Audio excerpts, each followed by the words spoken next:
it to the Skybound Expo Western Edition. Wait a minute. Wait, I thought it was the Western Edition. Cameron, what are you dressed as?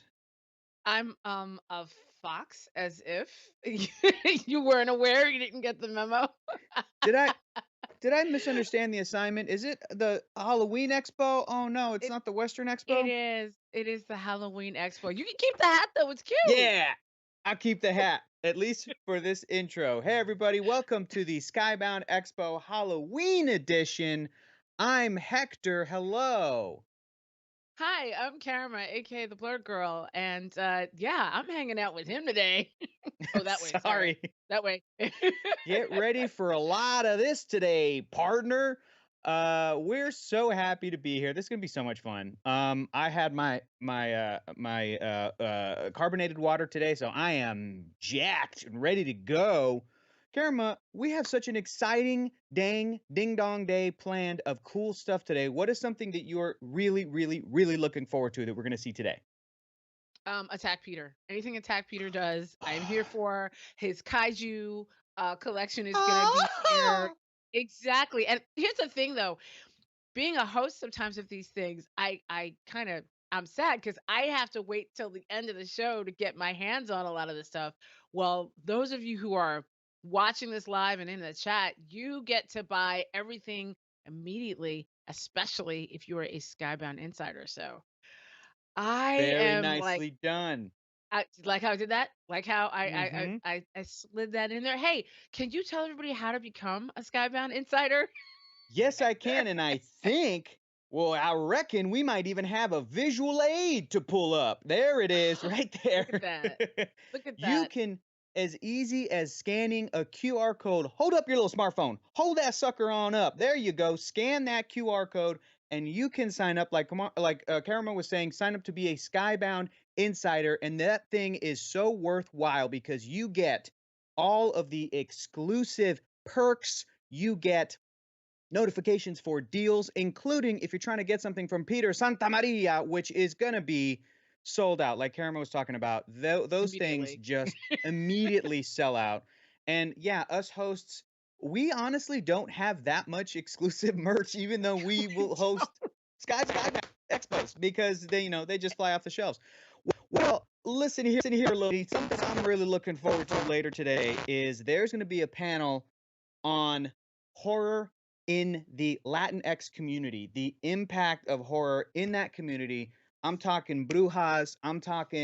It's going to be super cool. I can't wait to see the panelists. I can't wait to see that really great discussion because here's the thing, the Skybound Expos always have all the exclusive merch drops, great announcements when it comes to comics and video games and oh my gosh, collectibles. There's going to be so much stuff, but they will drop a panel like that on you and it's just like the most entertaining and interesting panel of folks talking. I become instant fans of all of them, follow them on social media, so that's going to be so cool. I can't deny it. It's going to be so much fun to listen to Oh my this here god. panel. Sorry, this is only for the intro. I promise the hat will go away as soon as Yeah, we no. He's gonna keep the hat and then he's gonna come back and the rest of the whole day is gonna be in Spanish, actually. And this will be a Ah, bilingual. muy bien. Sí, sí, sí. Por supuesto. ¿Por qué no los dos?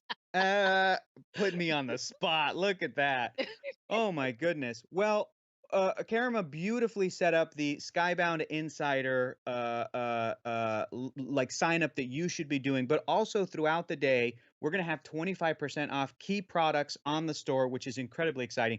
I know that some of my favorite Skybound stuff I got on the Skybound store. There it is. Look at that. You've got new drops, limited edition collectibles, and once again, if you scan a QR code, it'll take you right to it. I have one of those billboard bags. Yeah, Skybound you know sent what me I one of was those. about to say. I got Oh, one too. I got like the back end of the billboard, but yeah. I got like a piece of Mark's face somewhere. It's so cool. Like I had to like, you're it so was cool. I was like, lucky. what is this? It's completely abstract. And yet, if you kind of zoom out and you find that image where he's like kneeled over and his dad's in the background and it's the great big invincible build. What a cool thing, man. That bag is But so cool. for those of you who have no idea what we're talking about, the invincible bags are actually made from the actual billboard. Uh I guess Canvas, billboard I skin, guess. canvas, whatever they Yeah, call it. Yeah, yeah. they're recycling it, which is very green, very eco. And if you might be lucky enough to get like he got, but Hector's always lucky in the invincible department. That is one thing Listen, that you should be safe from because I think Hector is all the invincible stuff. So those of you who want invincible gear today, you get it. actually will get your hands on it because Hector has everything now, and you don't have to I worry about already fighting him. I just want to say, you know what here though, the thing is I'm just lucky as a fan cuz that I tell people that is my favorite comic book of all time. And It is. I met Robert Kirkman years ago as a fan at San Diego Comic-Con, walking around, bumped into him. The that era before he was incredibly famous, and I was just a young, God, I must have been in high school or college or something, and I just told him, "Hey man, I love your work. It's my favorite book ever. I think you're such a great writer." And he was so nice to me. It was a lovely experience. And then years later, he gets to yell at me on the internet because he, teases me and stuff. It's so cool. I'm so happy that Invincible came out as a show. I love the show. Rocking the merch as well. I got some other great t-shirts and Burger Mart hats and stuff like that. All that stuff is great. But just as a fan of Invincible, it's just so cool to see that stuff come alive. Ooh, look at that. Oh, Whoa. and look, the Adam Eve action figure is back. For those of you who are like trying to get Yep. their hands on it in the last expo, couldn't get your hands on it. We it is back. Hurry, though, hurry. Oh my gosh. Also, Oh my Hector, I don't gosh. know if I told you this or not, but you actually introduced me to Invincible. It was years ago. Really? Yeah, it was all totally on the internet. But it because I'm an indie comic fan, but I had not fallen down the Invincible rabbit hole. And so yeah, that was all because I'm like, you know what? I really trust your taste and you liked it. And I'm like, if Hector likes it, I'm gonna check it out. And then I wasn't ready when the show dropped because they put some twists in there. That was my favorite part is watching the show. I'm watching it with my girlfriend who has read a little bit of Invincible, so definitely I think what the show has covered mostly, but watching it with my roommates who hadn't read it, and the end of episode 1, let me tell you, woo, Yeah. doggy, I that think is this is a It's a reaction video of me somewhere screaming into the void.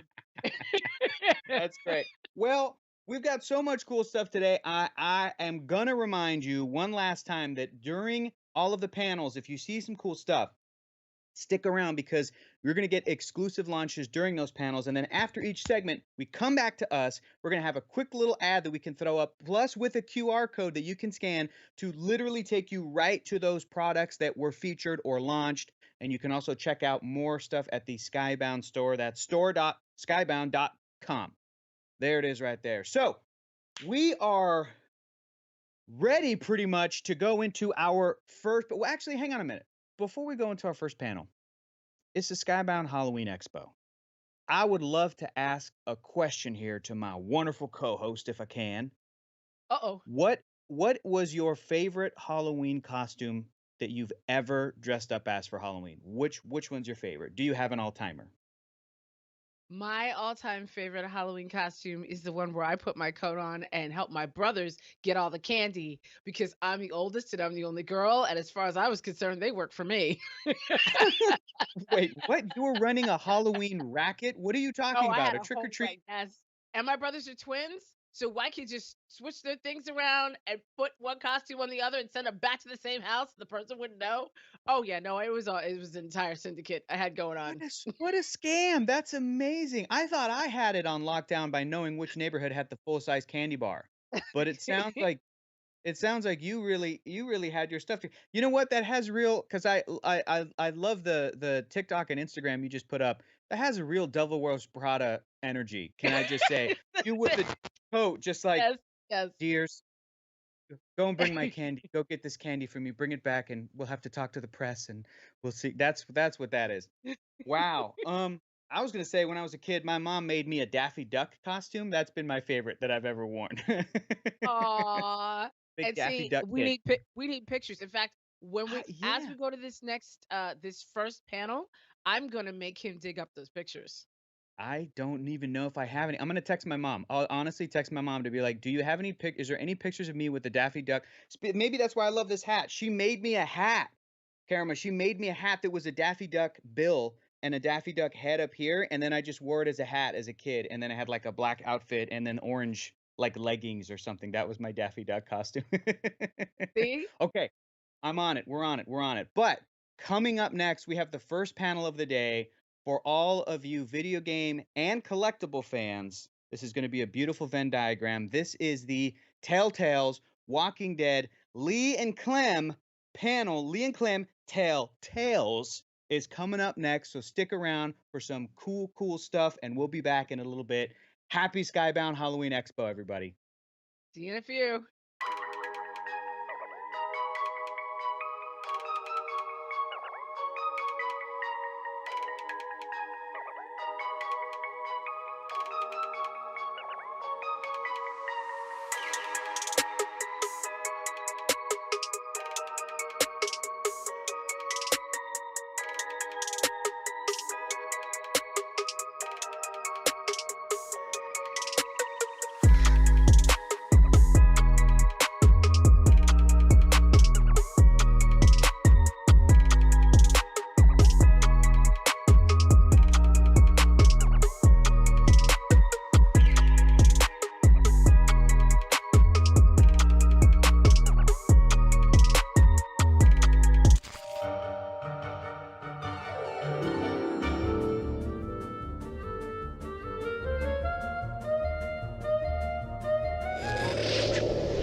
Greetings, Skybound fans and general internet enthusiasts. This is Lee and Clem Telltales.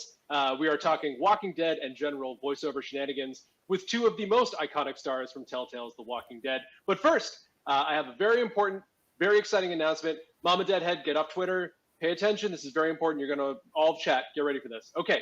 As you may recall, about a year or so ago, we announced that we were collaborating with premium collectible designers Level 52 Studios to create an exclusive high-end statue of Lee and Clementine, and would be sent for free to everybody who kept their pre-order of Telltale's The Walking Dead, the definitive series, Guardian or Signature Edition. I did not name this. Do not blame me. Anyways, I'm happy to report that those folks will still be getting those awesome statues for free, but starting today, for a limited time only, you, members of the public, can right now pre-order a level 52 statue for purchase that will be in your hot little hands, this high-end statue of Lee and Clementine coming to you in 2022.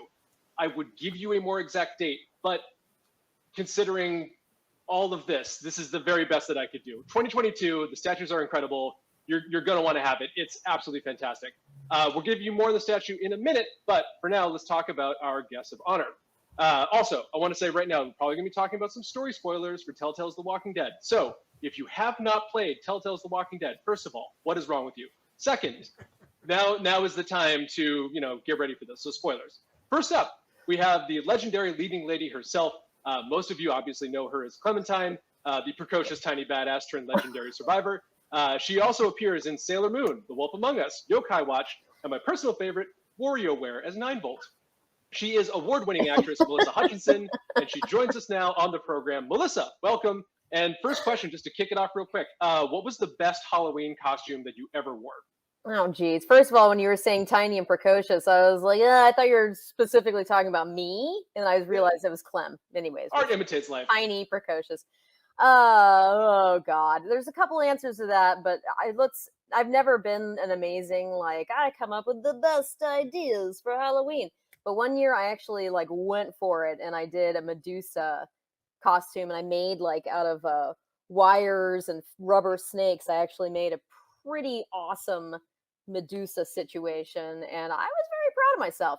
Real fast second answer was when I was a little kid. There was a show, Dave, maybe you remember this. I'm only excluding you, Woody, because it was only out for a minute. There was a show in the 70s called Mighty Isis. It was around the same time as Wonder Woman, maybe only had half a season, I don't know. And there was a costume in a drugstore, the plastic ones on a hanger. And I remember that costume to this day. I was very excited about it. Has aged beautifully. Yeah. Mighty Isis, check it out.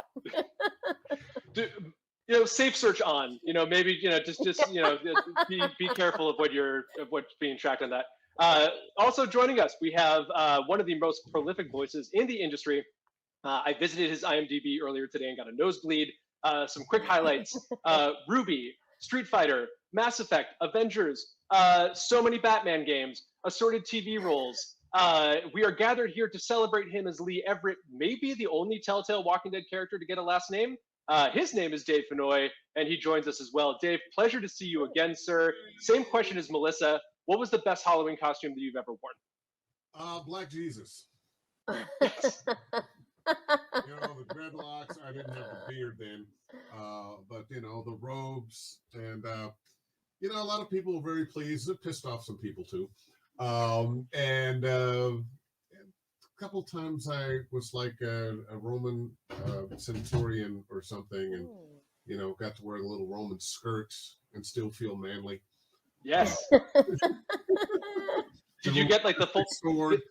Like the horsehair, crest thing too. Yeah, Trojan, yes. Spartan, Trojan, whatever. Yeah, Spartan, Trojan, and I'm a history buff, so it always annoys me when people confuse ancient Greece with ancient Rome, because they're the two great civilizations, but happening at different times. I mean, when the Greeks were doing their thing, the Romans were building it up, and then the Romans were it for a while, and the Greeks were there, but their heyday was over. Yeah, well, holding their proud captor hostage, and basically taking the great mythology and stories of the Greeks, and they were like, "What if we reboot it? We won't notice. We'll put some new names on it." Call Zeus Jupiter. Done. Yeah, That's perfect. lunch. That's a great transition. Fruit and bread. Excellent. Let's go. All right, so we're going to be talking about The Walking Dead, and your experience is obviously playing two of the most well-known and beloved characters in the entire Walking Dead universe, which is why we've decided to immortalize you again in a second statue of Lee and Clementine. To repeat, pre-orders have opened up for this incredible high-end collectible statue. This premium 1/10 scale polystone statue features Lee and Clementine back-to-back in outfits from the first and final seasons. On one side, you have Lee in his season 1 outfit with a raised hatchet and clasping a shard of broken glass, ouch, as he prepares to take on the Walker Horde. On the other side, Clementine is meticulously depicted in her final season outfit, complete with Marlin's compound bow. They even got the details of the Silver Stallions patches just right. It's absolutely amazing. I'm partial to the laces on the boots. Designed and produced by premium collectible makers Level 52 in close consultation with Mr. Robert Kirkman and former employees of Telltale, this is a must-have item for any serious Telltale's The Walking Dead fan. The statue arrives in Level 52's studio's signature art box packaging. I have seen it in real life. It looks incredible on a shelf, or it breaks apart. You can put it as bookends for, say, your video game collection, or your Walking Dead comics, however you want to live your life. I'm not your real dad. Anyways, Dave and Melissa, with the knowledge that, yes, of course, you are the talent and you are depicted in these statues, so naturally you will be getting these for free. How do you feel when you look at these statues? I remember my first time seeing it, months, whatever, years, who knows, time has no meaning anymore. No. I was so psyched. It's amazing. The artwork on those. I mean, it's like crisp. That's some real action there. Lee looks amazing with his meat cleaver. Meat cleaver. Clem's got the crossbow. I got a bone to pick. I love them. They're beautiful. But, the iconic Lee was with that big axe. Yeah. Yeah. So I want to know why the meat cleaver. I mean, it works. I understand, but why the meat cleaver, not the axe? It's the best I can think of is it's a dynamic pose. You've got one up here, one here. It's a fun level of it cuts a fun line that also mirrors the Clementine one with the bow. All of this is just to say, like, Dave, we have personally failed you. We will be doing this. We'll be doing a reboot of this we're going to announce it in 2023. It will come out in 2026. It will be the axe. It'll be available for $500. The Dave Fenoy signature edition. It will also be your face and not Lee's. So why don't I believe you? I'm because you know me, Dave. You know that my word means nothing, and that I will ghost at the absolute first opportunity. Yeah. Seriously though, the detail on these it's super awesome. Anytime I can see either of those characters in any form of however they're going to be immortalized, I'm super psyched. They're fantastic, and I've been waiting for this and like you said, Melissa, more than a year now. I remember when these were announced and you guys said, oh yeah, we're going to send them to you. And like a 10-year-old kid waiting for something that he's ordered, every day I went to my mailbox, and it's been a long time of going to my mailbox waiting for these. And now we know there'll be a little more time. Yeah, well, we've said it on the internet now in front of the chat and strangers on the internet. So now it has to come out in 2022, or people will show up and we'll get very upset. The one thing that I will say is just in general with everything, we really intended to get these out on time, but there were, how to put this, other things that happened. We single-handedly blocked the Suez Canal to make sure that this couldn't get out in time. That was us. We're going to own that right That now. was you. Yeah, that was me. That was me driving the Evergreen. Yep. Sorry. Yeah. Look, my bad. And by the way, this is a little aside, but my dog Clementine, named for the character, was scratching at the door, and I there she heard is. that. Oh, There she is. Hi, there we go. Clem. Hi, Clem. Oh, Glad hi, you- Pupperdoos. Yeah. Still not bitten. Oh my God, look at her. You. I want to squish her. That's the best. See, we paid the dog tax. This stream has everything. High-end collectibles. Dave and Melissa, Clementine the dog. We could end it right here and it would be iconic classic stuff. But we're here to talk about you guys. So as you may be aware, I think we mentioned at the top here, we are coming up on, I don't know how this happened, the 10-year anniversary of The Walking Dead episode 1 will be in a little under 6 months. And I can tell you, as somebody who works at Skybound Games, this is by far our most beloved, best-selling title. People are still purchasing it. People are still playing it for the first time and crying their little eyes out. So I want to put this to you, Melissa, and then to Dave. Why do you think that this story, and in particular the relationship of Lee and Clementine, has made such an indelible mark on the larger fandom? I mean, it's, well, thanks, mostly, largely, and probably all in part to the writers. I mean, this is the ultimate story of love, of kinship, of protection, of teaching, of survival in the worst of times. I mean, the story is timeless as it goes, and it was just so well written. It's not like it's going to age out, like, oh, I'm tired of playing games or hearing stories of people bonding. And I mean, the story of Lee and Clem, I mean, that first season especially is just like, I mean, you'd have to be dead inside. You'd have to be a walker to not like just to see this story, to play it, to watch somebody else playing it. A lot of people aren't the ones controlling, and it's so engaging for everyone. It's not just the person playing with the control. I still to this day and probably will forever, have people get in touch with me that are like, I just played the first season and oh my God, I played it with my daughter or my boyfriend and we had such a bonding experience. Like, it's just, I mean, it's amazing. The story is amazing. Yeah. Dave, what? How do you think that this has become such a phenomenon that still? Well, I really have to hitchhike off what Melissa said. It is an amazing story. It's a story for Lee Everett redemption, for Clementine of coming of age and growth. A lot of people don't think or realize the redemption story, and you actually didn't have to know it to feel it. But this was a man who felt his life was ruined. It was over. He's on his way to jail. His wife had been cheating. He killed her and her lover in a rage, and thinks his life is over. And ironically, the zombie apocalypse frees him. And he discovers this 8-year-old girl up in a tree. Her parents are gone. And I'm sure he didn't say to himself, hey, I got a second chance in life. But I think at the core, this was a guy that said, you know what, I can do better. This is my mission now. I'm going to make sure this little girl survives all of this. And from that moment that he met her until he was gone, that was his purpose. And I also have to agree, the writing was incredible. The storytelling was incredible. And this game came at a time when we didn't have the narrative games that we have now. Yep. This was one of the first, if not the first, narrative game that was beyond bang, bang, shoot 'em up. Let's see how many of these things we can kill. It was really about the relationships between human beings trying to survive in this world gone mad. I had a chance to talk with some of the actors on the TV show once, and they told me that The Walking Dead actually doesn't refer to the zombies.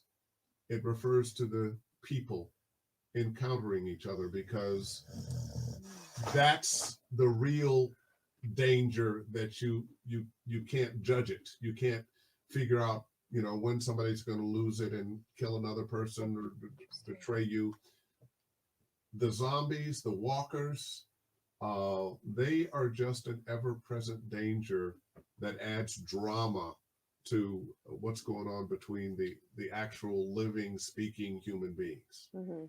Yeah, I think that's a great point. I think a lot of it is just the Walking Dead. I think is one of the foremost examples of when you're in the apocalypse, and when you're dealing with monsters. The walkers are not the monsters; the people are the monsters. And I think there is, and you see all the time in the Walking Dead, particularly in the TV show, like the capacity for evil and stomach churning acts that you see that people are capable of.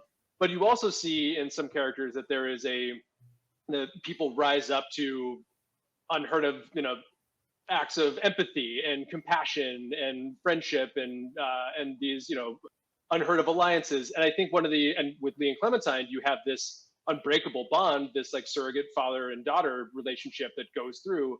And so I think that's part of the reason that when you get to the end of the first season, we talked about spoilers, when you get to the end of the first season, you have to make this impossible, heartbreaking choice. Mm-hmm. That's few gaming moments will ever echo that. I think every single one past that's going to how many fans over the years of I've tried. What do I have? Is there some secret? Is there an egg? Is there a way for him to? Is there a way to change that? Well, it's really cool with Telltale as well, how their algorithm of showing you the percentages of what people chose, and going forward, how they would kind of alter and base. I mean, there was obviously like a plan for the entire season, but they would kind of be able to tweak it as they go based on like, oh wow, this many people actually chose to shoot Kenny. Spoilers, sorry, you're here. Your fault. But it's like it's just the whole game in general was just a magical. I mean, Telltale was, their whole thing. When we get scripts and auditions back in the day, back for Sam and Max back in those days, instead of it just being like 7 lines that you'd read with some short deaths, long deaths, action excerpts, whatever, this was like a dialogue. I mean, it was literally like getting an animation script or a play. It's a dialogue, a written script. So it was just, even way back in the day, in the early day, they were already doing something that just is so different for games. And I do want to ask about. Sorry, go ahead. Go ahead. I was going to say, I remember my first 20 minutes of the first session, and thinking, "Wow, this is really good. I haven't had a script this good. This is special." I didn't know how special at the time, but I knew this was on another level than any of the video games I had done before, and I had done at that point 70 or 80 games.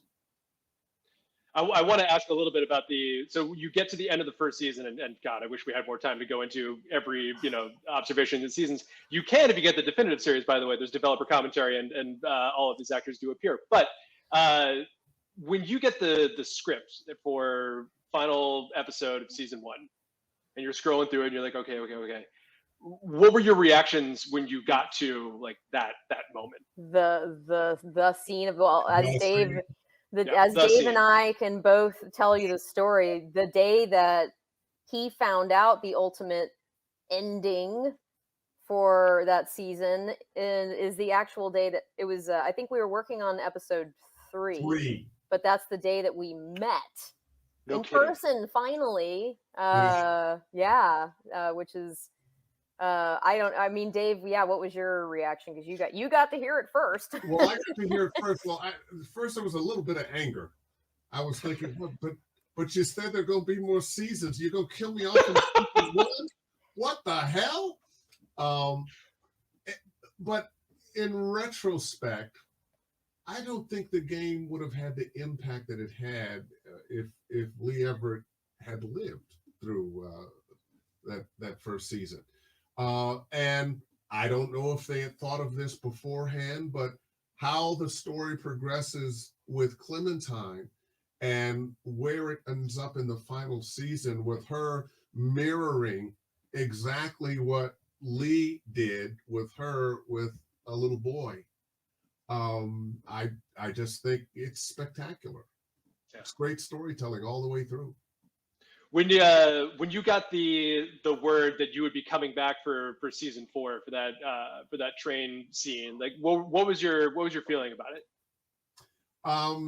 Happy to be back. I also had a couple dream sequences in season 2. Any chance I ever get to play Lee Everett is a joy. I'm asked often, what's your favorite character? And it's always Lee Everett for so many reasons, not the least of which are the gifts that he gave me, like the statue that we are about to get. Supposedly, allegedly. Sometime in 2022. Very elastic timeline. Sometime in the next few years, that statue's going to arrive. That's right. Update your address like every 2 months with us if you could. That'd be great.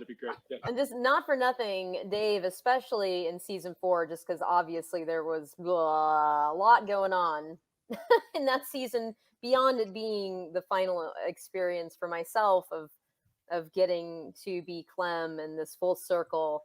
But when I listened, you had come in to record that train scene before I got to it, and I was legit, not the first time, people, but legit, just like, it was so emotional. I was like really having a heart, because she starts off as little, well, I mean, I don't want to give too much away, but anyways, it was just, it was so, and then actually playing it, because I was fortunate enough to be able to go to the Still Not Bitten Skybound Games / Telltale People viewing of the final episode, and I was an emotional mess. That scene was so well done. But in talking about giving away spoilers, I liken this, and I know this is somebody's going to go really, but I liken this to Shakespeare. That this is a story that will live in time as long as people are playing video games. I believe it has those kinds of legs. I believe it has that kind of humanity, that kind of way of touching the people who play this game. As a matter of fact, you don't even have to really play it. You can watch somebody play and get just as involved because the storytelling is so good. The stars aligned for the Walking Dead game. They just aligned. Agreed. Yeah. There was a right time and place for some really incredible talents, a technology that hadn't yet got to like the zenith of where it's at. And I think, for all respect on Telltale's name, but you got into like the Telltale tool, which is a diesel engine held together with like duct tape and prayers, but like totally what they were able to do within that, like, I think you're exactly right. They created something that I think is universal and evergreen. And I think, even to this day, when we're talking about The Walking Dead and Telltale's Walking Dead, like this is the experience, and everybody, across storytelling platforms wants to know more about it, get involved with it, and be a part of that, that feeling. So yeah, it was totally grassroots. This was like a small beans company out of Marin, not small beans to us and the people who've worked with Telltale for years and years and years, but like this was not a giant AAA game company. Not that there's anything wrong with that, but like what they did, considering who they are and how intimate And, and, Uh, and who those actors were. I mean, they brought me up from Los Angeles, but the core of these actors were people in the Bay Area who had been doing games and voiceover work for a while. I was so impressed with not only the game but my fellow actors. I guess I forget what episode we were doing, but I got the director to invite everybody to a dinner that we had in Fairfax, up in Marin County, where we recorded everything in this little studio with Jory, who's no longer with us, God bless him. Just because I wanted to get to know all these other great actors. And it was a great dinner. And so often in video games, you're working by yourself. You don't really get to meet and interact with your fellow actors. But I'm so glad I did that, because now we're old friends. So like instant family, Instant for sure. family. Instant family. Very unique and special experience. It's not like we don't love the other voice actors we work with in the industry, but a lot of times you're, just ships. You just don't get to see them. Yeah. But we made efforts to we're going to find out about each other because this experience is amazing. So yeah, it's just very unique and amazing experience for all of us. Yeah. And we were lucky enough, just a few months ago, we were able to, try and put together the Walking Dead reunion by getting both of you voicing characters in our other little indie game, The Big Con, where Melissa, you play Linda, the protagonist mom, and Dave plays Brad Ghost. I think I weaseled my way into getting a voice in that game. I didn't mean to. It was part of my my shtick for the thing. It's like, I am getting a role in this, right? I mean, it was a joke, and they're like, actually. I was like, oh, wait, I didn't mean to pressure you. That was a lot of fun. I was super honored to be a part of that. We're contractually obligated for every single Skybound Games title. It's like a right of first refusal thing where we're like, here's the voiceover. Okay, Melissa's number one. If she doesn't like it, we go on to the others. We pretend like they were our first choice, but it's Melissa, and then Dave, and then everybody else. And yeah. Thank you. I appreciate that. Well, this ensures a job for the rest of my life, at least one a year. Yeah. Right. And we get all the collectible items for those to you at some point, within the next 2 to 3 years after game launch. So it's all very good. Hey, whenever. I'm still waiting on Kenny's hat. Come on. Well, you do not have disco broccoli. I don't have a disco broccoli. I would give you my disco broccoli, but it's one of my son's favorite toys. So I would never take your disco broccoli. And I'm also confused. Did I know that you had a son? Are these conversations did I know that you had a son? Recently, I had a apocalypse child, a coronial. Okay. So, yeah. Because I was going to say. Congratulations, that's crazy. He's right here. He's watching down here. He's like 14. He's like, hey, plug in the cables. Yeah. Well, congratulations, dude. Seriously, Thanks. we can chat about that later, but that's crazy. I appreciate that. So we're getting near the end of this, unfortunately. And again, it's really great to see both of you, and it's been years. So let's just do this for every single expo and just continue the conversation. We are brought here together to talk about the Lee and Clementine statue from Level 52 Studios that is open for pre-order now to the general public. Again, if you got the Guardian or Signature edition of Telltale's The Walking Dead, the definitive series, who named these things, if you kept your pre-order, you still get that for free. Maybe think about updating your address. But if you didn't get the pre-order, you can get these now. Pre-order at skybound.com. Go and pick it up. It will arrive at some point in 2022. Don't pin a date on me. It's incredible. It's Lee and Clementine back to back in one moment in time. It's fantastic. Incredible levels of detail from Level 52. Check out their website. They do all of these high-end video game collectibles. Worth your time. It is a must-have if you call yourself a Telltale Walking Dead fan. I'm looking at you, Dom the Bomb. Purchase it. Go get it. Do it. But now that we're wrapping up, we've got the corporate chill out of the way. We're in the pandemic. We're starting to start to see the ends of it, maybe.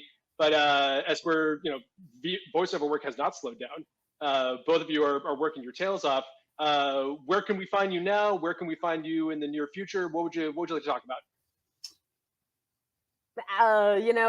It's funny. I sometimes have to IMDb me. I'm like, what did I? Oh yeah, that's right. I mean, and I don't mean to sound like, oh, I'm so busy, I don't even know what I'm doing. That's stupid. But a lot of times you work on things that don't get released for I have a lot of those NDAs going right now, and there's some really cool stuff that's coming out. But at the moment, I don't. I'm sorry, I don't have my list. Well, I've been working. I'm grateful as an actor. We're always grateful to be working to any capacity. But I don't have anything at the moment that I can really talk about. But cool stuff coming out, some game work, some animation, some commercial stuff that I'm really excited about. Where can the people find you on the social media so they can be up to date on the latest Melissa Hutchinson news? Horrible with Facebook. Don't go there or go there. But Melly Hutch on Instagram. And, I'm sorry, Melly Hutchison VO on Instagram, Melly Hutch on Twitter. That's MELYHUTCH. And well, I've got a title that's out, and yeah, we all have to sign these NDAs, so anything that's not out yet can't talk about. But just a few weeks ago, can I mention the Marvel Avengers video game War for Wakanda? I play Zawavadi. He is a magician who has no one knows how old he is, but he has been an advisor and magician for the Black Panthers for some time, and he comes and goes from time to time. And he features heavily in War for Wakanda. And yeah, I've been doing a lot of work. Thankfully, the video game industry is expanding like gangbusters. It used to be we do a game, it'd be a one-off. Now the stories continue, and they keep bringing us back, and it's a wonderful thing. So I'm looking forward to seeing a lot of people, or they're hearing me in a lot of video games. And if you're trying to get in touch with me, you can find me on Facebook at Dave Fenoy. You can find me on Twitter at Dave Fenoy. And for those who may be aspiring voice actors, every Wednesday, 6 p.m. Pacific, ask Dave Fenoy anything. It's free. Sometimes it's just me. More often than not, I bring on people like Melissa Hutchinson and various other voice actors and coaches and writers and casting directors, and it's all things voiceover, and we have a wonderful time. Sounds excellent. Again, Dave, Melissa, thank you so much for coming and telling just a little bit about your experiences, especially in the first season of The Walking Dead. Again, go to skybound.com to pick up the level 52 exclusive statue of Lee and Clementine. It's incredible, meticulously designed. It's on skybound.com. Pick it up for pre-order. It's a limited time, so do it quickly. Go and pick it up. Again, thank you guys so much for coming. Also, I'm wearing the Attack Peter Baby Chikoro shirt. It is excellent. It is the one sweatshirt in my family that I hold on to just for me. Super cozy and great. You can get that on skybound.com as well. Shout out to Attack Peter. And thank you all for watching the Skybound Expo. And we're on to the next. Bye, everybody. Thanks, gang. See you, Melly Hutch.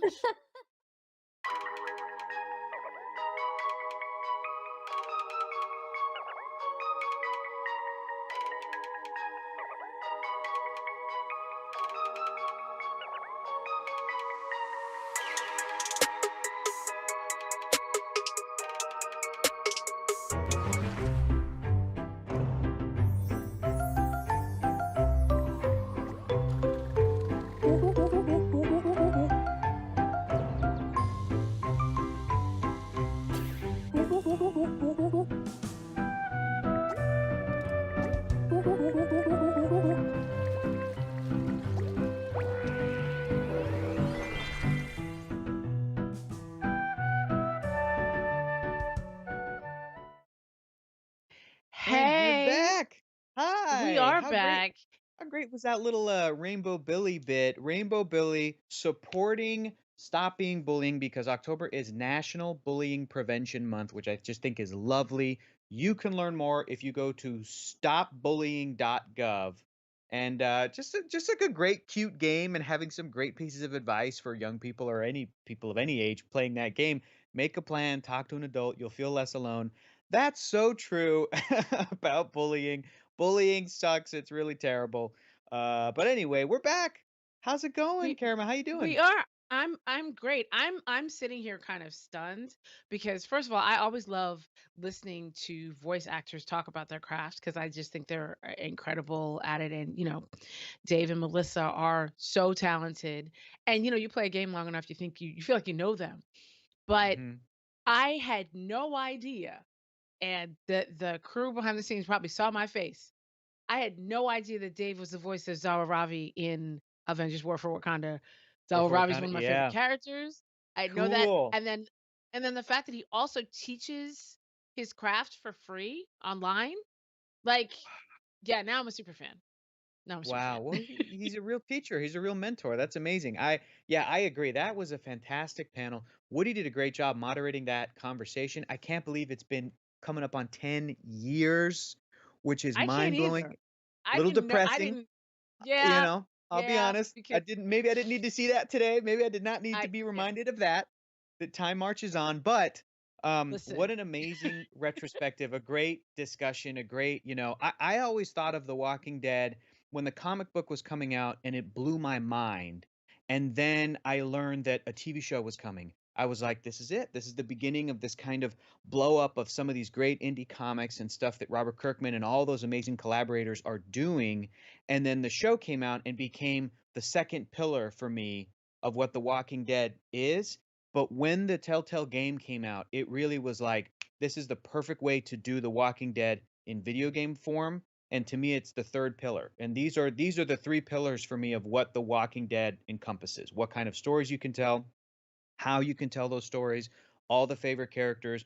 I really do see those three things as all equal, all the same, when you're talking about what makes The Walking Dead so special and so great. And I love to get to hear those voice actors talk about the love they got. People yeah. coming up to them and being like, I tried to save you. It's so great, That's And also fantastic. his that concept of the fact that the even how when they met with the actors, how they were saying the monsters in the story are not the zombies.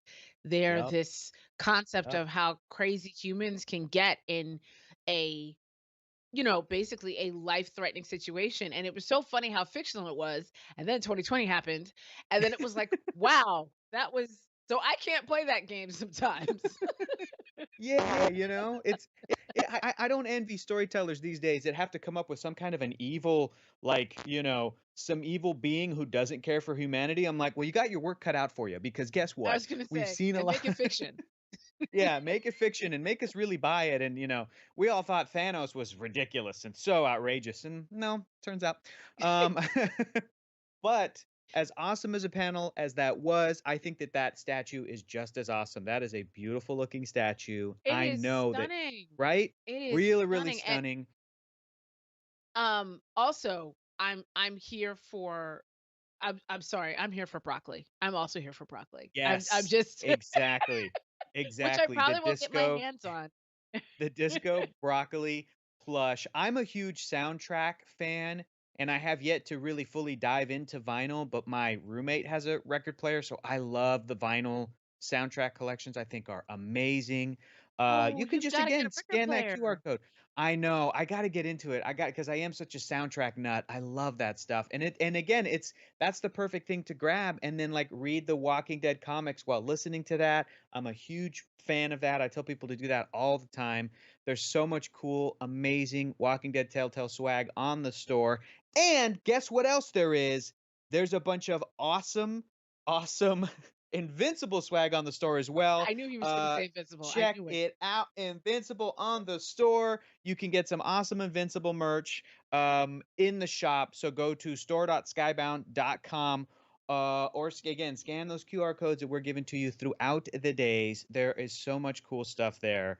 Oh, and you know what? Yeah. Just real quick, because I think there's one thing that there's probably people in chat are it's a question that nobody asks because they don't want to sound crazy.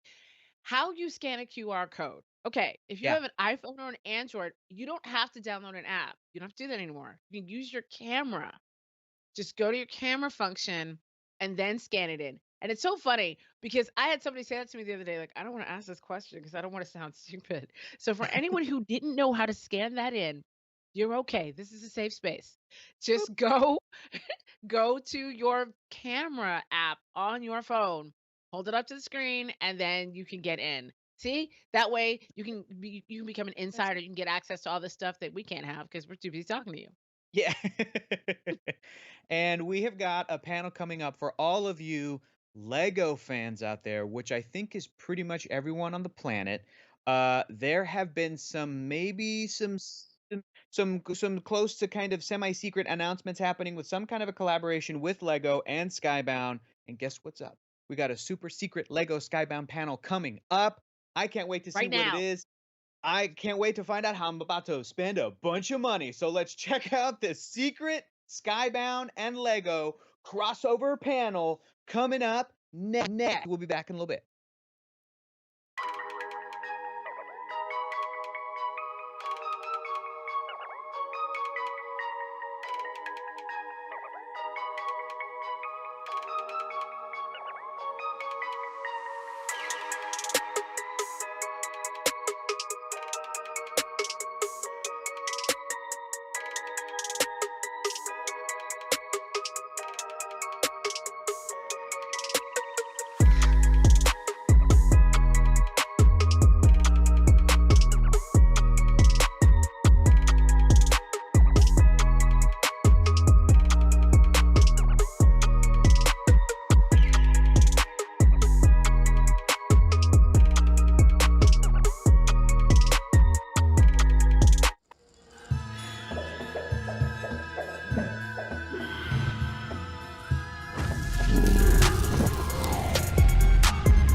Hello, everyone, and thank you very much for joining this top secret Skybound and Lego Books panel, where we'll be revealing the details on the very first Lego comic book from Skybound.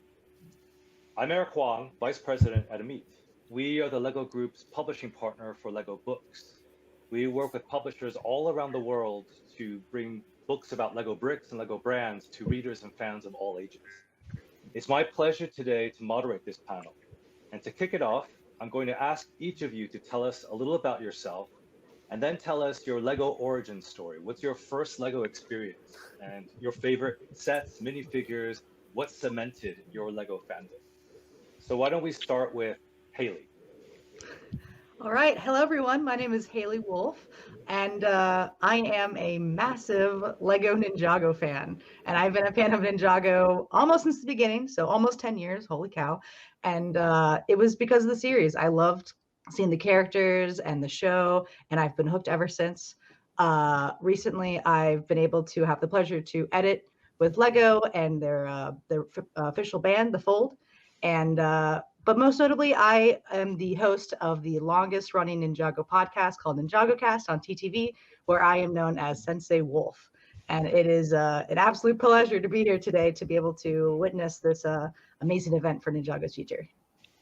And Haley, your Lego experience. Yeah, so Lego, I own a lot of the Lego Ninjago sets. My favorite is the Ninjago movie Bounty because of how beautiful it is. But other than that, I enjoy the series, and I love seeing how the sets are translated in the show and also in real life. And I love collecting all of the beautiful architecture that they've been able to pull off over the years. So Great. Next, how about Daniel?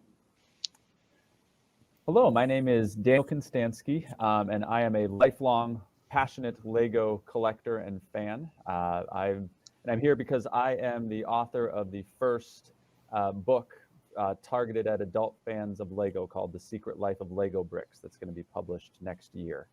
And my Lego origin story, when my dad came home from a business trip when I was 3 years old, he brought me a small little Lego set, thought it was a little throwaway gift to celebrate that he was back home for his young son. It was a TV camera crew from the mid 80s, probably about 80 pieces, if that. And he had no idea what he had just unleashed. I was completely hooked. And from there, every birthday and Christmas, pretty much through today, Brilliant. has been devoted to acquiring more Lego. I've grown my collection to over 1,500 sets from all eras, dates, times. I've gone back to many decades from before I was born and continue to collect right up through today, as well as build. I've got over 1 million extra pieces on top of everything that goes into all of those sets. My wife graciously completely ceded the basement of our house to the Lego habit, as she calls it. So Well, I want to personally thank your dad for buying you that Lego set. Otherwise, you wouldn't be doing great work with us. Good Thank you, investment. Daniel. Exactly. Next, let's move on to Sean. Hi, I'm Sean Makowitz, the SVP Editor-in-Chief of Skybound and the editor of the title we'll be announcing very soon. My Lego origin story is they've been in my house ever since I was born, pretty much, so that by the time I became cognizant of them, all the sets were mixed together. So my brother and I would take about a half hour and we would divide up the bricks and then build cars and have a demolition derby across the length of our parents' living room and see who had the best construction skills. So a lot of smashing and exploding, but I've gotten back into it since my time at Skybound and haven't looked back. Excellent. And then why don't we go to the first of the two Tommies, Tommy A. Oh, A. Yes, I'm Tommy Andreasen. I'm one of the founding fathers of Ninjago who came up with some half-baked ideas back in 2009. And I've been sticking around with Ninjago ever since, producing the TV show and running the story development of it. My favorite Lego moment is probably producing the Lego City TV spots back in the early 2000s, because we had to set up an entire mini Legoland to do these shoots because everything had to be Lego built. And I am, in fact, the guy who wrote the very famous line now, a man has fallen into the river in Lego City. So that's probably my biggest claim to fame. Brilliant. Tommy K.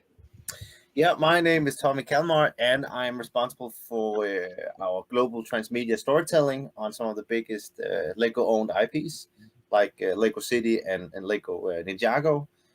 And you know, I think some of my core Lego memories is really tied to family time, and whether it is packing some big boxes whenever we're going, you know, traveling. But I think really like getting stuck to Lego, I think really came in an adult age, and really witnessing Lego Chima actually as an example of suddenly I was thinking, wow, Lego does Tommy, Lego does, you know, huge stories, and seeing how my kids were just, you know, really into that experience. So that was actually okay. I needed to go that place. Brilliant. And last but certainly not least, Tri. Hi, I'm Tri Vong. I'm the writer and artist of the soon-to-be announced Lego comic. And my Lego origin story is actually, I think it's like really primal. It's even like sort of before real memory, because before I was aware of Lego as a brand, it was like one of the first toy sets I received as a kid when I arrived in Canada. And just the fact that I could like take this block, combine it with another block, make a shape, and make various shapes into like whatever I could make, and make my own toys. I think that was sort of before I was even aware that Lego was an entity. Just the concept of it was probably super formative for me just as a creative person. Yeah, very cool. Well, thanks to everyone for the introductions and for the very personal revelations about your Lego origin stories. So I have a few questions, and I'd like to start with Sean. So Sean, when we first met, Amit was looking for a publisher to help us launch Lego comic books. And I think you guys were the first to make contact with us, and we were really surprised because it's my understanding that Skybound doesn't really do licenses. You guys are, you know, best known for originals like The Walking Dead, Invincible, Super Dinosaur. So what was it that made you want to get into business with Amit and make Lego comics?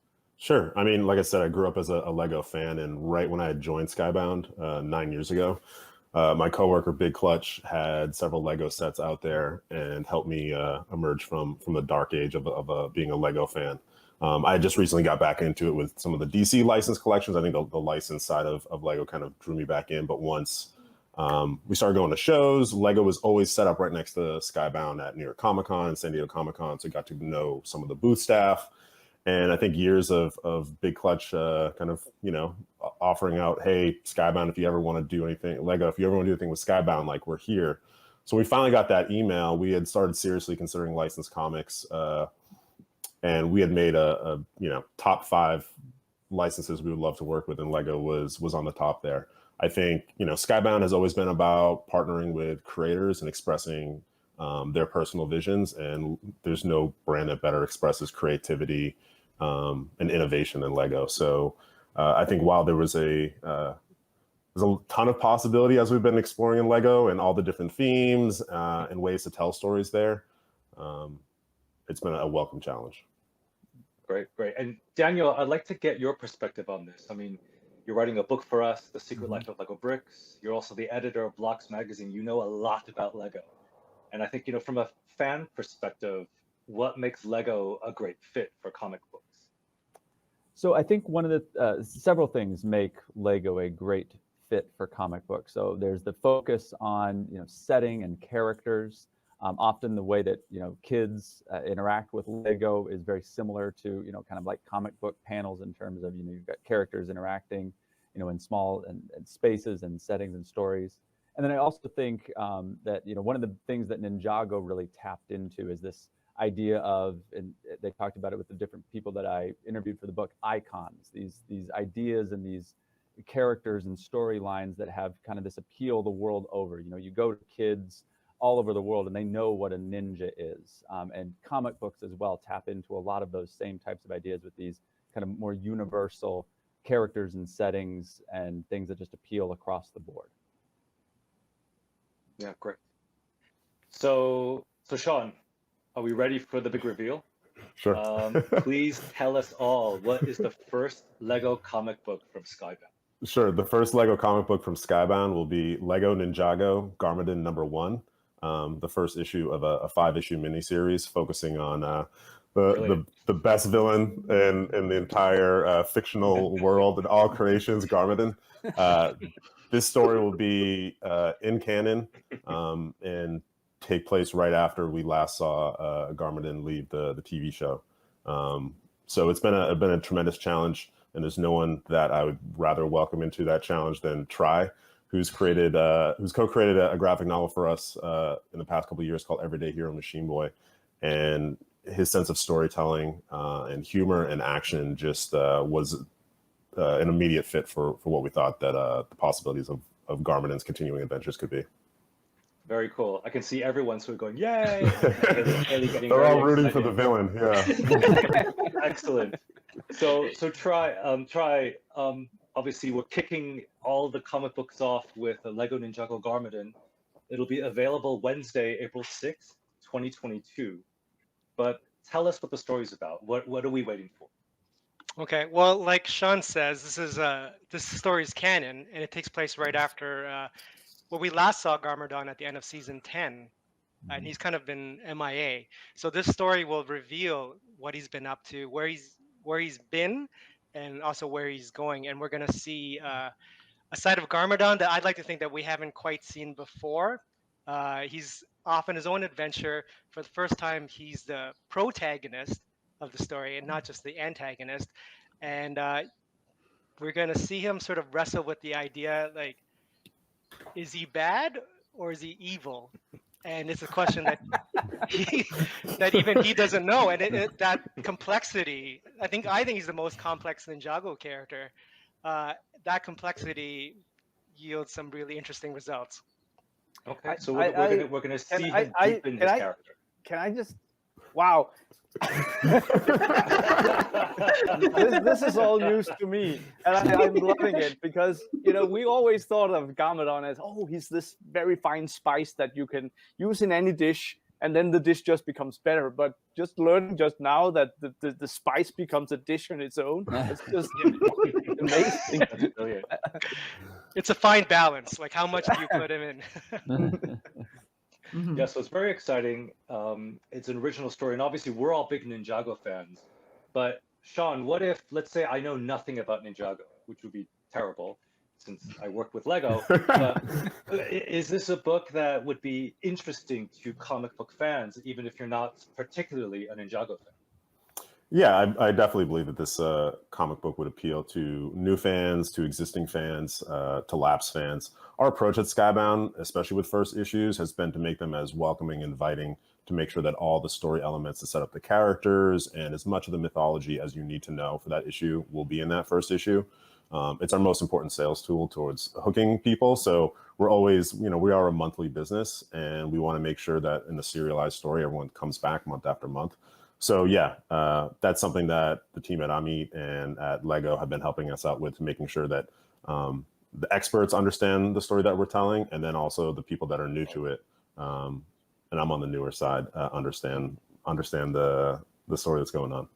Right, and I'd imagine in itself it's just a great standalone story, regardless. Oh yeah, absolutely. So, I mean, honestly, it's sometimes we overhype these things, but it's one of the things I'm most proud of working as I've grown through Skybound. I edit comics less and less, but I wanted to work on this one with Try and make sure that it was the best Lego and just best comic book that we could put out there. Okay. Yeah. And Try, we're talking about putting this together and writing it. I think a property like this, where you're adding new stories to an existing canon, could be complicated. How did you approach doing this for this Ninjago comic? With great difficulty. It's because I've been a lifelong Lego fan, but I have to admit I was new to Ninjago. I was always aware of it. I saw my nephews play with it. I played with them, but once this started showing up on my radar, I just sort of mainlined Ninjago into my veins, and in the process, I became like a legitimate fan of the characters and the story, especially like even season 7 through 10. And as for like how to approach this, I almost had to just forget the brand of Lego, forget the toys, and treat them just as real characters with their own emotional complexities, and approach them almost like they were hobbits or Smurfs. Like they're just like a different looking people. They're not toys. And sometimes I would stray too far that way. So it was finding the balance, like it's of its toy origins, but also the emotional reality of these quote unquote real people. Yeah, sure. And and you mentioned, that they are toys. And what about, because you're the writer and the illustrator, what about, interpreting minifigures, these physical toys, into comic book characters that have to, that have to do something different visually? Right, exactly. Because as wonderful as the toys are, they can only articulate so much, and exactly. And sometimes that's the charm. Just the fact that they're limited articulation. But sometimes you really you need them to emote. And so it's finding that balance of how much can I bend what they're capable of, and how much can I break. And I always found that it's probably better to go a little bit too far for the acting and storytelling, and then rein it back to bring back the Lego-ness, than be too safe with their acting choices. I think an early note that Try sent me was, none of these characters can hold a spear above their heads. Their arms are too short. No one should have a spear in this story then. Let's not make this more difficult than we have to. So. There's some things they just can't do. They can't scratch the top of their heads. They can't, a lot of things. And you just have to stage the panel a different way or cheat it a little bit so that it's still believable. Yeah, Tommy K, we should add these bits to the style guide, right? No scratching top of the head, no spear.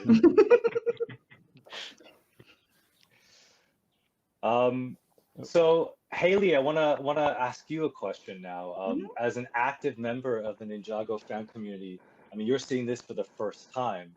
First of all, what do you think, and what do you want to see in a new Ninjago comic starring Garmadon? We have all the right people here to talk about it. I'll just tell you right now, my initial reaction was, oh my gosh, it's about Garmadon? Like he is a beloved character in the Ninjago community. He's had 3 different iterations, well, 4 including the movie, and every single iteration is popular. We all love Garmadon. And so to see that Garmadon is going to be taken to another level, especially by people who are on the outside looking into Ninjago and now finally on the inside, that it's such a big deal. And I think the word that really caught my attention was the word canon. Because Ninjago has always been dancing between what is canon and what's not canon. The series has been, the central place of Ninjago's story. We've had offshoots of books and whatnot. But this is a huge deal for Ninjago to get more official canon content, and about a character that we all love. So I'm so curious to see what aspects you kept and are new from the show, what you love about Garmadon and what inspired you for the character, and then your own take on it, because it's it's always cool to see other people's eyes on Ninjago and what they think. So I am so excited. I want April to get here right now. So. It's my birthday in April, so me too. Hey, Same. Mine too. Mine too. Perfect. We all know what we're getting. Wins. Yes, we know what our birthday present is. So Daniel, a question to you. Ninjago is one of the most popular Lego themes. You know, as sort of like a Lego historian, I like to think of you as. What do you think makes Ninjago so special and has such a resonance with Lego fans of all ages? Yeah, so I think it touches on, in terms of what makes Ninjago resonate and special to so many fans. I think in large part, it's what I mentioned a little bit earlier, kind of touching on the idea of icons, like the idea of, ninjas and teammates and going on missions and, saving the world and all of this. This is the stuff that, childhood play is made of. This is something that fans all over the world connect with and loved to act out when they were children, and kind of if you look at, Lego's history, each generation has had, something that came in that was the thing they loved as a key part of their childhood. And for so many fans, both that are young and old, Ninjago was part of their story growing up, and just has those, timeless concepts and characters and settings that, really make it stand out.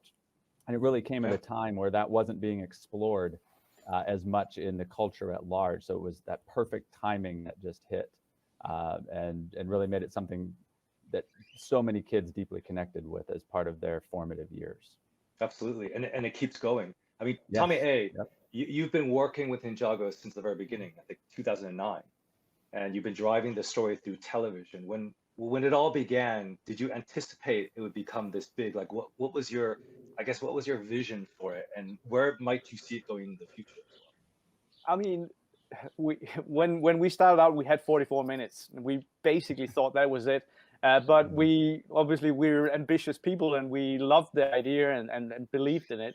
So just seeing how it kept getting a second chance, which was great, because we were always thinking like, okay, now we are writing the last episode or the last series. But it just kept getting renewed, and a certain anxiety started to come in, like, when are we gonna run out of ideas here? And it's like a few years in, it was just like, holy smokes, there's just so much out there, and there's so much more out there than we can tell in the TV series. I mean, we have this almost complete lore. We have all these different species and different ideas, and there's a back catalog of ideas that I think we could go another 20 years before starting to think.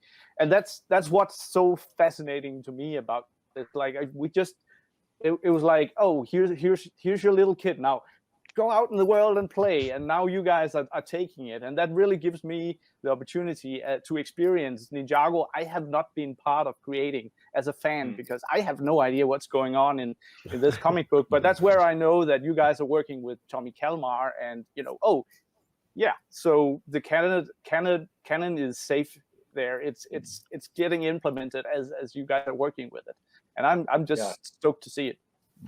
Well, I mean, at Amit, we love Ninjago, obviously, and we think there are so many stories to tell. So there's no lack of ideas, definitely. And Tommy K, over to you, because we work very closely with you on everything to do in books. You sort of look after the story, on other platforms other than TV. And what do you think that the comic book, the Skybound comic book specifically, brings to Ninjago fans that they might not have experienced so far in animation or in the toys or any other form?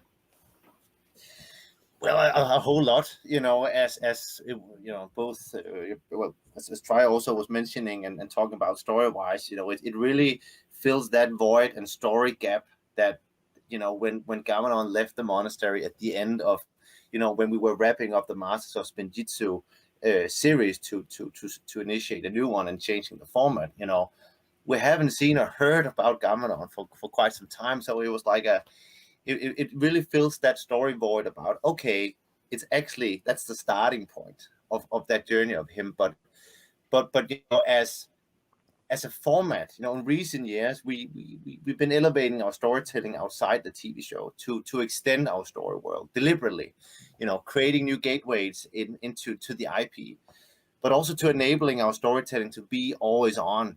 In the old days, TV show was the key story driver. Every new original story came from TV show, and then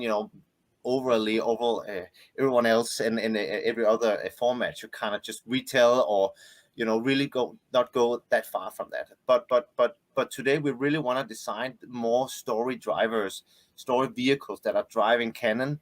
So there's keeping that progressive storytelling, because again, remember, Ninjago is soap opera for kids. I really meant positive. It's a drama series for kids. It keeps evolving. So even though you're looking away after episode 5 or whatever, they're doing something. It's alive, and I think it's that where all these different formats, book publishing and digital, can really fill that void. And with the format itself, we can reach a new audience. Also going to our core audience as well. That are appreciating the bit more, artistic, vibrant, and aspirational tone of voice that really fits and comes with this format. So I'm really, really excited about that particular part, because we have been exploring that kind of storytelling for quite some time. So again, it will look familiar, but yet be very, very different. And I think that's a key word for this one. Yeah, and I think it'll be unique and original story, which I think hopefully everyone will love as much as we do. All right, so we have a few minutes left, and what we're going to do is a lightning round. So I'm going to ask everyone a few questions, sort of just really quickly. So first off, what is your favorite Ninjago character? Tommy A. Cole. Try. Garmadon, obviously. Sean? The same. Bad, evil. That's the fight I fight every day. Okay, I know more about you now. Daniel? Kai. I've always been a fan of Kai. All right. Tommy K. Kai as well. And yep. I'm guessing, Haley, you'll say Garmadon? Cole. Oh, right. Cole. All right, so now, which Ninjago ability would you want the most? Tommy A. That would be fire. It just looks so damn cool. Try. The Tornado of Creation. It's really handy for deadlines. Absolutely. Sean? I hear there's a vacancy to be the Master of Wind, so I'm gonna slide in there. Got it. Daniel? I'm a hydraulics engineer by day, so definitely water. Very Water's useful. mine too. Tommy K. Master of Amber, to have the ability to absorb and copy other people's powers. Oh, I see. And Haley? I would do Lloyd's Green Energy so I can figure out what it is. Make a quote about it. It also looks really cool too. So. All right, Ninjago's best kept secret. So now, would you rather be stuck in LA traffic, have your city ravaged by Garmadon, or deal with a runaway giant-sized cat? So hands up for traffic. Garmadon ravaging the city. Giant-sized cat. That's a stupid idea. Who thought of that? Right. So one last question before we wrap. What Lego theme do you each personally want to see in the next Skybound comic book? Tommy A, you first. Well, I mean, since you're already doing Ninjago, and I've worked on Hidden Side, Nexo Knights, and Legends of Chima, so one of those, please. Great. They need some love. Something space related, maybe with the blue space astronaut guy. That'd be my classic. Daniel? I'm old school. I'd want to see something on like the origins of the Futuron Blacktron War or something like that. All right. Nerd. Tommy K. It's probably not the right answer, but I would say more Ninjago. I think we're just getting started. Excellent. Haley? If I can't say more Ninjago, I would have to say Monkey Kid. I think Monkey Kid would thrive with the comic format. Excellent. And Sean, I'm leaving you last because I'm wondering if you can give us any hints. of what might be coming up, or do we just need to watch this? Sure, I think we've discussed about half of those seriously. Some I've already been told to wait and see. But yeah, more Ninjago, the more we dive into the mythology, I think the more that story ideas just naturally get generated. And I even have a couple curveballs to throw a try as there's more that we delve into the Garmadon story, as I think there's definitely more meat on the bone there. But yeah, no, I mean, there's going to be existing stuff. Also, part of the challenge was to explore things that have never been done with Lego. So we're definitely looking at it. It's going to be a really fun launching all these titles. Personally, it's my mission to see a Pirates comic. So if I could do that, Pirates would be launching immediately after in May. Lego did that back in the day. I know. Excellent. It's also a Ninjago story around pirates. I know. Oh, believe me, I've considered all these possibilities. There's also a Ninjago story around space too, so and water and everything.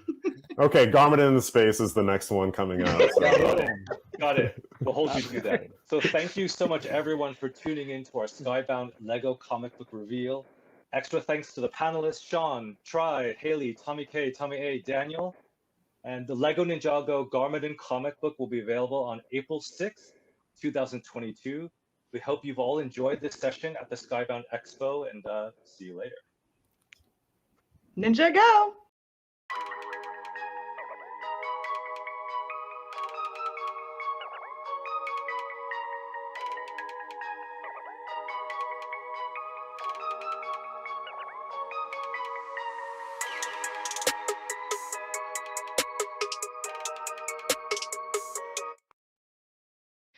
Whoa, we're back.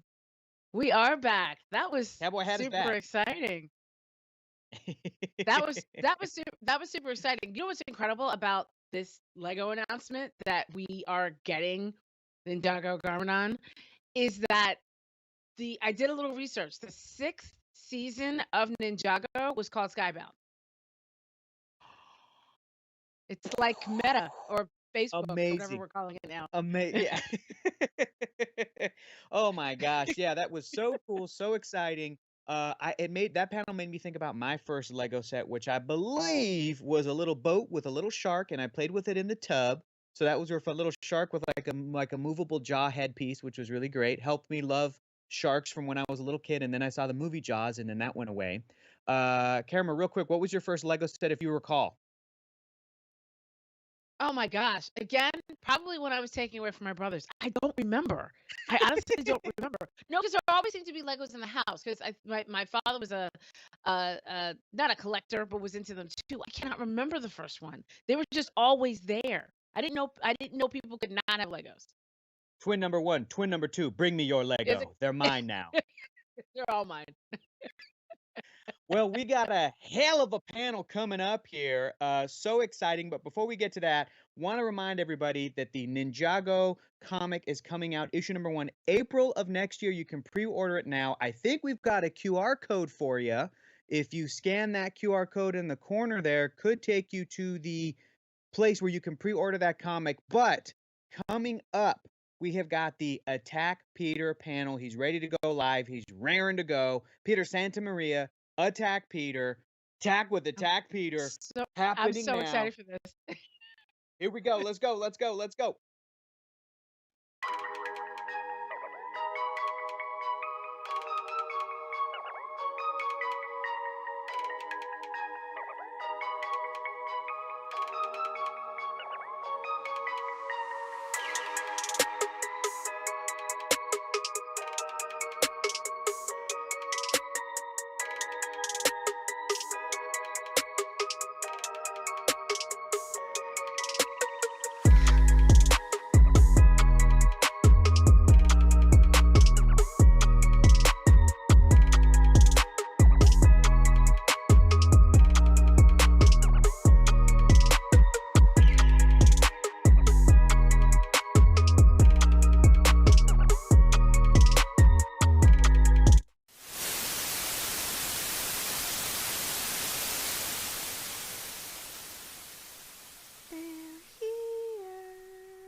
intro. No, you hit it. Me? Just do it. Okay. It's not gonna work. They probably aren't hearing anything. It'll work. Okay. Oh, it looks cool split up between two. Okay. Attack. Hi, everybody. I don't know why we didn't get our cool intro. There we What's go. going on, guys? We're always ready. How good does it sound through the mask? Not great.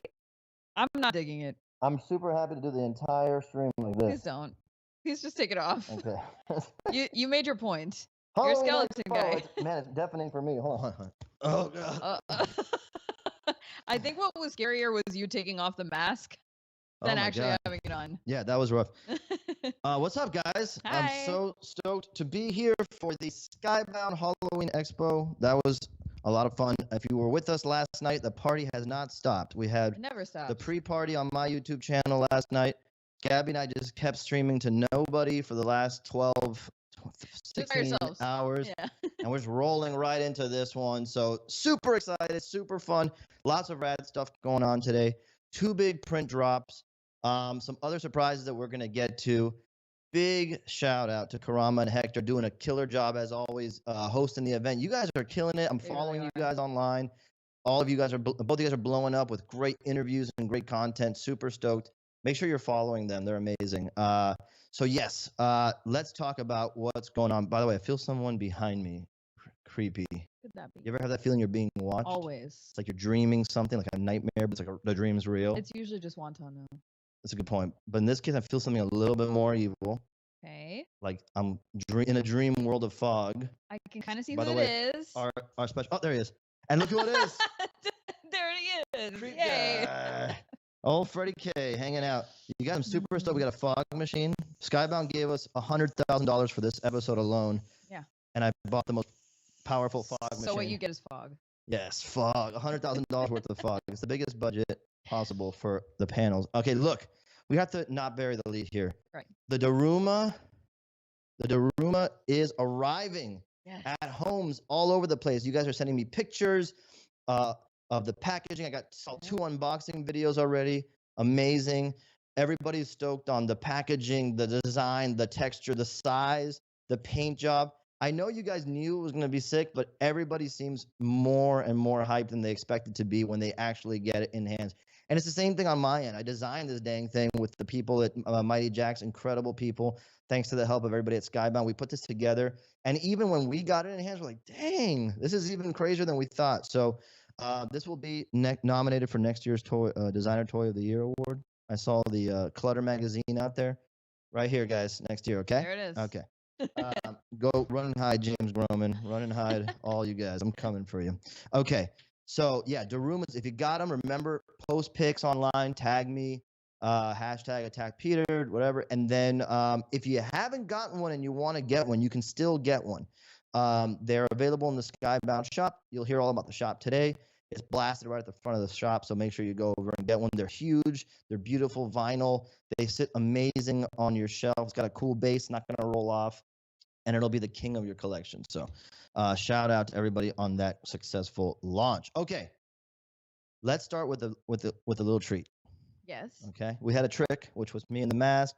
That the was fog. Yes, that was Gabby's quite tricky completely to pull. fogged out from where. Yeah, we can't see each other, and we're in the same room. Let's start with a little treat then. Let's go to a treat. Okay, go for it. We like here at the Attack Peter show. We like merch and shirts and apparel. We wear them. Gabby's gotten a Month of Monsters shirt on right now. No one can see it. Yeah. But they're super popular. People love them. The shout out Eric Denman helping with the designs on that. And we have a brand new pair of shirts that we're going to show featuring 2 of our favorite monsters. One brand new, the Frankenstein's monster, and one with the mummy head. Look at that. Brand new design. The design smack on the front this time. You got the green retro color of the Frankenstein head and that weird mummy bandage color for the mummy. I love these. Oh, hit your camera. I love the psychedelic background spiral. It's just great. I can't wait to get these to wear them. If you're like us and you like doing Halloween all year, 365, this will definitely help you on that. So get those now. They're in the shop. Are the available originals now. still there? I think they are. Yeah. We keep threatening to clean out the shop, but we haven't done it yet. But we haven't done it, so you can still get help them if yourselves you wanted to. if you were meaning to get something before it's too late. Yeah, totally. They look so good. I love how they came out. All right. So we also, let me check. I've timed this because I don't want to go too fast or too slow. You do have that. I have We've had this issue in the past. I go too fast and too slow. Take a deep breath. I'm very excited. A deep breath of all the fog that's in this room. Try not to die from the fumes. It's like a giant vape. With exactly none of the what it is, nicotine my or God. anything. It's just straight the chemical. I know. Okay. Yeah, there you go. Okay, deep breath, and now we've now given them 2 new shirts. 2 new shirts. We The talked old about the shirts Daruma. are still available. Yeah. They've got the Daruma on the shop that Yeah. they can still pick up, and it's being shipped now. That's true. Okay, what else? You know what we have a lot of is fog in the room. we have a lot of fog. We have a lot of new fans. It's spelled PH. PH? Really? Do they really call themselves PH fans? Like fans? I've seen it written on many a post. Fish, obviously spelled PHISH, the legendary band. But then their fans are fans, PHANS. Fans. I don't know if they all call themselves that, but enough of them that I know, right? It's a thing. Is Let it a me tell you hashtag? something. If it's a hashtag, it's a thing. I thought our fans were fervent, and they are. I mean, they saw some are. amazing hauls of the Ultraman print, the Daruma print, the Daruma figure, all that. The Fish fans are not playing around. No. Dude. I mean, The they've water- got decades on us, in fairness. Yes, the water has been chummed. Okay, that's a fishing reference. Is it really? Yeah. I never would have guessed. And which refers to like blood and spooky Halloween. And I've been getting DMs left and right on every social media platform you can imagine. When is the Fish print drop? And if you don't know what we're talking about, The AP or the actual? well, I'm gonna explain. Okay. We're not gonna drop it just yet, so everybody calm down. I'm gonna Everybody take a deep tease. breath. I'm gonna tease. Okay. This is the linoleum block, the carving that was used to make the Fish print.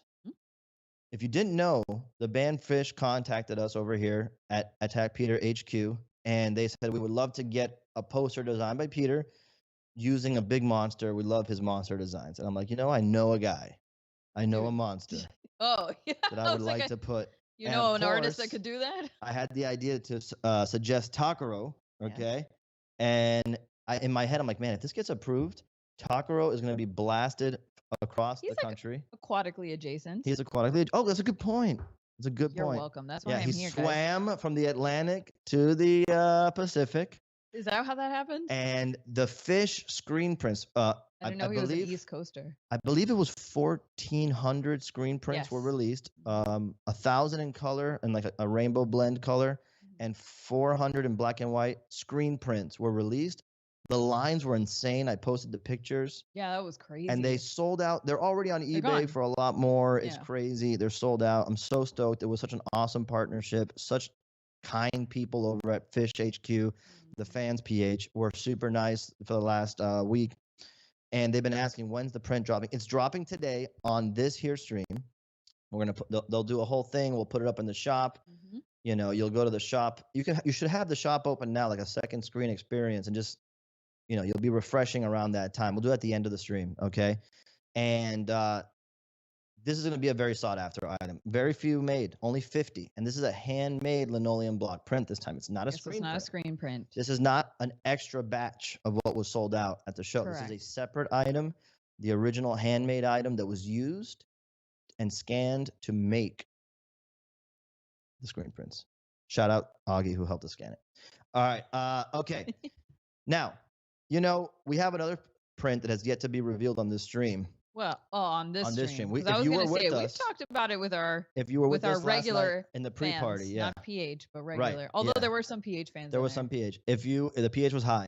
I don't know if that's good The or PH bad. was really high in the So stream last if you were night. with us last night, we revealed it. We're going to get to it. But first, something completely different. Something we at HQ, APHQ, Oh, I like AFQA, that. Hashtag APHQ. yeah, we have never done this. We've been wanting to do this. People have been asking us to do these products for quite some time.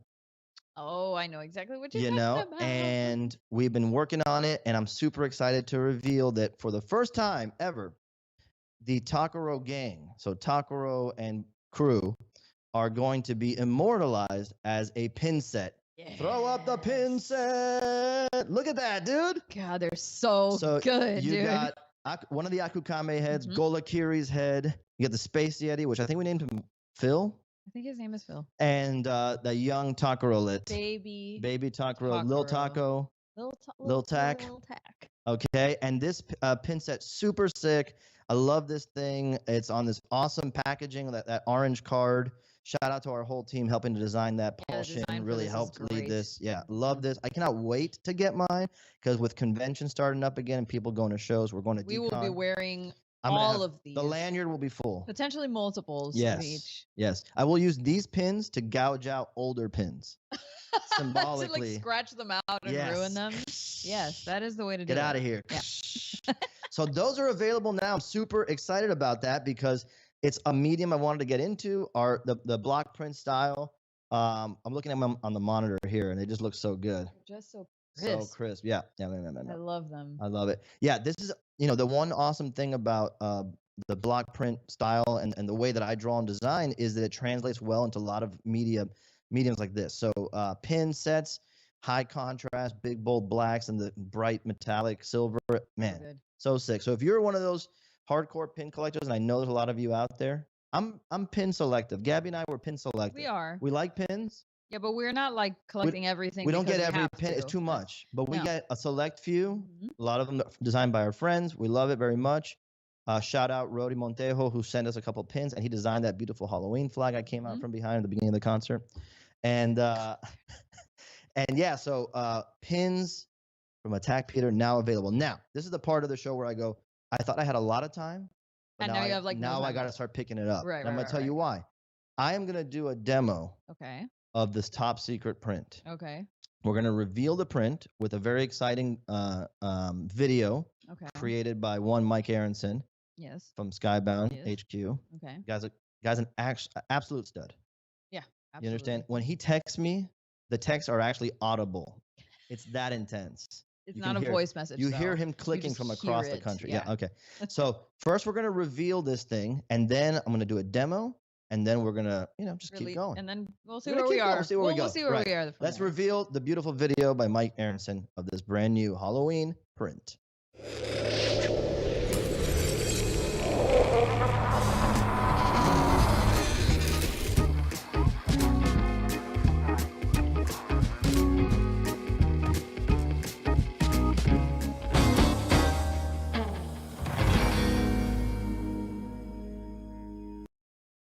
Oh, man. Incredible. I love that video Every so time I much. see that video, I love it even more. That video makes me want to show based on these characters already. So this is it. This is my brand new print design revealed to all of you for the first time here. Happy Halloween. Gabby and I have been so intensely celebrating Halloween since I think September 1st. August 30th. August 30, whatever. 30th, 30, yeah. 38. And so we've been like super hyped up on Halloween. We've Mhm. been decorating the house. We've been watching scary movies. Gabby made an awesome like Halloween countdown calendar with like stuff with candy. It's the shape of a witch's hat. I'll post it online so you can see it. And I had to design. I told the crew like I need a few days to design an original Halloween themed print. I think you guys, I don't want to speak too soon, but I think this may launch some characters and some stuff for the future. So this might be the first appearance Potentially. of something bigger down the road. I love it. It's got this little trick-or-treating dude hanging Mhm. out. You see him? And he's kind of like frolicking through the pumpkin patch, which has already been activated into jack-o'-lantern mode. I don't think these were carved. I think these like They turned- just woke they're up like, like yo, that. exactly. Yeah. And then he's got this big mega pumpkin spirit hanging out in the patch, who I guess most people would be afraid of. And this little kid's like, you know what? What if I bring him a freaking candy? Yeah. And look at the reaction. And now we're Very, good. yeah, very good reaction from the pumpkin spirit. Either Amazing. he's saying delicious lollipop or delicious. It will be a lollipop flavored boy. Oh, dark place. Let's go to ArtCam and do a little demonstration of how I actually make these because I think a lot of people out there know, but not everybody will. And I want to make Correct. sure that everybody who's never seen what I do gets a chance to see it. Okay, here's ArtCam. I hope if I put the paper on top of the fog machine, it doesn't burn. Okay, so here's the linoleum. It is an actual carving, right? So I carved this design out of this material called linoleum. If you touch it, it feels like a carved piece of wood. And I take, actually, do I have my brayer here? Can you grab it for me? Yeah, give me a second. I take this ink. It's called ink. It's from the company Speedball. They're so good to us. They sponsor us all the time, send us free ink. And I roll it on. Is it a smaller one, the small chunky one? There we go. Gabby's here because that one's 87% prepared. No. Just give me the big one. I don't know where the other one went. That's okay. Maybe. Yeah, that one right there. The big one's fine. Yeah. Look at the size of this Mjolnir. Okay. So I'm going to take this brayer now and coat it with ink. I'm going to move the mic slightly out of the way. All right. And I take this ink. I don't know if you guys can see this. Okay. There you go. Okay. You really got to coat the whole brayer. And what I'm able to do, and you'll see it now in just a second, is take a design that I created once by hand, carved, drew out first on the material, the linoleum, right? Drew it out first, carved it out. And if I was just making the carving, it'd be a one and done piece of artwork, and that would be cool.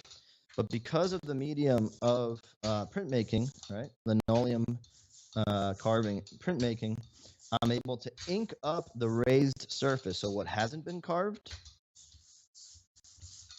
check it out. So I'm just going to go ahead and coat that there and move this over just a bit. There you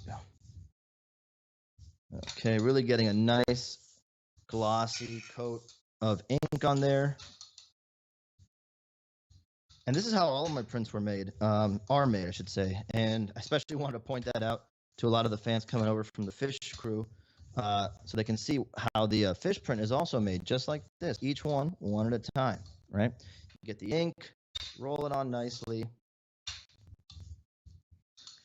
It's a handmade process all the way through. The paper, which you'll see in just a second, is also handmade, not by me.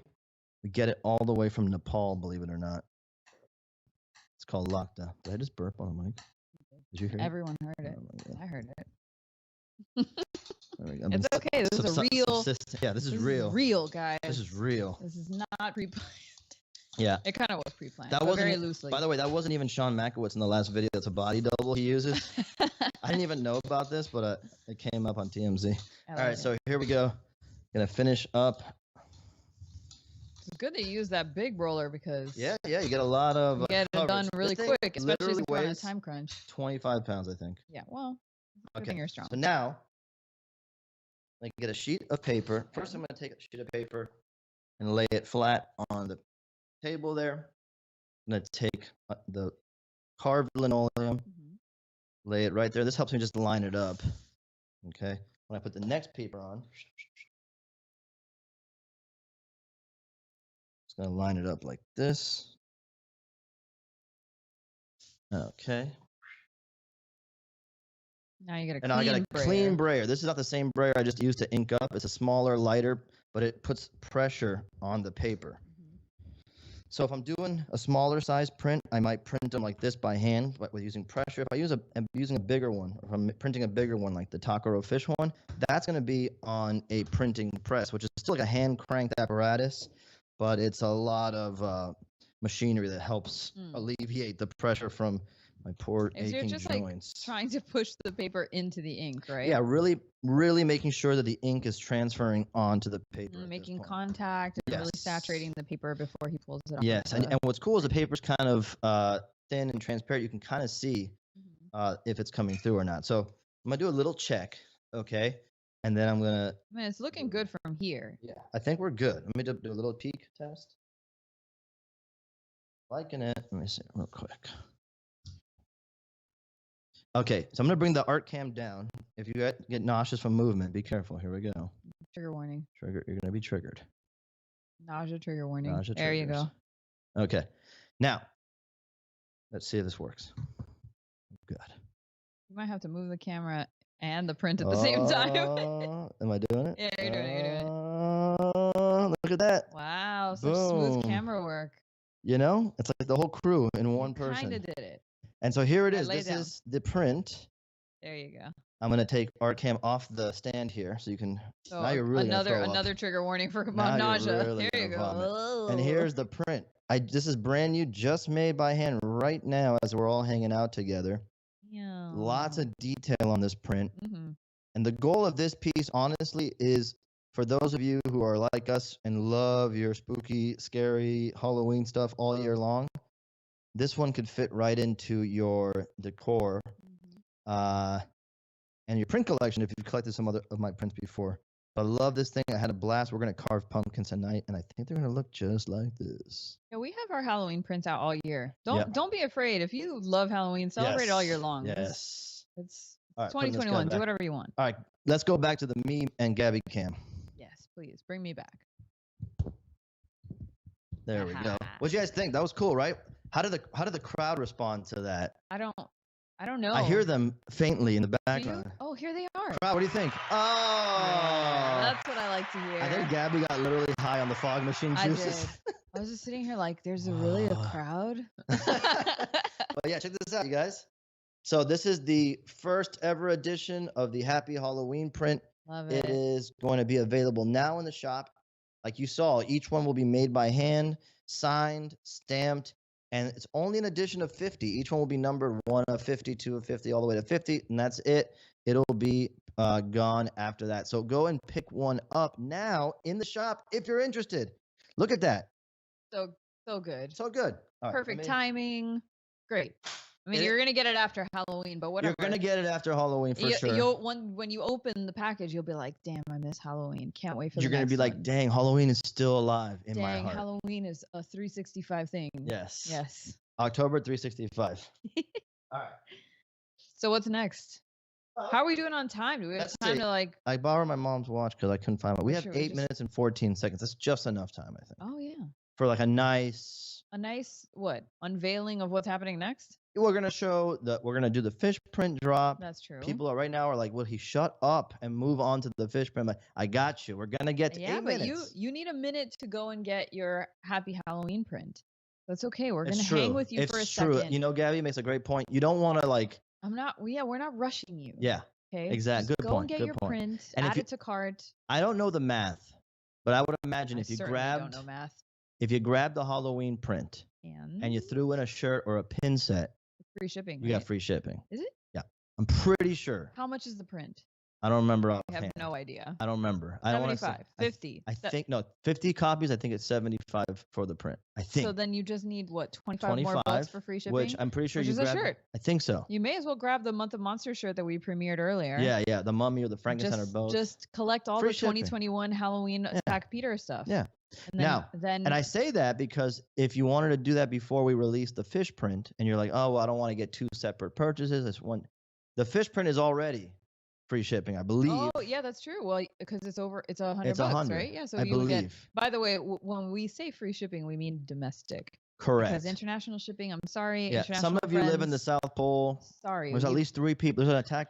We've got to Peter pay those crew. carriers Yeah, to it's get too this much. stuff to you. But if you're domestic, Yeah, it's free we got shipping you. over $100. So All right. do what you will. Make Okay. your maths. Okay. Okay. Here we okay, go. Okay. Now, I'm so excited to show you this video launching the Takaro print because it's Mike Aronson again. This guy is a Again, wizard. killing it. That's so good. And he put together this video really last minute because this guy took us off. Okay. And check this out because this is awesome. Roll the clip.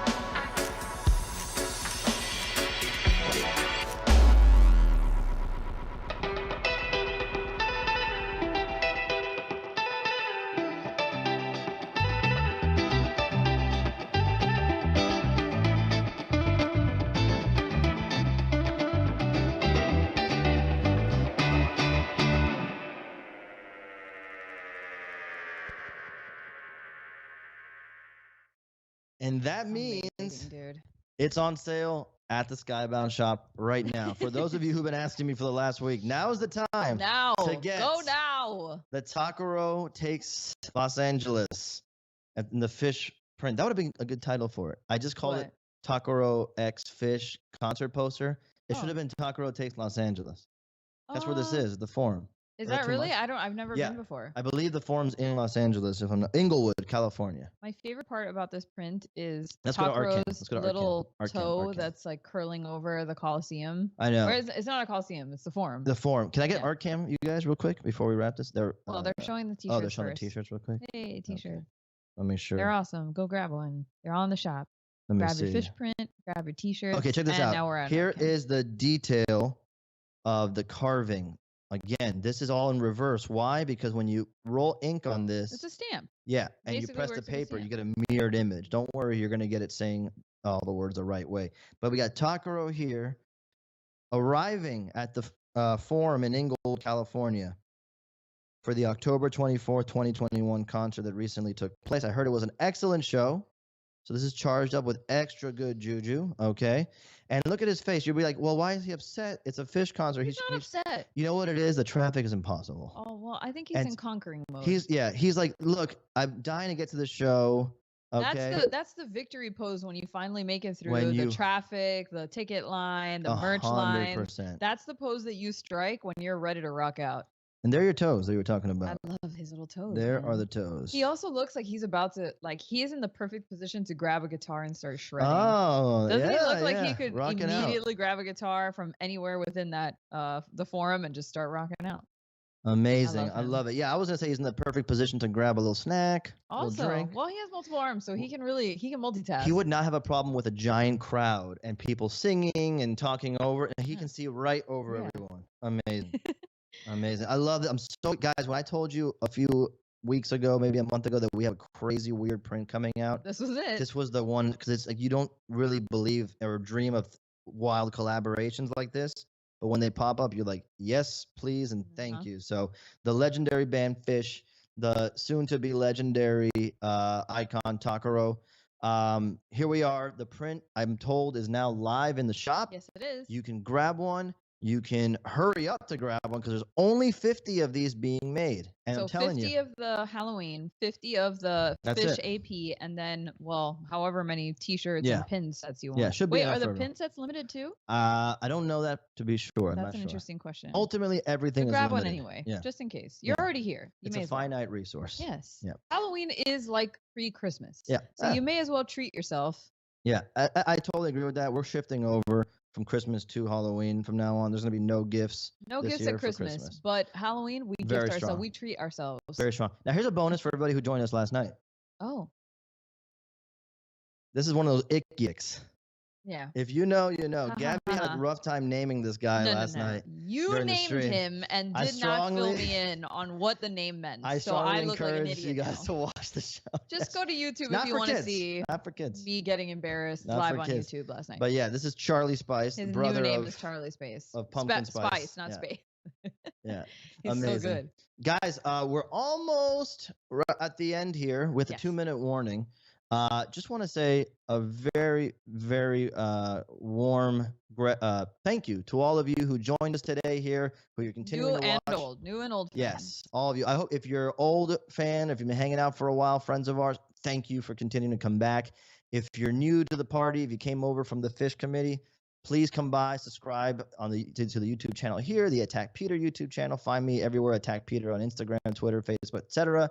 We got a Discord now, just in case Instagram collapses again, Hey, you never or know. Meta, or whatever it's called We just now. got to be ready. Yeah, so hang out with us there. You never know when the important information is going to release, and I need to get it to you quickly. So amazing, so exciting. Thank you so much to the whole team at Skybound. You have no idea, you guys, how much work goes into a day like today, and how vast the team is, and how much they put into this. So thank you all, especially to those of you who I work with on a day-to-day basis. You know who you are. Thank Love you for putting up very, with very him much. Oh yeah. every day. Gabby That's- always says, "How do I they know. tolerate you?" I don't know how. I don't talk that much. That's the secret. Very to them. I'm very. Too much is already enough. Let's see. We have 1 minute. All right, 1 minute. Make sure you wear something rad tomorrow for Halloween. Yes. Make sure that you give out treats to trick-or-treaters. Do not blow out your jack-o'-lanterns early, and keep your Halloween decorations up until If not, who's November gonna show up? 1st. Because you know who will show up Show if you 'em. don't. Show 'em. You know Do who the will dance. show up if you don't. You'll be in trouble with this guy. Make sure that you follow all the Halloween rules. I don't know if anybody can see that. Oh, this is a good dance. Guys, we Fog love you. machine. We love you. Have fun. Thank you for picking up your prints. Thank you for supporting us. We can't wait We still have 20 seconds. It won't end. to see you again. We're too good on time. When's our this next time. stream? Not Huh? next week. When's our next stream? I don't remember. Is it next not, week? It's not Thursday. It's probably the Thursday after Okay, next. well, join us on YouTube for the next stream. You can always find the times, dates, all that good stuff on Peter's Instagram at Attack Peter. We would love to have you We're going there. to Say DesignerCon, hi. Anaheim. Oh, and we'll be at DesignerCon this year, California. November 12th, I think. November 12th. So if you're going, make sure to find us. We're gonna be at the Mondo booth. See you guys. And yeah, I love you guys. You And wanna we're let just us gonna leave? continue sucking it Yeah. all.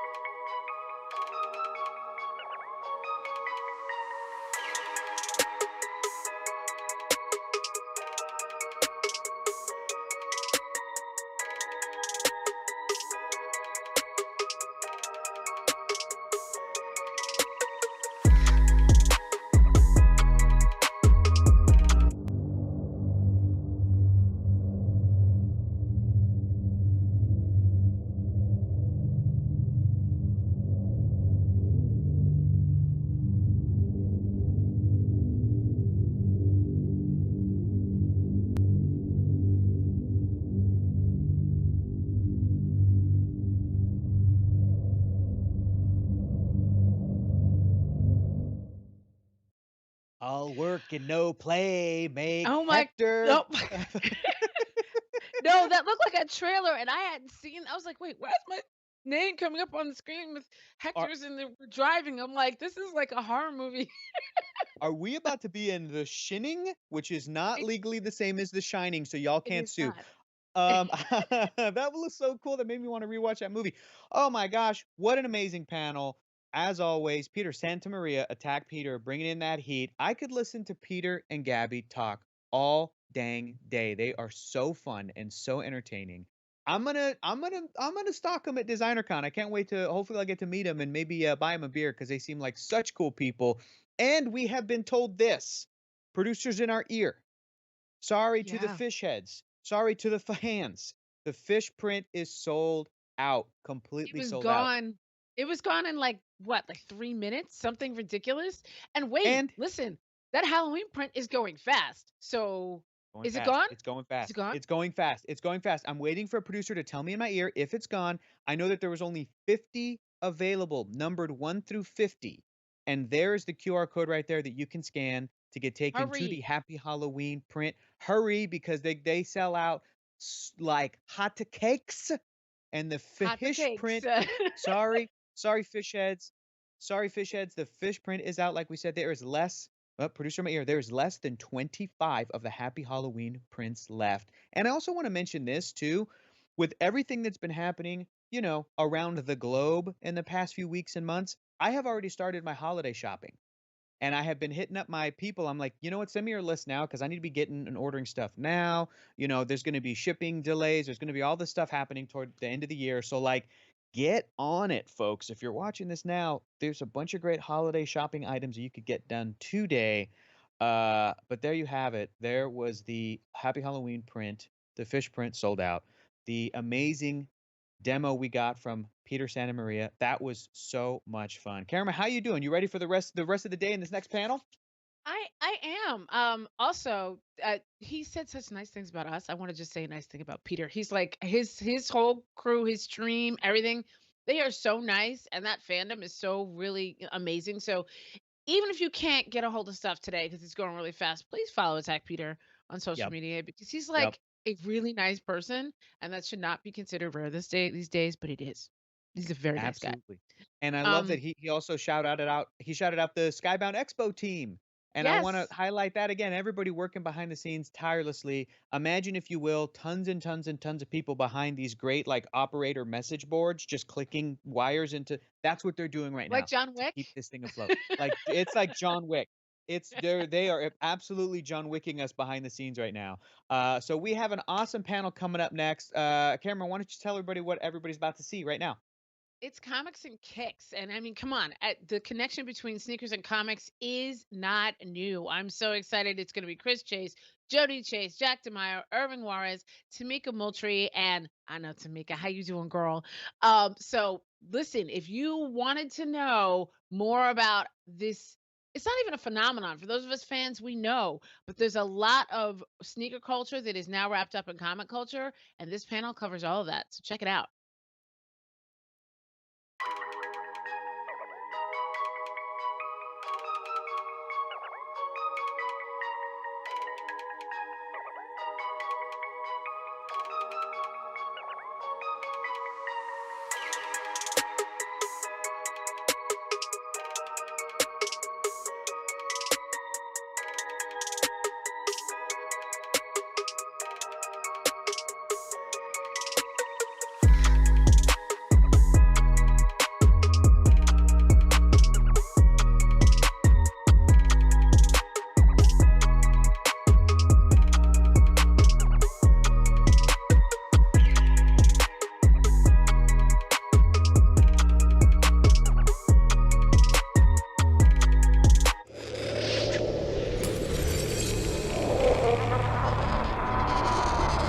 What's going on, everybody? My name is Jack DeMeo. I am the Comics Partnerships Manager for Whatnot, and we have an exciting panel today for the Skybound Halloween Expo. I've got with me some of the most amazing members of the sneaker community who all have one thing in common. They are fans of comic books just like you and me. And today we have an exciting panel brought to you by Whatnot, where there are auctions daily 24/7 starting at just $1. So download the Whatnot app today. Now I'm going to introduce our amazing panel of guests, starting with the YouTuber Chris Chase from the amazing channel Wear Testers. Hello, Chris. How's it going? And then we've got his partner in crime, also from the Wear Testers YouTube channel, Jody Chase. How are you doing today, Jody? I'm doing good. A little nervous, but I'm glad to be here. Hey, me too, but we're going to rock through it. We are coming up next with one of my favorite Twitter follows, Tamika Moultrie. How are you doing today? What is going on? Is Red Infamy in the building? Everybody know me mostly as Red Infamy, but my government's okay to use too. There you go. And a guy who I actually have some mutual friends right in here in South Carolina, professional skater, sneakerhead, manager of the awesome skateboard shop, Blue Tile Skate Shop, Irving Juarez. How you doing today, my man? Good, man. Good to be here. Good to meet you too. Now, we are all here because we all have one thing in common, right? We are sneakerheads. Now, no matter what type of sneakerhead you are, we have all heard that term. And I would like to ask the entire panel, when you hear that, what does that mean to you and how do you feel about the term sneakerhead? We'll start off with Jody. Oh, Put you on the spot there. Right? You did. I feel like I'm not the typical sneakerhead because I've been brought into it through my husband, Chris, who is definitely a sneakerhead. Everything I've learned is through him, and a lot of it is kind of just like it was going on in the background, and my brain like sucked it up, not even realizing it. But I definitely do enjoy some good looking shoes as long as they're comfortable, which is something we definitely like go back and forth on what's really comfortable and what's not. So yeah, definitely not the traditional sneakerhead right here.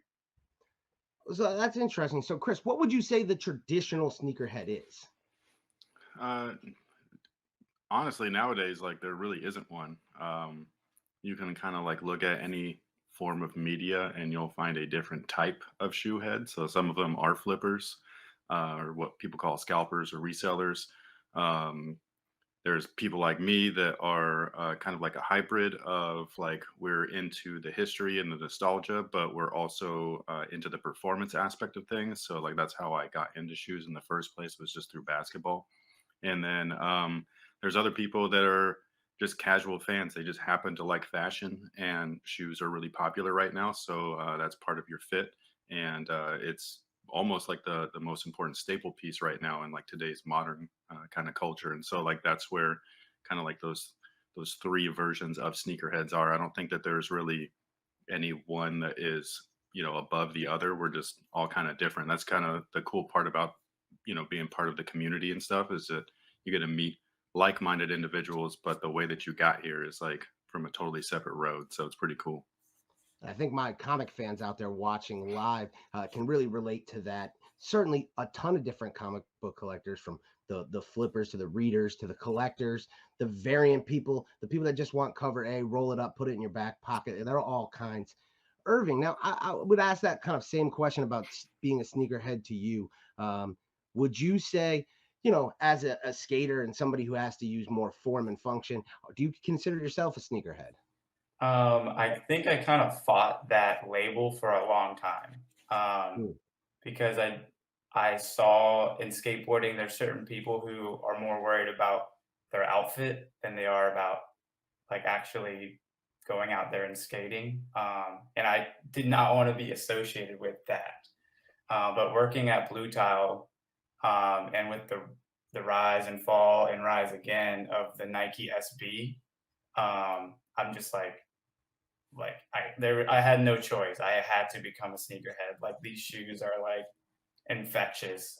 And I've been lucky enough to like get my hands on a couple pairs, and just like walking to the store and some beat up dunks, and like everybody on the way there is like, yo, you skated those, or yo, how'd you get those? It just like, kind of boosts your ego a little bit, and I just immediately, I was like, yeah, I'm a sneakerhead. And I saw that live at Baltimore Comic-Con this weekend. That's the same thing. Someone pulling out that slab 9/8 copy, and everybody's just wondering, whoa, where did you get that? So, to build on what you also just said, Tamika, we saw a lot with The Last Dance. I think that certainly brought a lot of new fans and a lot of attention back to the sneaker game.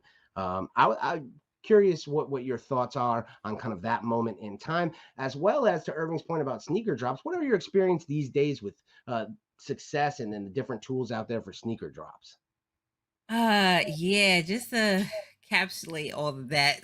With The Last Dance, it brought back so many memories, and it jogged a lot of people's memories to get back into sneakers. So it's made my life a lot difficult, okay, to obtain something, especially like during the whole pandemic period. It's like, wow, people got more information on sneakers, or fell back into, okay, I used to love sneakers. Why did I fall out of it? I guess from working and everything and having nowhere to go.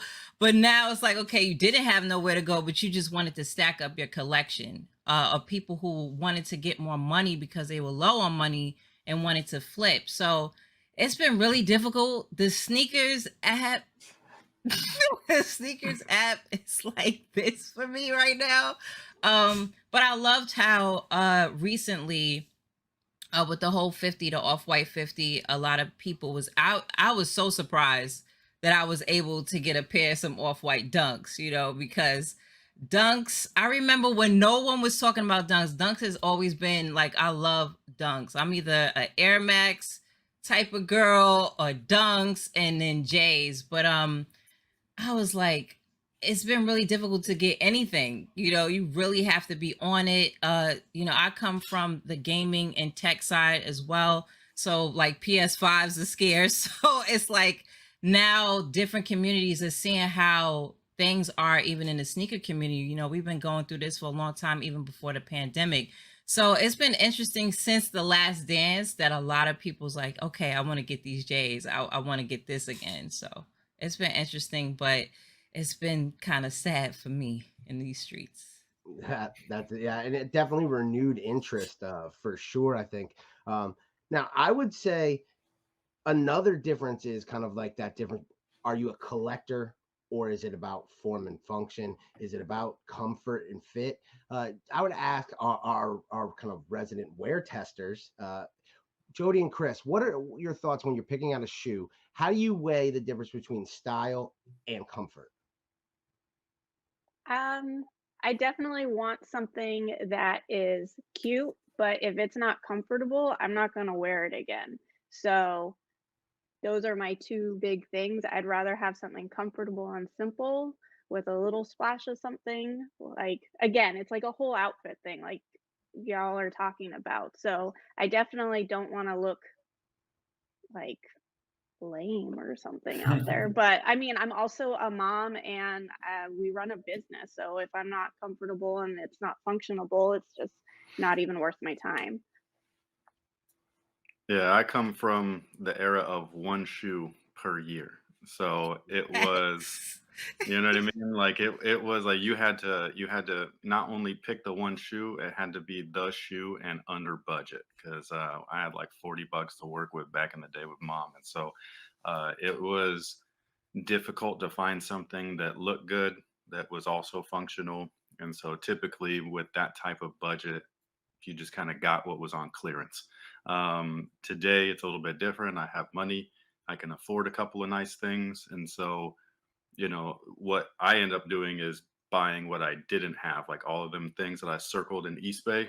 I got all of that shit Facts. now. Yep. So like, you know what I mean? So those are the things where like I am like reliving those things. I do enjoy the testing aspect, whether it's casually or on court, where I can be like, hey, I have not just worn casually, but also play basketball in every single Air Jordan from 1 through 36. And so like that to me was like kind of like a unwritten like bucket list item is like I want to do all of this stuff. So what I do now is I just kind of like have a shoe that I wear the hell out of, and that's just I guess the old man in me. Like there's some things that like you like kind of transition into unintentionally, that being one of them, and all that stuff. So I have all these shoes, some of them mad comfortable, some of them not.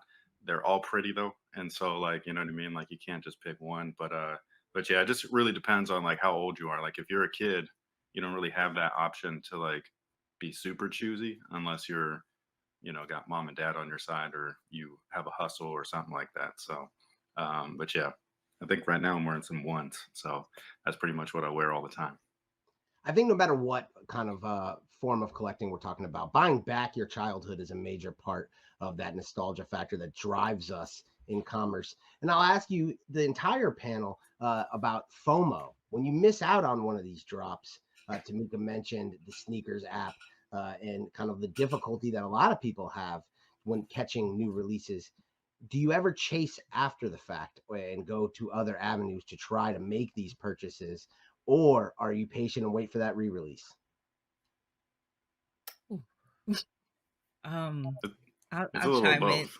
Yeah, it's a little Go, it's a yeah, little go ahead. both, for sure. It depends. Like it's like I even try to see even if I'm able to get it before the drop because sometimes the prices is like met at a really good resale. So it's like, do I just bite the bullet and just green like make sure I get it, or do I wait until it release, try to see if I'm able to get in line, which is a hassle already because once it drop, it's gonna go sky high, and it's like I'm not trying to chase the resellers a lot of times. So it if I'm able to have, still like back in the days, it was all about connections, having the right people, knowing the right people in different industries sometimes that can even help just to get that shoe that you really want. So just like what you mentioned with comics, sometimes you can't find that variant cover and it's like, yo, I'm trying to get this. So it's all on who you depend in different shops. So keeping relationships for sure.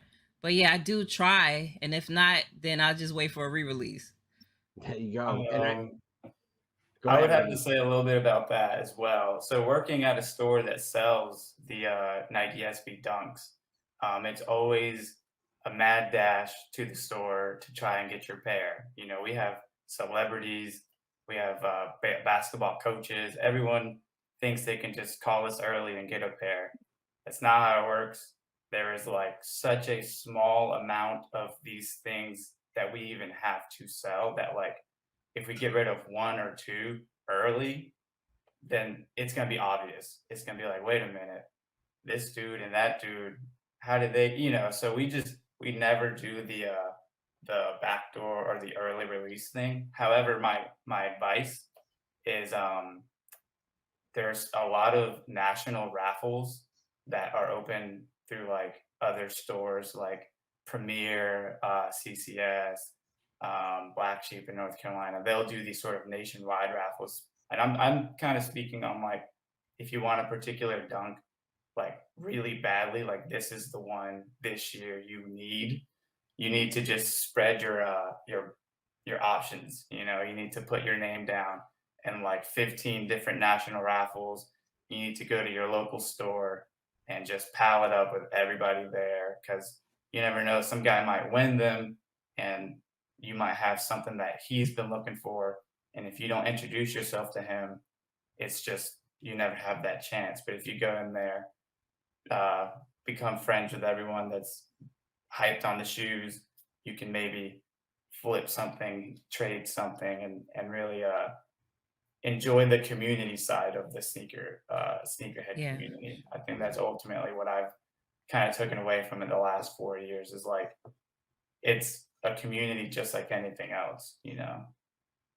Well, I was going to pivot to you because I'm sure there's nobody more popular around sneaker drop time than Oh, an yeah. employee of a sneaker shop. So I'm sure people are hitting you up all the time trying to get kind of that Oh, sneaker yeah. favor. I will also throw out there another great place to pick up sneakers if you miss out on a drop is Whatnot, as we now have a sneaker category with some of the hottest buyers and sellers on there, putting some of the biggest heat. We've seen all kinds of releases, so keep an eye out for that. Make sure you download the Whatnot app today. But Irving, I'm going to stay with you. Now, we talked a little bit in the beginning about the fact that you actually skateboard. So Yeah. I asked Jody and Chris, because they are known to talk about comfort.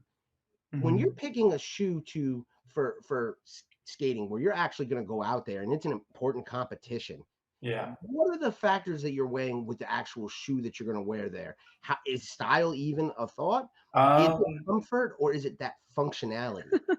So if you look good, you will perform well. So it's always style first, for sure. I love Recently that. there was these, they're called quarter snack dunks. They were like zebra striped, and they're more of an ode to the classic dunk.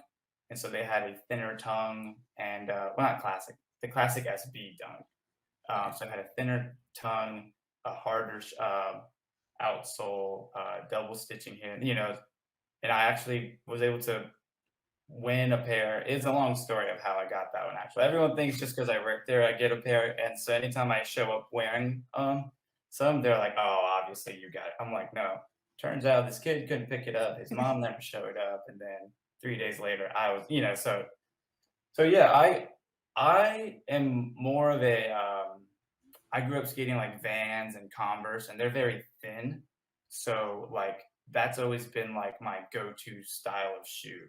So as I'm getting more and more into the dunks, I actually kind of favor the deconstructed dunks. And it kind of works in my favor because the deconstructed dunks aren't as sought after with the sneakerhead community.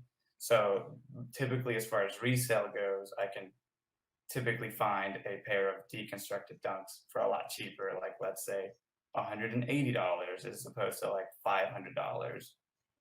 And then there's less entries in the raffle. There's less people coming in for the deconstructed. So there's just like a slightly better chance of me getting these like deconstructed dunks. And the reason is it's like I like to feel the board on my feet. And so they might tear up quicker, and my feet might be sore at the end of the day, but for performance wise, it's definitely the way to go. That's interesting. That wouldn't be what I would have thought, but there you go. Insights right there from a skater himself. So, now we're going to bring it kind of back to the world of comics a little bit. I would love to know from you guys, what is your relationship to comics? So many of my friends in the comic book community have recently got heavy into the sneaker game. I think there's a natural crossover there, and I'd love to hear all of you kind of like speak on that a bit. We can start with Chris. My love for comics started well before shoes. Like that cartoons were free. So that's what I grew up on, like He-Man, G.I. Joe, Ninja Turtles, Voltron.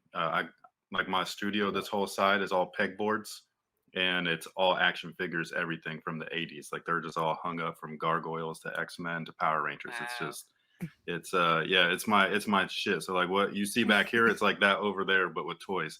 And so that was my like first thing that I would infatuate over, and I guess just naturally nostalgic. So I would follow when things would get re-released, like revamps and stuff like that, like new Ninja Turtle series or whatever it might be. So I was like, oh, like there's gonna be a new series, and all this stuff. So I would just always stay in contact with that. Plus there's, Comic Book Wednesday and your local shops and stuff like that. So you're always in the mix. I never really grew out of that. And so, yeah, so comics were my number one thing. It's interesting to see that there are, because like back when I was a kid, you were labeled a nerd if you read comics to a certain point. Like I remember I had to run home hella fast one time from like 5th grade because I had a Power Ranger backpack and everybody was trying to jump me. And I was just like, oh, like Power Rangers is cool, man. You know what I mean?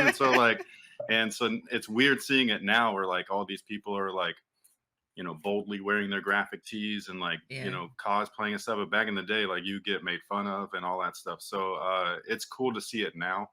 And again, I never really grew out of it. So this has been a part of me. Like if anything, like the comics raised me, you know what I mean? Like with a single mom and stuff like that. Like that was like my guidance, if you will, like seeing the good guys and all of that stuff. So like those are what I connect with the most. Shoes is just something that I happen to also really be into, and nowadays they coincide with collabs and all that stuff. So it's pretty dope. That's awesome. Jody, did you have any sort of like background kind of like growing up similarly with comic books? Cartoons. So I definitely watched like Batman and Batman Beyond. But I'm a girl, and so like eventually you kind of grow out of it, especially like in the 90s. So I didn't really read any of them. I mean, I had Archie comic books from the grocery store, but other than that, still count. That still I was gonna say that counts. That still count. Yeah. That was always like a treat from my dad. If he went grocery shopping, he'd bring those home for us. But then I didn't really anything until I got with Chris, and way back when we used to be apartment managers, and it was very separate, like because I was the female in the relationship, I was in the office and it was just dealing with anybody who came in. Chris was out fixing everything. So I'd have all of this down like alone time. And so I was like reading everything. And finally he's like, here, why don't you read my like graphic novels I have sitting here? So I sat there. I like, had her for a read whole Hush. summer. It's like one of the best.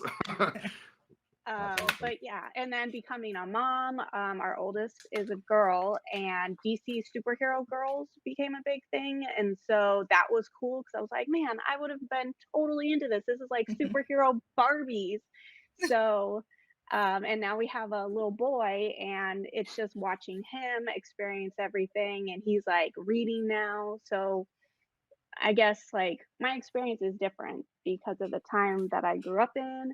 And being a girl and now being a mom. But yeah, like I really enjoy it. I love how it's like now gone to the main like stream and everything, and like movies. I got excited. I see Walking Dead in the background you have there. Yes. I got to like I haven't watched the show. I've only seen like a portion of the first episode, and then we received the Walking Dead books, and I was going through them. They're so big, but I was just like, oh my gosh, this is scene for scene on the page of what I saw. So I'm like really excited to read those. That's awesome. Tamika, how about you? What's your comic book history? What's your origin story there? Origin story. I like that. Same thing with everybody, like cartoons, and like my family period are geeks. Cool geeks, you know what I'm saying? But like my grandma to my pops, my mom, but cartoons, like seeing X-Men, what drew me in even more was seeing a Black woman, and I was like, Storm. And I gravitated because, during the 90s with comics, I didn't get to see anything that looked like me. So Storm, just seeing Storm, and then my dad being into manga and anime really drew me in. And that just continued.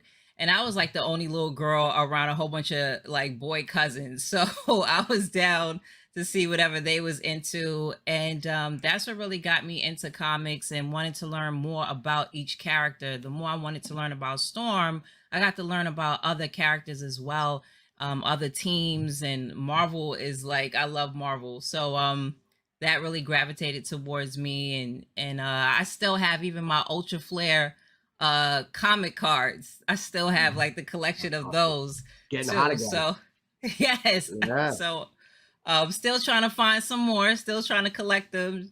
Just like my Pokemon cards I still have. So Thanks for my childhood. I still live as a big kid today because I'm able to get it now, just like what Chris was saying. So that's like my origins. Like my grandmother, she's a huge Superman fan. So just having that all around me, I had no choice but to be a geek. Like it was inevitable. There you go. Now, Irvin, how about you? Well, I definitely grew up typical, teenage kid watching like Dragon Ball Z and Pokemon and Yu-Gi-Oh! And that led to like collecting cards.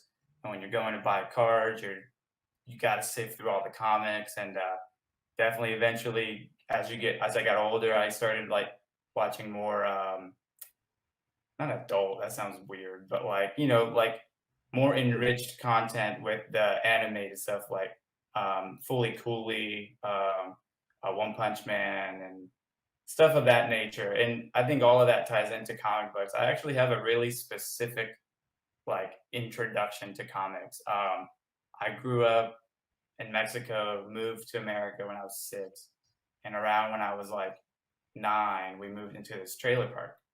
And my neighbor Sean, his dad was really into comics, and I had never really like flipped through a comic or anything like that. So I saw Superman, and I was like, "Whoa, you have Superman comics? Like let me read through them." And he was like, "Yo, you cannot flip through my Superman comics. Like, you're about to like ruin these things, And I guess he could tell like how it impacted me. And the next day, he brought over a Superman comic, and he like let me have it.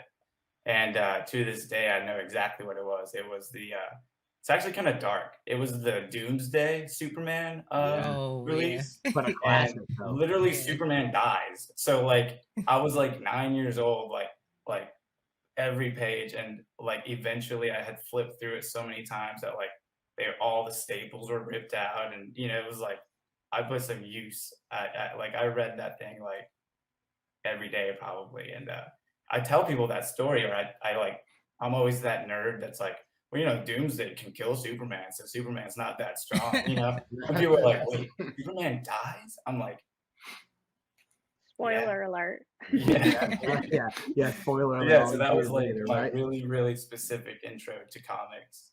That's super cool. I think that's awesome that like you caught on at such an iconic moment there. Yeah. In comics history. We're gonna play a little game here. We're gonna go a little lightning round. So just kind of looking for that one word answer. This is the kind of thing I like to think about now. If you were dropped in the middle of the world of The Walking Dead, what is the one sneaker you want to be wearing on your feet? We will start with Tamika. Oh wow, put me on the spot. Just I have faith in you. Dang.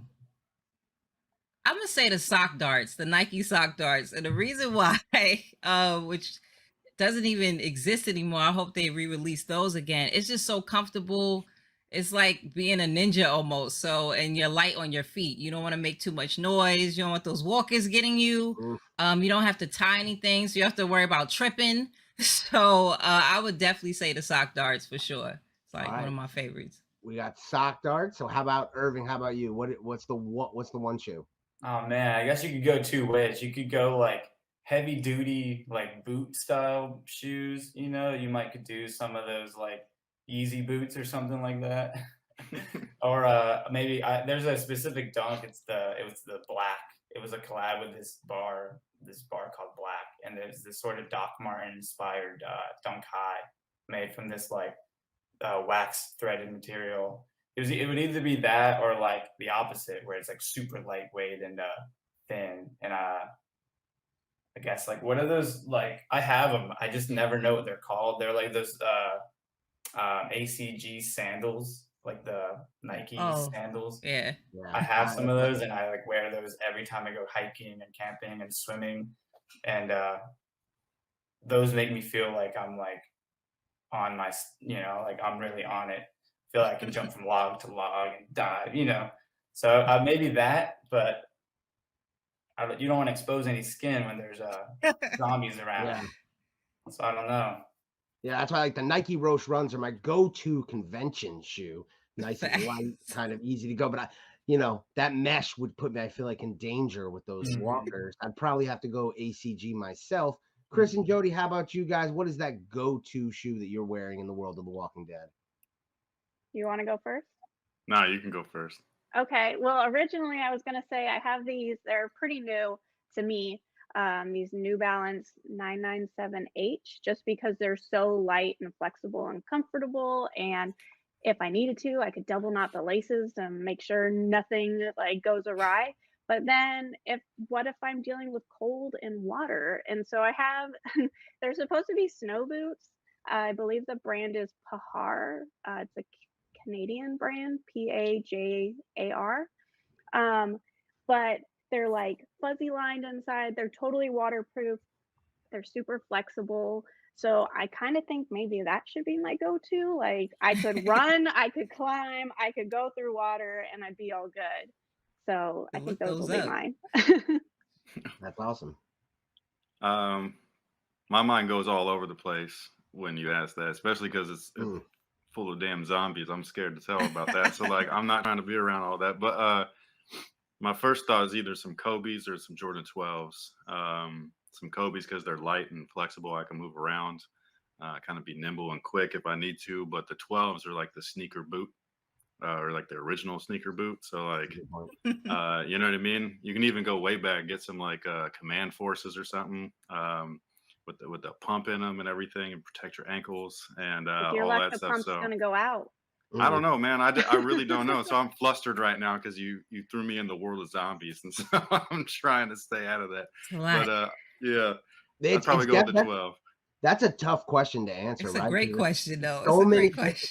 Yeah, there's so many different elements to think about in that world. Do you want speed? Do you want flexibility? Do you want to be light on your feet? Do you want something that secures your feet?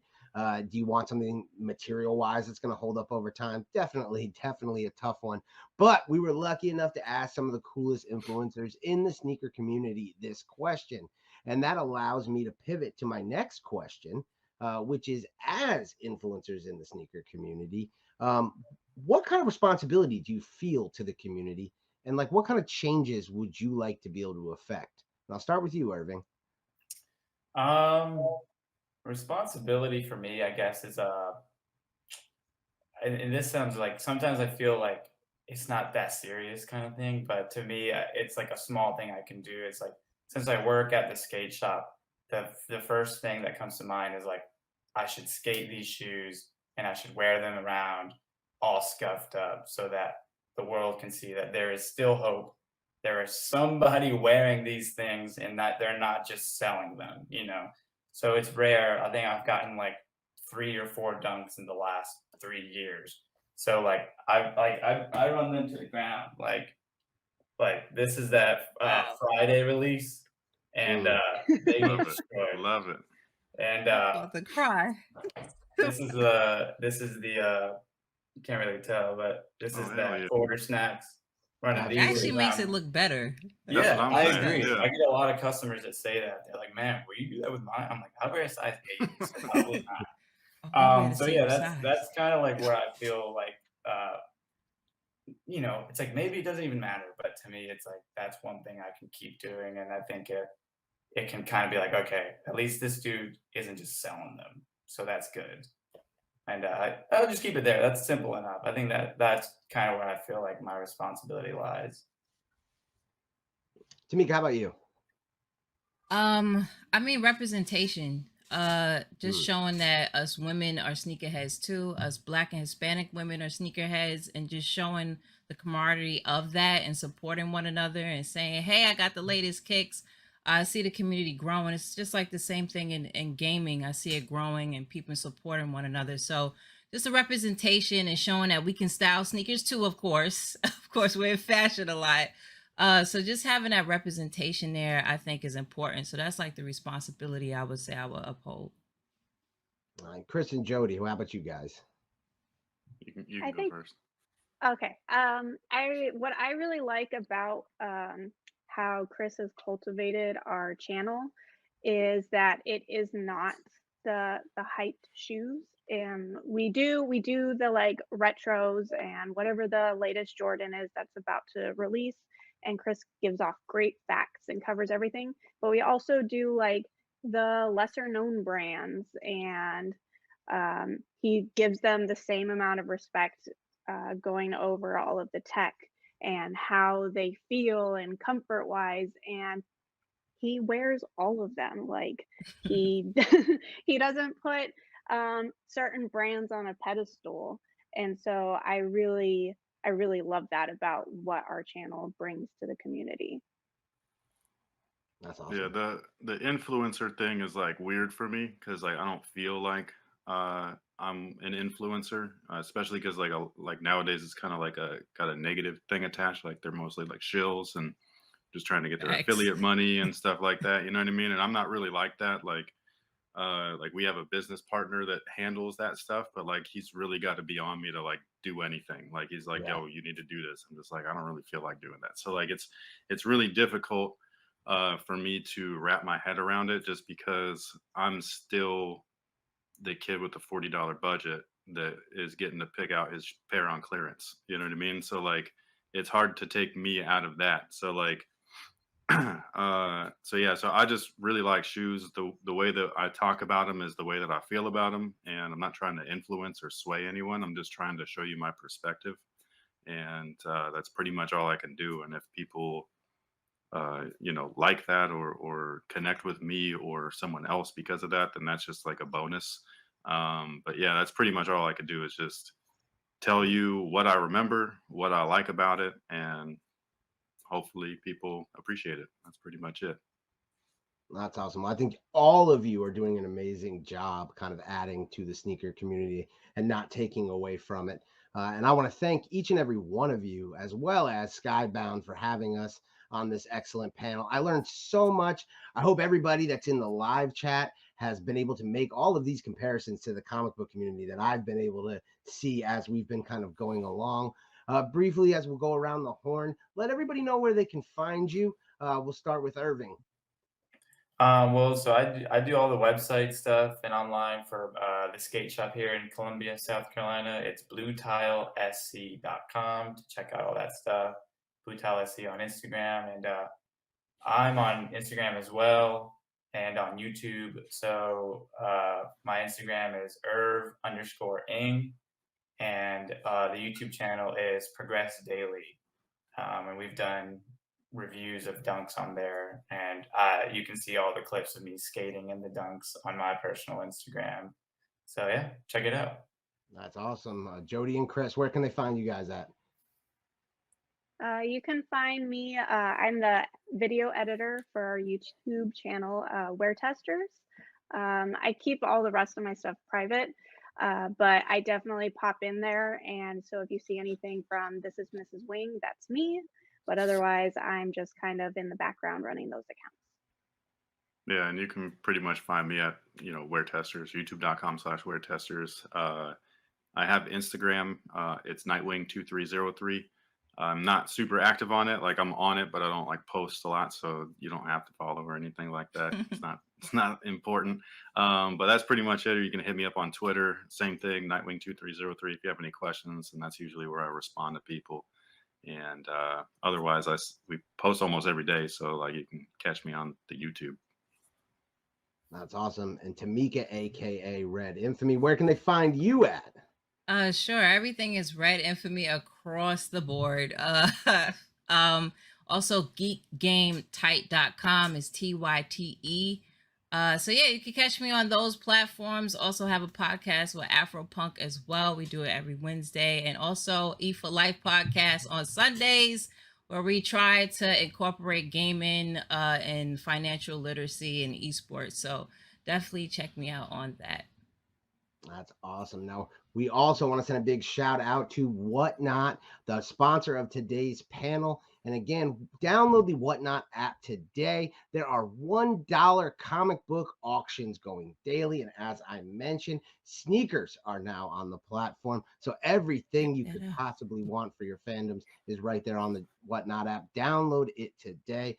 Thank you so much. My name is Jack DeMeo. You can find me on Instagram at aka_Mr.Bolo, always letting you know what to be on the lookout for. Again, thank you to everybody who joined us today for our panel. And I hope everybody out there enjoys the rest of their Skybound Halloween Expo. There are some absolute banger of panels on the dais. I hope everybody enjoys and has a great time. Happy Halloween. Oh, it's Cindy calling. Cindy James, a nurse at Richmond General Hospital, hasn't been seen since last Thursday night. She would have celebrated her 45th birthday this week.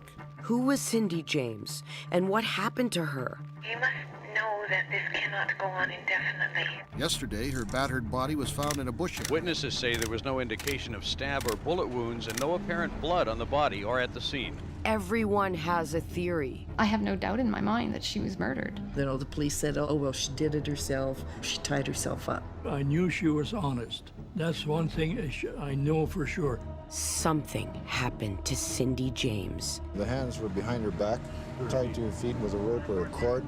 It's a mystery 40 years in the making. I wanted to talk to you before letting the police know that I now remember everything. I'm Pamela Adlon, and this is Death by Unknown Event.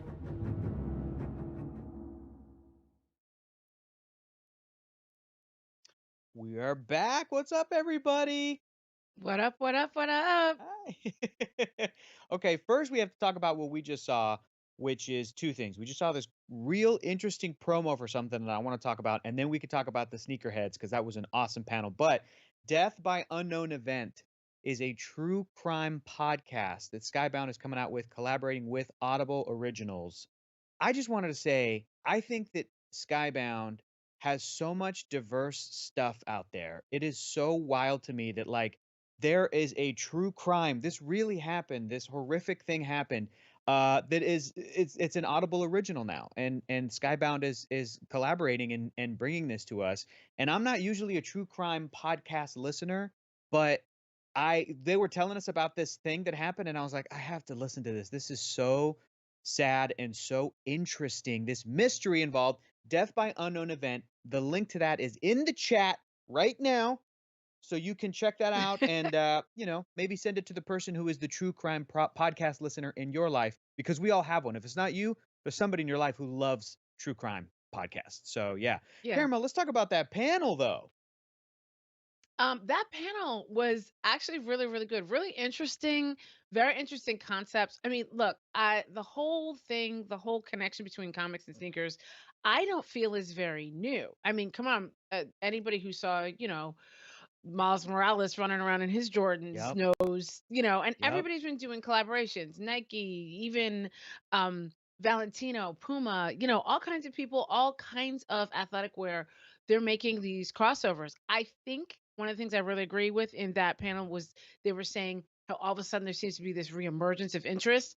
I have the same thought process with anime, and I think it's because of the pandemic, the panorama, the personal pan pizza that we've all been stuck in for the past year, that people have been home and they've been reconnecting with their hobbies of their youth and things like that. So there's going to be a lot more comics. I would love to see some blood spattered Invincible sneakers. Oh, that'd be sweet. Somewhere That'd be so like sweet. that. Yes, that aqua Where color people are with the yellow. like, dude, you got some stuff on your shoe, and you're like, no, I don't. That's part of that. Yeah, that'd be great. And also, correct me if I'm wrong. Talking about that crossover of those worlds. I believe Michael Keaton wore a specific type of shoe in his first Batman costume when they were making Batman in 1989. Look it up if you don't know what shoe I'm talking about. It's like pretty famous in the sneaker world. That I feel like is up there in pop culture with like the Marty McFly Back to the Future 2 shoes. Like sneakerheads know those shoes. And comic book fans learned that it's like, wait, he was wearing those for that costume. So absolutely, yeah, really, really cool collab. During this panty, everybody's getting back to their childhood loves, and a really cool panel that we have coming up is a tabletop gaming panel. So here's the thing, Karama, what if you and I just played a little tabletop game right now to get everybody hyped? What do you think about that? I think I've been terrified for this segment for like a couple days because you're so good at this. You're so good. Also, I was yesterday years old when I found out that Skybound has an entire tabletop like division with their own social media and everything. So I just learned something too. But yes, let's get into it. Let's play this game. Pitch Uh-oh. Storm is a There you go. beloved game that it's a great party game of pitches and movie deals and movie ideas. And we've got something real fun for the Halloween Expo. There it is, the creature feature Let me see expansion. that. I should do it.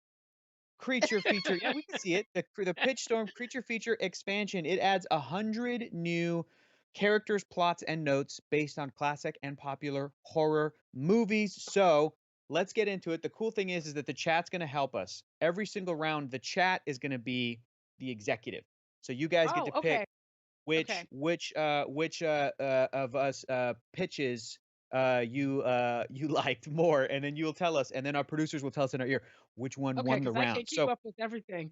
it's easy. It's a super easy way to play. You're going to need 3 decks of cards in front of you. You need your notes, right? We've Yep. got that. We got to have this deck in front of us. Then you need the plots, and then you need the characters. You got it. So Characters. with these decks, it's going to go real simple like this. Normally the rules are the person who just most recently bought dinner for someone else gets to go first. But Since I we're in a was personal saying, pan pizza and since that we're hasn't happened.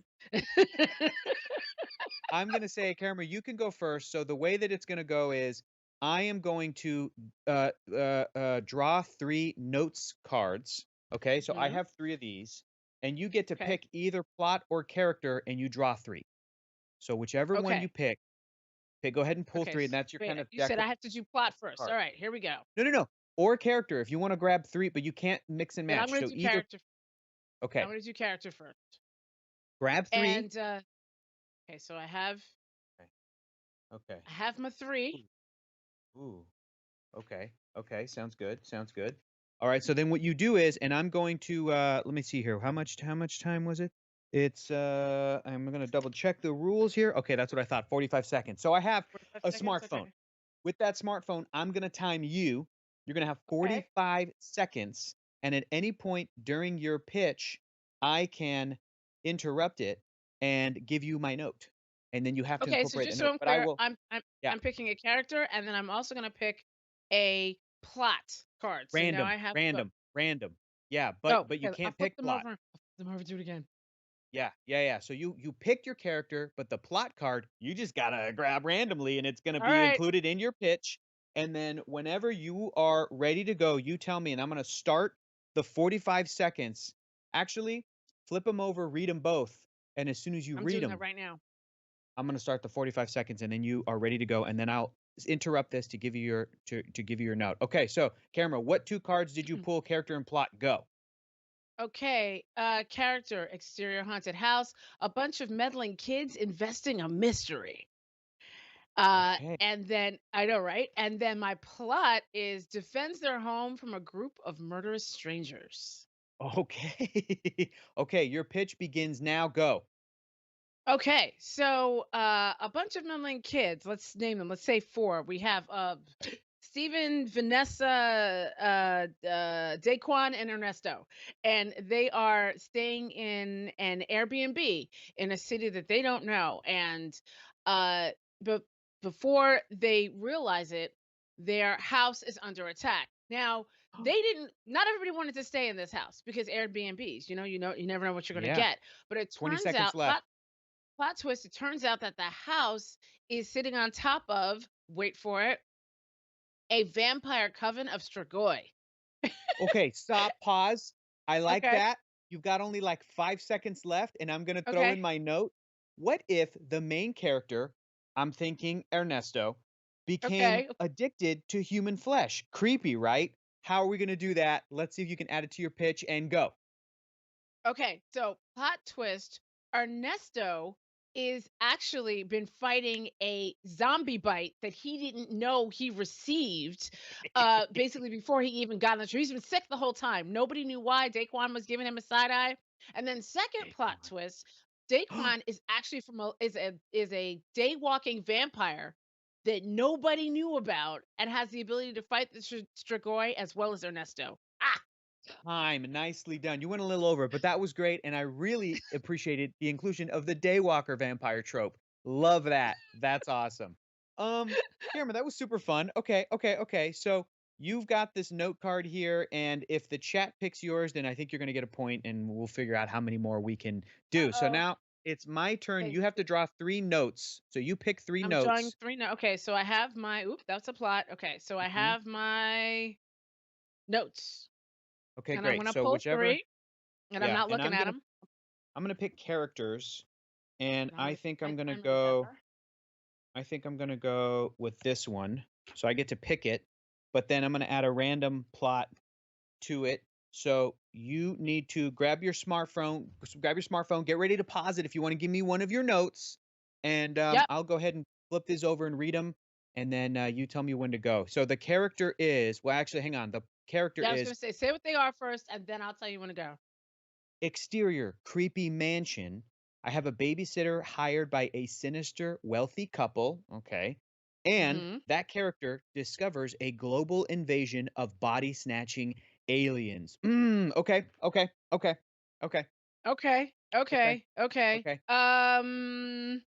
This is Let's easy. All see. right. You ready? Am I good? Yeah, I'm ready whenever. Okay, so I'm gonna give you a 3, 2, 1, and I'll start the counter. So Got it. 3, 2, Mhm. 1, go. Timer started.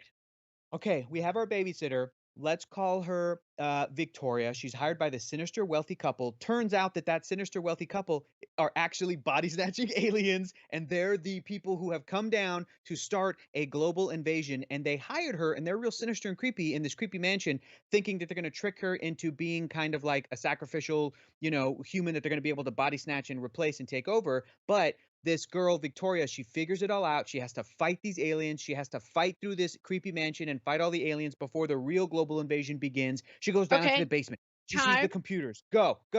Time. I have a note for you. What if the main character started killing people and cooking them into pies? Okay.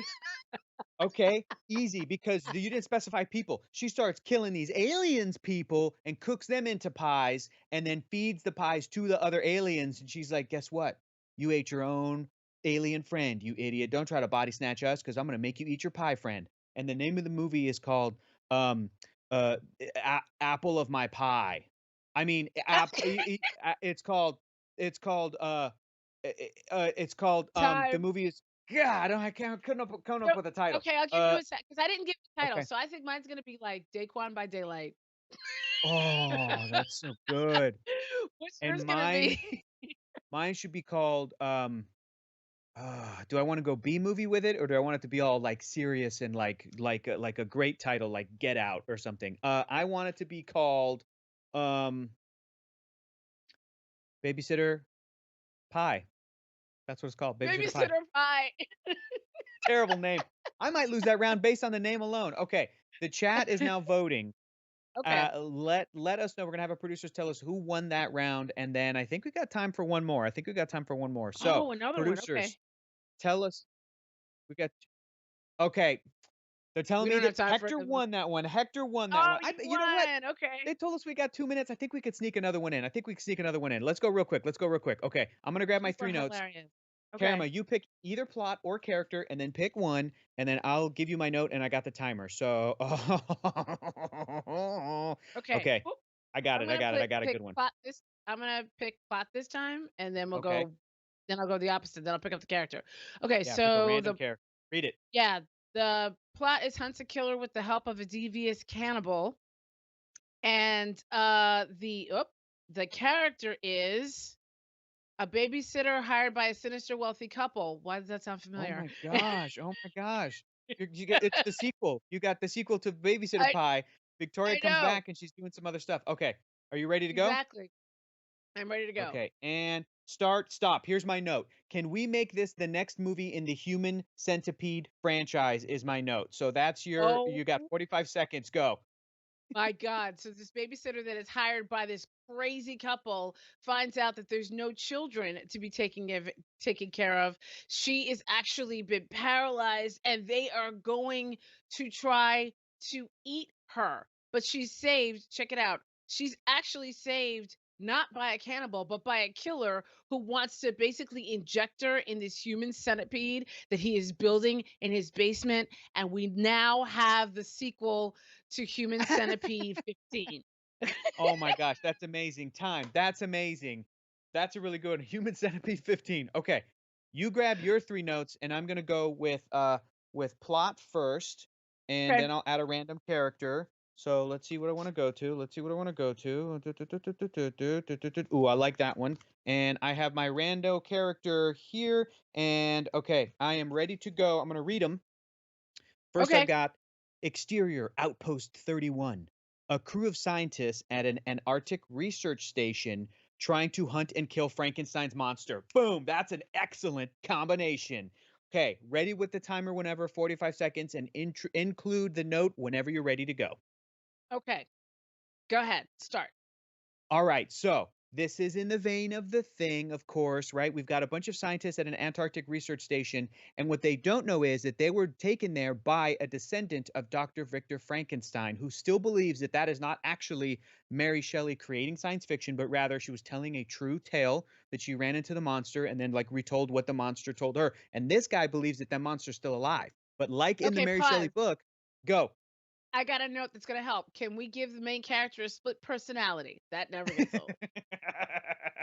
Yes. So the Perfect. reason this is perfect. So the main scientist who's like tricked everybody into going to Antarctica thinking they're like, oh, we're just gonna do regular science research or whatever. He's the one who's the descendant of Victor Frankenstein. His split personality, he's so into the lore that he believes he is Victor Frankenstein reincarnated. So he's a little cuckoo. Turns out Frankenstein's monster is real, is hiding out in Antarctica, trying to die because it just wanted to die. But then the scientists find it, and then they have to team up and kill the evil descendant who's gone cuckoo pants. So Frankenstein's monster comes back in the end, and it is called Frankenstein on Ice.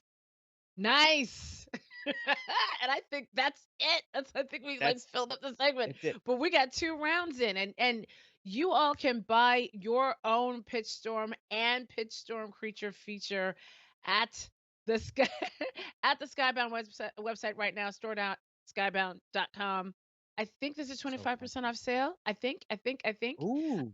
Ooh. What's up next, Hector? What's up next? Well, we got a behind the scenes look at everything that's going on with the tabletop Skybound world. So if you are a fan of tabletop games, if you like that ridiculousness that we just did, first of all, you got to go get Pitchstorm. It's super fun.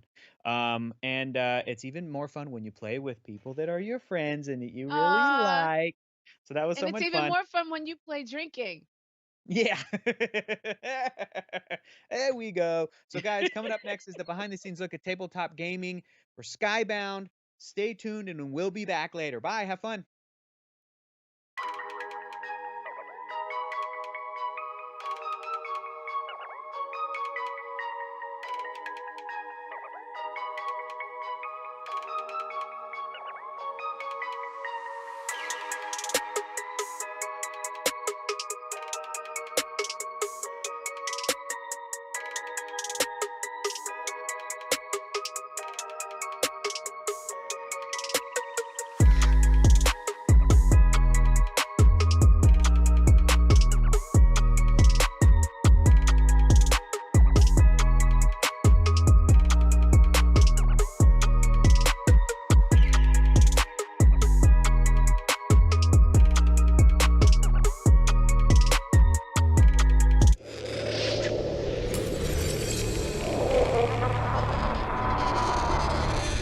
Hey everyone, welcome to our tabletop conversation here for Skybound Expo. My name is Adrian Lopez, pronouns are he and him.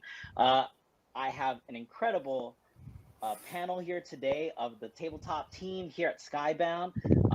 Let's go ahead and get started with introductions. I'd love to know who everybody, I mean, of course, I know who everybody is here, but for the viewers at home, who are you and what do you do at Skybound? Take it away. Well, I'll go first. Hey, y'all. James Hudson, Senior Director of Tabletop Gaming here at Skybound. I joined about 3.5 years ago. You might have seen some of our projects over on the old Kickstarters or hopefully on your shelves. And if not, we need to fix that problem.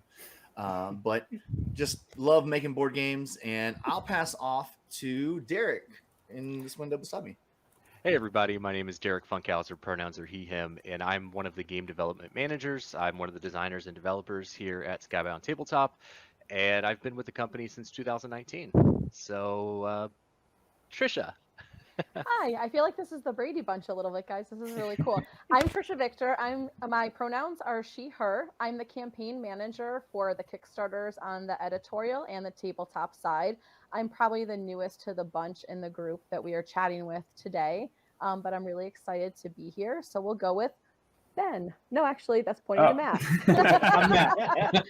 It's going opposite of where I'm You got to pointing. point the opposite way. Yeah, my name is Matt. I'm the retail sales manager here, making sure that all the games that all these amazing people make it into the stores and that you can go in and buy them. I've been with the company since 2019. My pronouns are he, him, and yeah, just really excited to be here, chat with you guys a little bit today. Now I'm gonna hop over Trisha this way and give it to Ben. Now, oh wait, no, okay, got it. Yeah. Yeah, hi, my name is Ben Kepner. I'm the senior tabletop designer over here, and yeah, I don't know. I feel like just try to develop all the cool games and make sure that we make the best stuff we can. And I guess I've been here since 2015, which is feels like forever, but it's been a great time. So yeah. Awesome. And pronouns are he, him. Thank you very much. First off, thank you guys so much for taking the time to do this panel. I know you guys are very busy, making incredible board games. So it's very much appreciated. I wanted to see, first off, what's your guys' relationship with tabletop gaming? What got you into this space? Why are you passionate about it? Pick me. Let's start with James. What? Oh, you want me to go first? Okay. No, yeah, this is something that I am incredibly passionate about. So that's why I love to jump in. I call myself a board game evangelist, and it's because I didn't grow up playing board games. I mean, I played a Monopoly here or there. I played Risk once, something like that. But for the most part, I didn't grow up regularly playing board games. I was a big World of Warcraft nerd, as you see Frostmourne is sitting over here over my shoulder. And I had some friends at one point who were like, hey, we're going to play board games. And this is my raid buddies from WoW back in the day. And I was like, I do not want to come play Monopoly with you. No, thank you. And they were like, no, we don't play Monopoly. Just come over. You'll see what we're talking about. And then they lured me in with snacks and beer. So I showed up. And that was probably 7 or 8 years ago. And it just sent me down this rabbit hole as I spent some time playing this game called, Power Grid. And I was like, no, this is nothing like what I thought it was going to be. There was so much interaction. There's this magic that happens at the table when you play a really good board game with people. And so when I say I'm a board game evangelist, that's really my relationship with board games. Like, there is something that you just can't explain about when you sit down and you play a really good board game with friends or family or even strangers. I've played board games with strangers, and I've walked away from an hour of playing that board game, and I felt like I knew them, even though we didn't really share a whole lot amongst each other. It just has this magic. Anybody else got anything similar? I actually say that a friend is just someone you haven't played a board game with yet, because I very much feel that philosophy. I feel like if you can sit down at a table and play something with someone, you get to know them, but also you all just agree upon these magical rules and decide we're all going to agree and do these things together. And no matter what our differences are or the other things that we like outside of this, we're all agreeing upon this thing during this time. And I think that's just such a really cool thing. It happens all the time in the real world, right? Absolutely. Mm-hmm. Yeah, totally. But in that magical time on a game, it totally does happen. And I think there's something really special to be said for that. Yeah, I was gonna say for me, it's like my family did play board games like as a kid, and that was like my dad was training me on chess at, from I don't know, shortly after I could walk. But like that's I feel like that quality time as a family stuck with me for the rest of my life essentially, and so I feel like that kind of how as a family of introverts, those were some of the best memories I have, of childhood. So I feel like tabletop is such a useful tool, especially for introverts, to just be able to actually connect with people and share things, Yeah, my story's the same as Ben's. I grew up playing board games, and I grew up I think I was 5 or 6 when I was creating my own games. My mom has stories of me having just created these games and growing up doing that, and so it's always been something that I've done. But I didn't actually enter the hobby space until like 2014 when I first got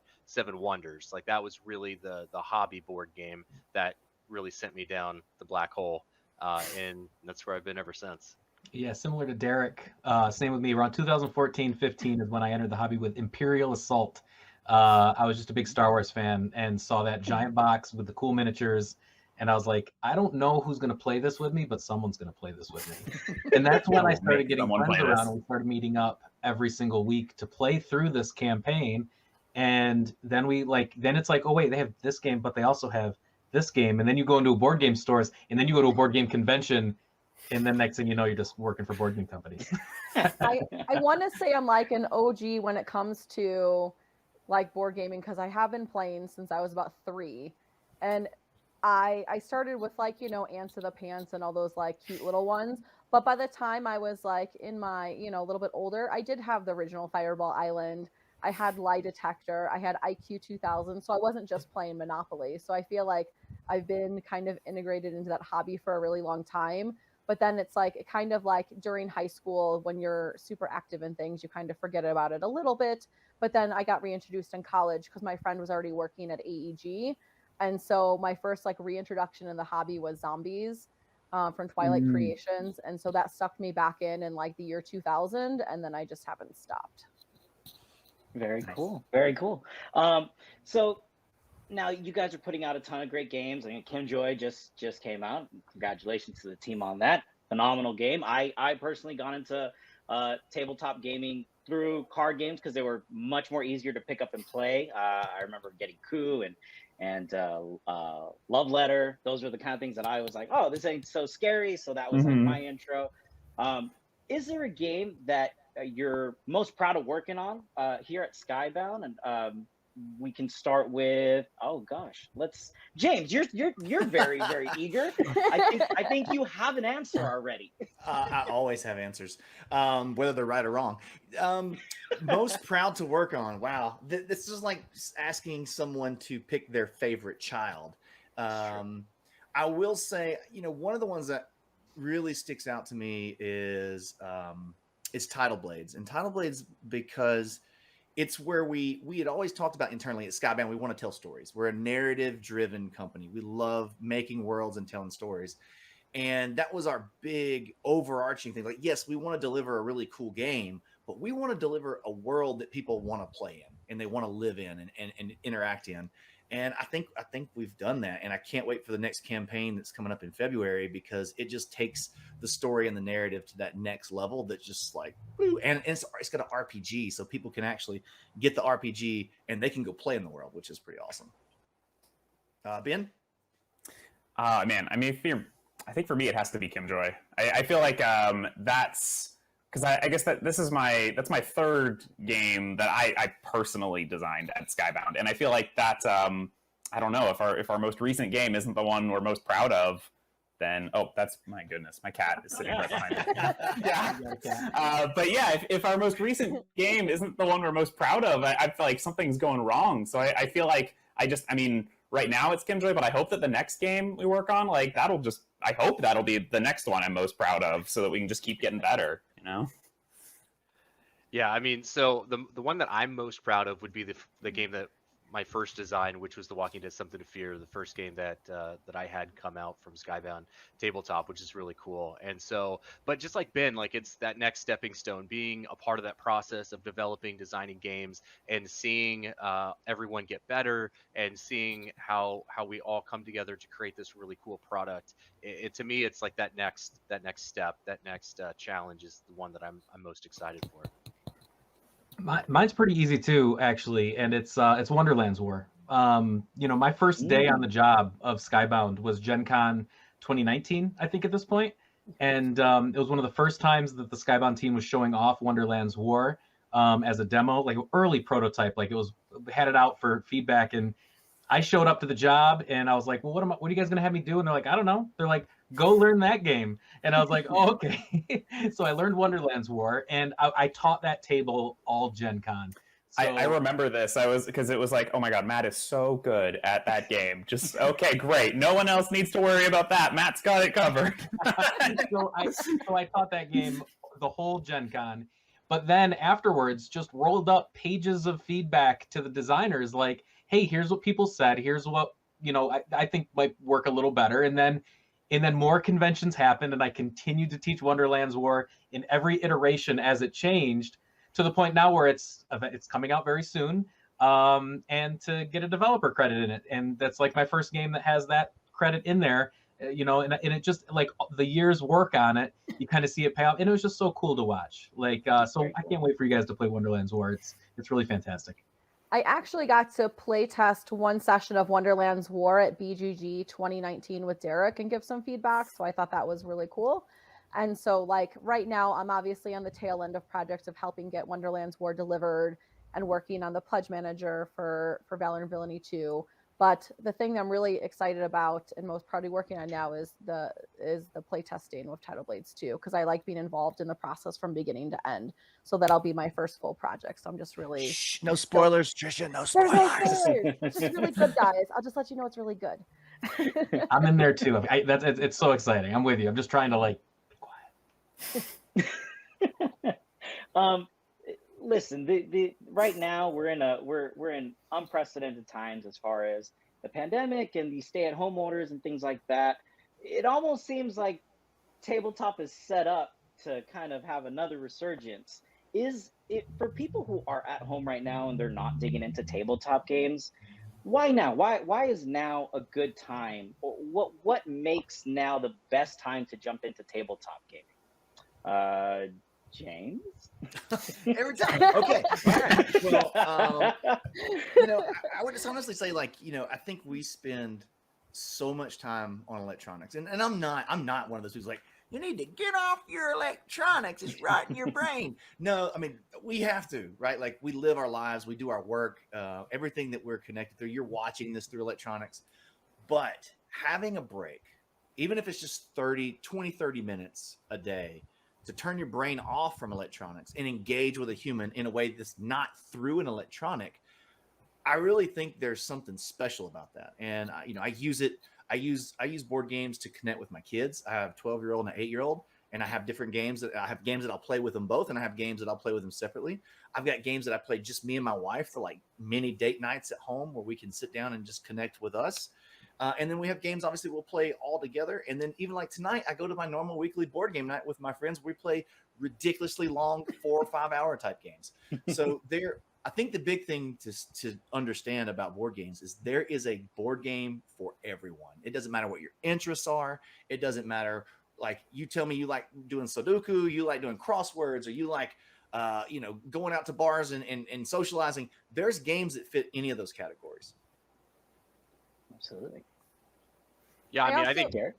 No, I was Go going to ahead. say, I think James wrapped it up really nicely, because I was going to say there's something for everyone. Literally, there's something for everybody. And it's really cool to be able to see that you can find something that's going to match your interests, your hobbies. Like, I've kind of become, in my little circle, my family, my friends, been like the board game matchmaker. Like, what do you enjoy? And then I'll give them ideas on what they might like to play, and then I'll teach them games. And it's also cool to get them outside of what they typically would be interested in, and have them be like, oh, this was really cool. I never would have maybe played this or picked this off the shelf. But it's cool to be able to see them open up their horizons for gaming. Yeah, Derek, the analogy I use is like, you're like a DJ at a party. You don't necessarily play the music that you like to dance to. It's what's going to get everybody at the party dancing, right? That took me a long time to come around to that mode of thinking. But that's definitely the way to be. You can't just always play Cthulhu Wars, Ben. Exactly. It's one of those things. When I started working in the hobby, was that I started as a reviewer, and I used to write for a couple different places, but I never wrote like a negative review, because I had that absolute same mindset of, like, even if this game isn't for me, it's out there for someone. And so there's no reason to pan something because there's someone who this audience is for. And so I used to write retailer-oriented reviews on, like, who to sell the game to, and here's how you pitch it to them, because this is a game for them. And so I think, like, on top of just, not only is there a game for everybody, but this is the perfect time when everyone is also kind of still, we're in the middle of a pandemic. we're still fighting our way to get back to some normalcy, and not everyone's comfortable going out all the time. And so this is just a perfect way to connect with your small groups and your small circles that you do allow into your home, because it just gives you that kind of interaction, and just it you know, it lightens the mood and brings a good time. Even like when you're worried about everything else, you kind of get lost in a game, kind of like you do a book, and so then you get that little bit of joy in your life. Yeah, I'd say if you're big into video games too, there's a board game that matches it. And so if you're looking, something for everyone, kind of coming back to that, just kind of like get whoever's in your house or your close friends together to maybe experience something like that together. And I promise you'll come out of it with some fun stories. And, if you are just a fan of video games or movies, I promise you, there's a board game that matches all of those. So ask one of us. Just reach out. We'll ask Derek. Derek will give you a good recommendation. Ask Derek, the board game matchmaker. We'll get you set up. Awesome. Well, I think we're just about out of time. Thank you guys again so much for taking the time. I'd be remiss not to plug our brand new game, Kim Joy's Magic Bakery. It's our latest baking themed party game made in partnership with celebrity baker Kim Joy. It is now available for purchase on the Skybound store, on Amazon, and in hobby and retail shops near you. And of course, to stay up to date on all things Skybound Tabletop, please follow the Skybound Tabletop socials on Twitter, Facebook, Instagram, and we are also on TikTok. Of course, everybody's on it. That's it, everybody. Thank you so much for tuning in. Again, thanks to the panelists for coming on board. We will see you at the next one. Hey y'all, James Hudson here with the Skybound Tabletop team. I am joined by Ruel Gaviola. Hello, welcome James to the Gaviola Game Library. Happy to be here. Happy to have you, my friend. Quick, easy drive over, and we're going to be checking out The Walking Dead Something to Fear card game. Now this is a really fun and fast, competitive, semi-cooperative, because you can definitely mess with each other in this game. Yeah. But it has really cool art from Justin Chan. It was special edition kind of art, if you'll notice. It looks a lot different than the comic books, but nice, really awesome. And in the game, you're going to be taking your deck of cards, and you're going to get to choose which card secretly that you want to play from your hand. You want to show a little shown action to everybody. All right. And, nice. Or Jesus, he's my favorite, just because he's got those sticky fingers. Got a nice beard as well. He does. He does. And then we're going to be facing off against these encounter cards. And these encounter cards, they will mess you up. As a group, we can only take 20 damage. If we take 20 or more damage by the end of 9 rounds, then we all lose. Nobody wins. That's not good. But there are ways that people can take personal damage. Sometimes like these walker hordes can come in and they'll do that +2 damage to a player. So real quickly, we're going to be working through this encounter deck. This game does play up to 6 players, so you have a big old deck of encounters here that you can go through. You've got all the decks that you would need for up to 6 players. And again, you play 9 rounds. It goes really quickly, and we see who scores the most points by the end of the game. So Awesome. Do you want to give it a whirl? Let's jump right into it. Okay. Here's yours. So I've got my deck here. Now each of us has 9 cards that we are going to shuffle, and then we draw 3. Is that correct? That's right. All right. And the encounter deck looks like this. So each round, 3 cards will come out. The first player will get a tiebreaker. Is whoever ends up taking the Governor's Eye Patch. Now, the way that's selected at the beginning is whoever's read a comic most recently. You know, it's been a while since I've read comics. I've watched many shows based on comics, like Invincible, and but I have not read a comic in a while. Okay. So it's probably because I work at a comic book company, so I read them quite often. All right, so I'm going to take my 3 off the top here, and I'm going to make a choice. Make a choice. Okay. Okay, I think this will probably work. All right. So we're secretly choosing the cards that we want to play. Once everybody's ready, you reveal them. Aha. Now, whoever has the highest will get priority on securing a card first. Now, Carl has a pretty cool ability. Yeah, so Carl, on the reveal, I can change the order of play here. So turn order plays lowest to highest this round, and then on my turn, I would secure a card, and then I may destroy a card in my stash. Now, I don't actually have anything in my stash right now, so that ability doesn't come into play, but I can take the governor right now. Mm-hmm. At the end of the game, in my stat, will be worth 20 points. Plus, I get the tiebreak. The tiebreak. And tiebreaks happen when we play the same card, which can happen. And if there's a specific card from the encounter row that you really, really want, then that can be pretty advantageous. Nice. Now, I play Jesus, and I get to secure a card, and then I may steal a card from another player's stack. So I'm glad you didn't reverse the order there for me, because I'm glad you went first, because you wouldn't have had anything to steal. Yeah. So wow. Yeah. Darn. Now I'm gonna play the risky play. Negan, if I have one at the end of the game, it's worth 10. If I have two, it's minus 20. But if I have a third one, it's 40 points. Wow. So and then I'm gonna steal a card from you. Thanks. And if I steal your governor, right back. Take your. Now, this is where the mob starts to build up. And this is what this number up here means. Right now, luckily, the weapon card has no damage. So that's a great card for us. I was thinking of the team. I was totally thinking of the team. Thank you for thinking. That was it. Now, what happens as far as the damage is it accumulates as bad things happen, correct? So over these 9 rounds, this is going to start to total up. And if we get to 20 at the end of the game, we all die. Ooh, not good. So here we go. You can draw you another card. And we're back up to 3, and here's our new encounter row.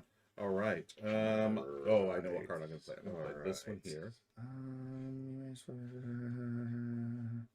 Okay. I'll do this one. Okay. Playing Michonne. But great minds think alike. Yes, but someone has a tiebreaker, and it's not me. Oh, and it's hey Bruno. Bruno Break. Bruno has shown up. Michonne, I think we have to show them Bruno, don't we? Oh, absolutely. Hi. Bruno, come on up, buddy. Go over, Mommy, Dad. We can't say there's a Bruno in the room. Come on, Bruno. There's Bruno. He's the most loving dog ever, Fred. Puppy kisses, yeah. Oh, he's a good boy. Good boy, Bruno. Thanks for stopping by. Yeah. Bye, Bruno. So those of you who watch my streams on Twitch, Bruno is a regular here on the library, and I'm glad he got to say hi to you, James. I'm glad he got to say hi too. I love dogs. All right, so I've got to look at the top 3 cards of the encounter deck, and then I can swap one of these out. You know what? Let's go with. I'm gonna take one of these. I'm gonna put a Negan down, and then I'm gonna put those back on top anywhere I want. But now I get to choose my card. I'm gonna take a Negan. I'm gonna try to get in on that early. All right, get a head start. I'm doing the same thing. Look at the top 3, so I'm gonna see at least 2 of them that you've done here, and then I may swap one with the card in the counter row. I'm gonna swap. Interesting. Okay, I'll put this here and take this. Walkers are back out again. And then what do I do with the other side? You're just securing that card. Okay, saviors. Okay. So both of these are going to go through now. Okay, then these 2 that were in my hand. Oh, those go back on top. On top. Yep. Any order you want, but they're both going to come out. They're both going to come out. All right. Okay. Cool. So now we have 4 damage in the mob. It is building. Yep. You let 2 things go through there, Will. Yeah. Well, you let them go. My bad. Or are you a traitor? Like, are you trying to office? What's happening here? Okay. Ooh.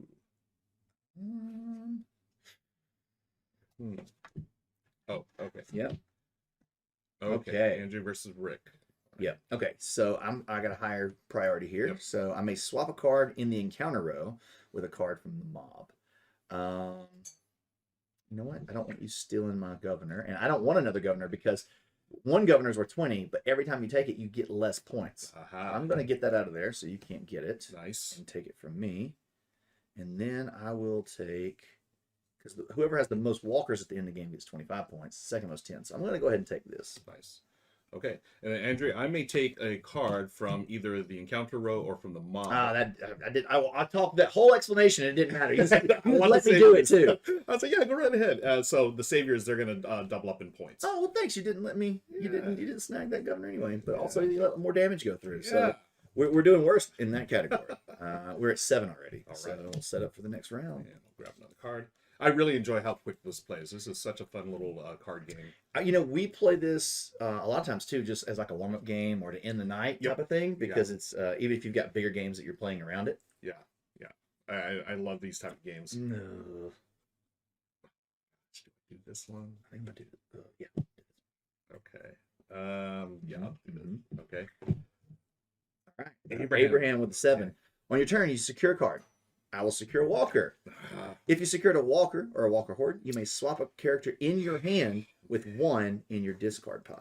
I like that So I will swap out Eugene for Jesus. Okay. You like that Jesus character. You know, being able to swap things around at some point during the game is really helpful. It's the beard, folks. I think he likes the beard. Yeah. Okay, so I'm Ezekiel, secure a card. I'm going to take the Savior, so I'll get that maxed out. And then I may swap a card in my stash with a card in another player's stash. I don't think I want to do that. Just you just got your 32 points locked in. Yeah, I feel like I'm good. Okay, so that's cool.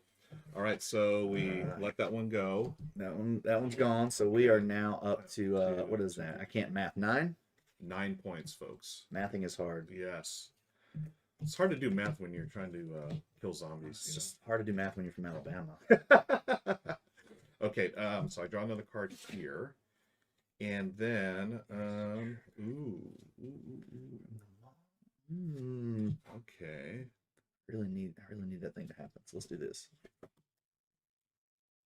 played your favorite character. Oh, no. Yeah. You may secure a card from the mob or from the encounter row. So all of this is my playground, but I'm going to go ahead.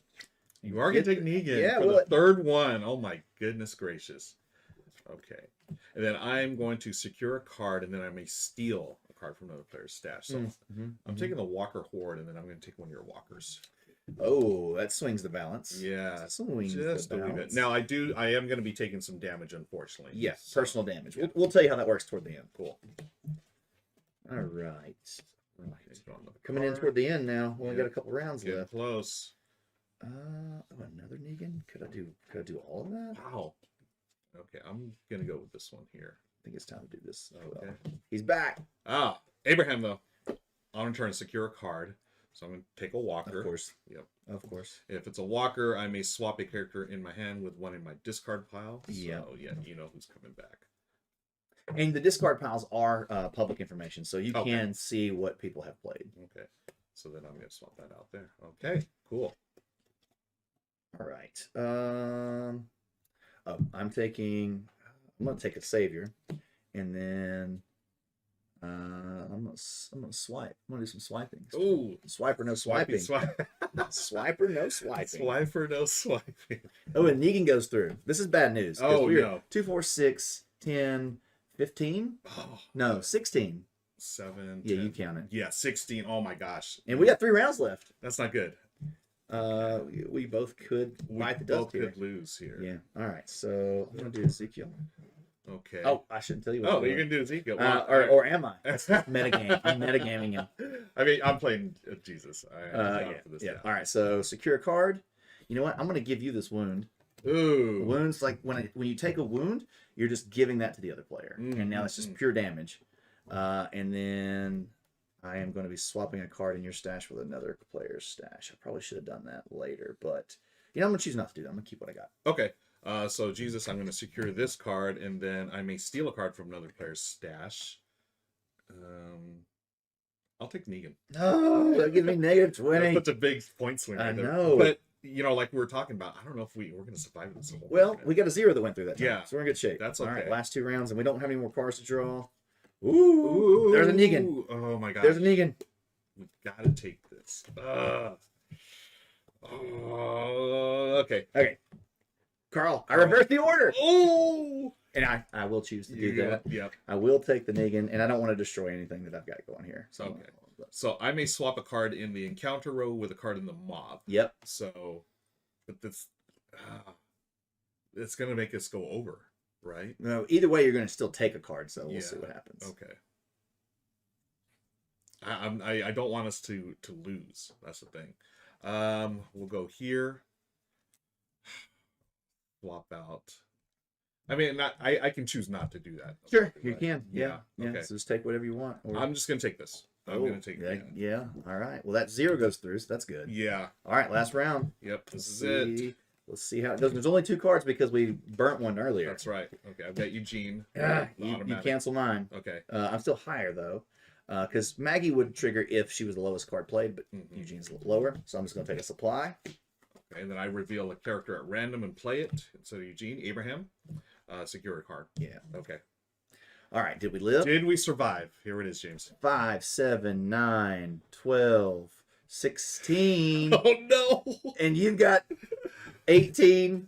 I've got way too much damage. You've got way too much damage. Wow. So I don't even need to count my score. Because even you though have survived. I do have a really great score. But nice. I survived.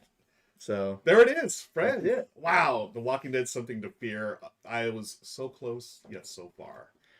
There's a lot of tomfoolery, right? There's Yeah. a lot of switcheroos that can happen, and it really only amps up with the more players that you have. But it still does play really well at 2 players. I liked it. This is totally fun. My son loves this game just because he just loves to mess up whatever I'm doing. He doesn't even really care if he wins. He just wants to mess up whatever I'm doing. Oh, that's always a fun way to play a game. This is going to be on the web store. We've got a cool little special going right now for you, so go check that out if you want to pick the game up.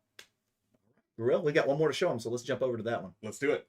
All right, we're back now with Kim Joy's Magic Bakery. Awesome. Now, in this game, you're going to be in this magical forest, and we're going to be trying to serve our customers that are in the store.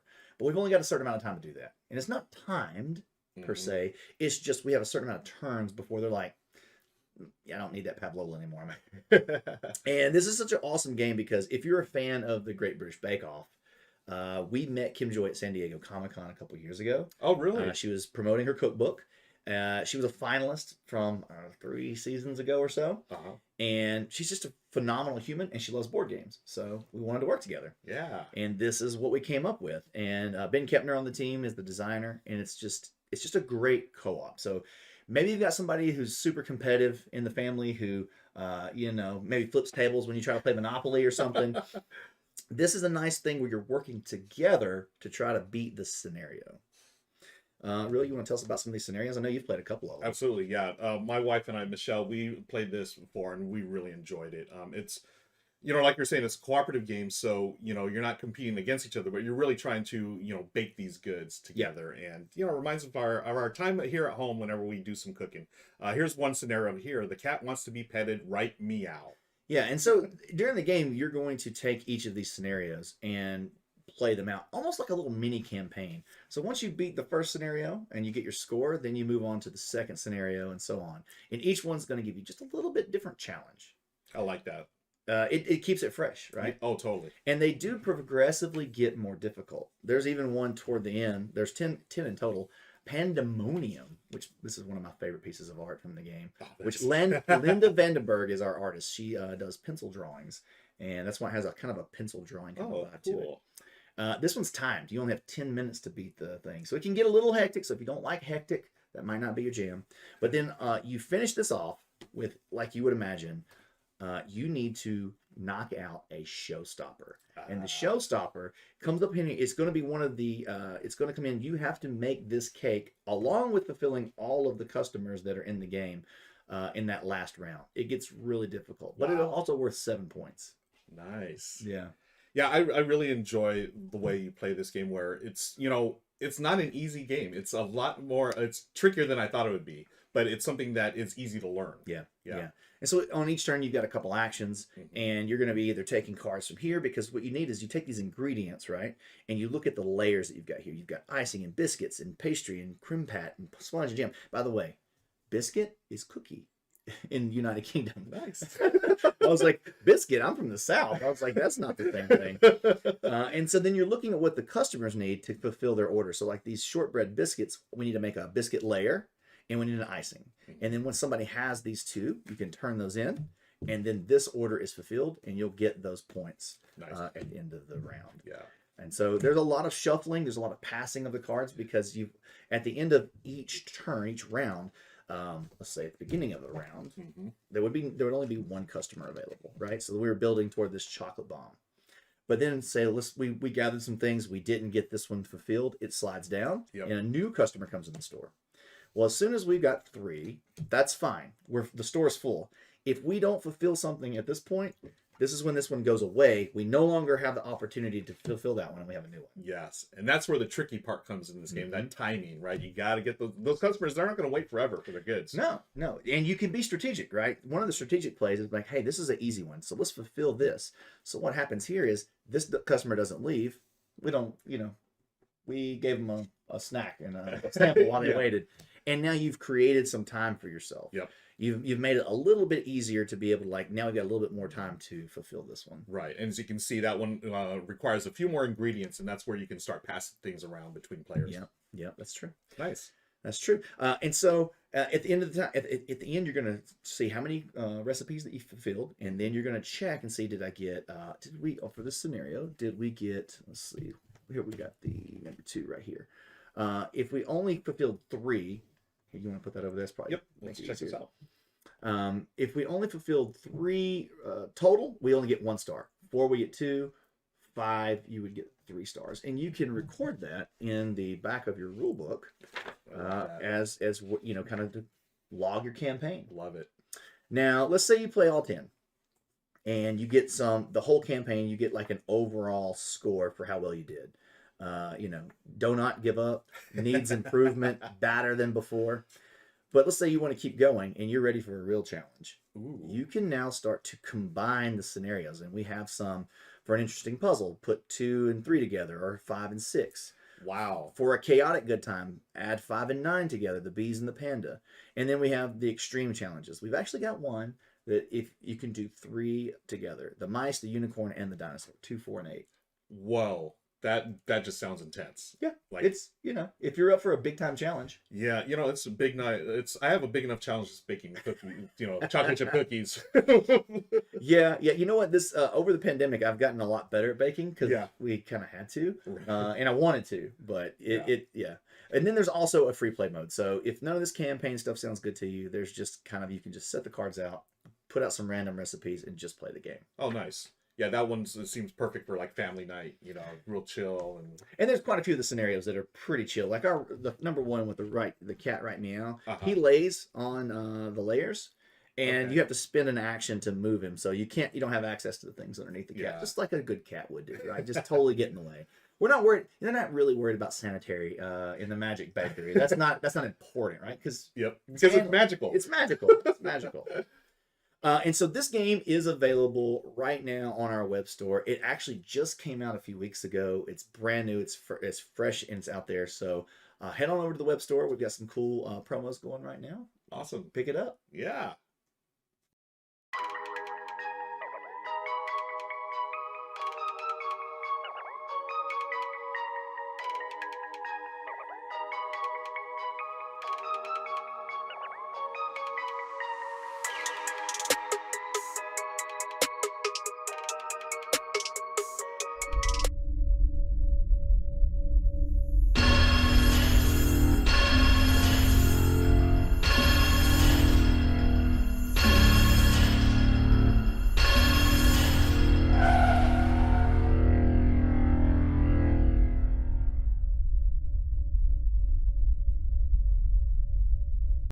Well, hot dang, I want to watch that movie, whatever that was. That was great. It was. Every time I see this, I'm like, oh my God. Yes, we are. And your hat is back too. And I love it because I'm not the only person who's sporting headgear. Halloween time. Cowboy Hector. That's right. Well, I was getting into it because watching them demo The Walking Dead Something to Fear looked really cool. And I just feel like The Walking Dead, there's definitely a similarity to The Walking Dead and some cowboy action. I think, you know, Rick has made a cowboy hat pretty famous, I think, over the years. And we also got to see a demo for Kim Joy, which is real fun. Are You know you what? big? I love Are you a big tabletop gamer, Karma? Are you a big tabletop gaming person? I'm getting there. It's really funny because I think I played them. I was invited to play so many tabletop games before the Personal Pan Pizza Panini Panorama, and I was like, oh, I don't have time or whatever. And now that like that time was taken away from us, that time with friends was taken away from us.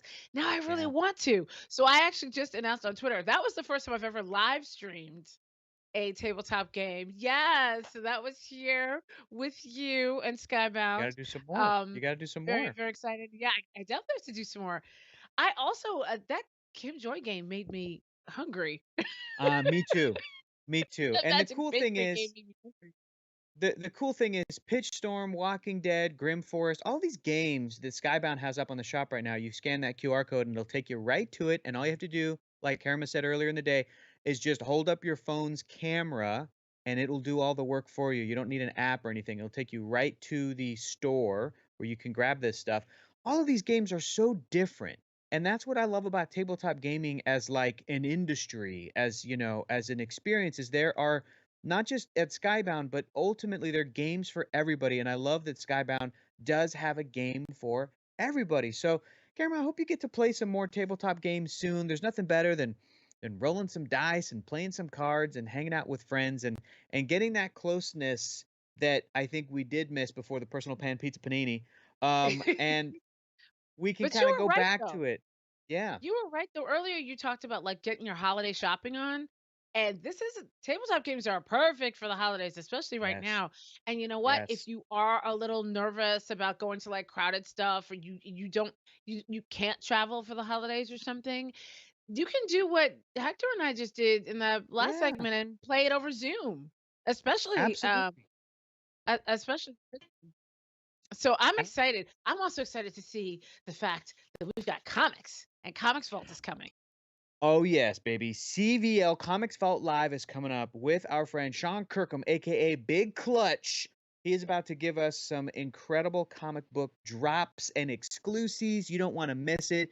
The Comics Vault Live is usually a highlight of the day. Then after that, we've got this amazing conversation about horror in the Latinx culture, which is going to be dope. And then we're to top off the day, we've got an amazing movie trivia schmodown event. So there's so much cool stuff happening coming up. But right now, it's CVL Comics Vault Live with Big Clutch, baby. Take it away, Big Clutch.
Welcome to Comics Vault Live with your host, Big Clutch.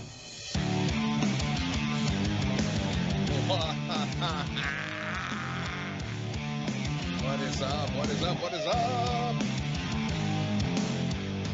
Yeah, that's what we're doing here. What's going on, folks? Welcome to Halloween Expo. It is I, stupid, sexy Clutch. All that cool stuff. What's going on, everybody? Welcome to Halloween Expo, put on by these amazing folks here at Skybound. And his little, you can see, I got my scary, crazy, sexy devil. How awesome is that? What is up? I am super stoked to be here with everybody. We've got some really cool stuff. Lordy. You guys know how we do this. This is Comics Vault Live. We have got some really cool books, variants for you guys. We're gonna put up for sale here shortly. We will take a collection link. We will put it into the chat, and you'll be able to see that and have that on your site, on your webpage. You have my stupid face here, and you got your website. You're gonna buy cool stuff from here, and so you can keep that in the link in the chat. Refresh it. When I show a book to you, it'll go up. Put a link in there. You can refresh the collection link.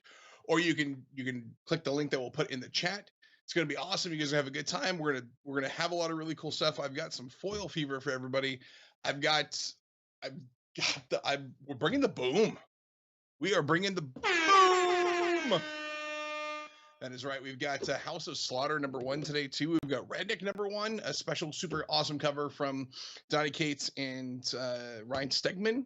And we've got Walking Dead. So let's go ahead and do it. Let's go ahead and, Jessica, let's put that major collection link into the chat so everyone can see that and they know what's going on. And then let's go ahead. Oh, man. Haircut. Couple hairs sticking up in the back over here. Whatever. I look beautiful. You look beautiful too. Let's get this going. So let's do the. Oh, there's a look at there. You can scan that link. I think that's going to take you to a thing. You just take your little phone. You go bloop bloop bloop. Can't see me doing that because I'm doing it on myself and they've got the graphic up. But whatever. The collection link is in the chat there. So we're going to start off with the first book of the day. Walking Dead Deluxe #6. This is the second printing. Dave Finch zombie head, dead head covers. This is the gold foil color version. So we'll put this one live on the site so you can pick this awesome book up. I think we've got, I don't think we have a ton of these. I think 150 of these for sale. $99.99 for y'all. Yeah, the link is going to give you an error until the page goes live. So it should pop up shortly. Brianna is asking, she can't tell if I'm in or out of costume, so I'm definitely not in either. This is how I normally look. I have to, I part my hair over the horns normally so everyone can see what's going on. So, sorry, I was trying to check in to see if my fan was on. It's getting a little warm in here. Hello, everybody. We're still getting some errors, it looks like, in the chat. Let me take a look at the link, too. I want to click the link myself. Yep, link is still showing a 404 error. But I think we should, once a product goes live, it should show in there. So give us a second. Let's hang out. We can hang out and chat. No mariachis today. We're not at the Dodgers or the Rams games. So someday we'll get a mariachi in here. That'd be pretty awesome. We've got Halloween this weekend. Dia de los Muertos on Monday. So super awesome. Let's see. Someone says it's working now. I'm going to take a look at the link myself. Oh, it shows up in the collection link, so you can see it there. $99.99. So go ahead and hop on there and go grab that one if you guys want. So again, this is us continuing the collection of the Walking Dead Deluxe second prints. This is Dave Finch's awesome cover of Shane. You know, we've had normal Shane in the books, and we had zombie Shane at a later point, which is kind of awesomely weird. And this is probably one of the coolest depictions of him right there. So very excited to see how this one goes. And then I think let's go ahead and let's do the black and white too.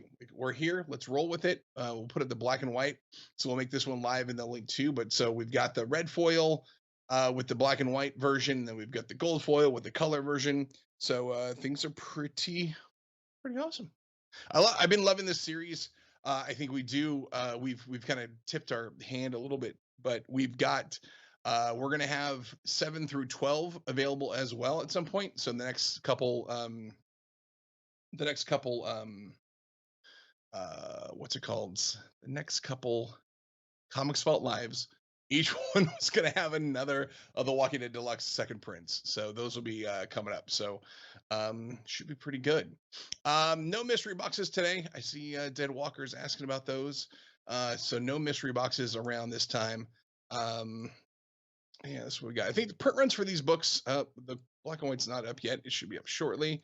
The print run on these books, I think we end up printing something like 250 to 350 total. And then when we get we send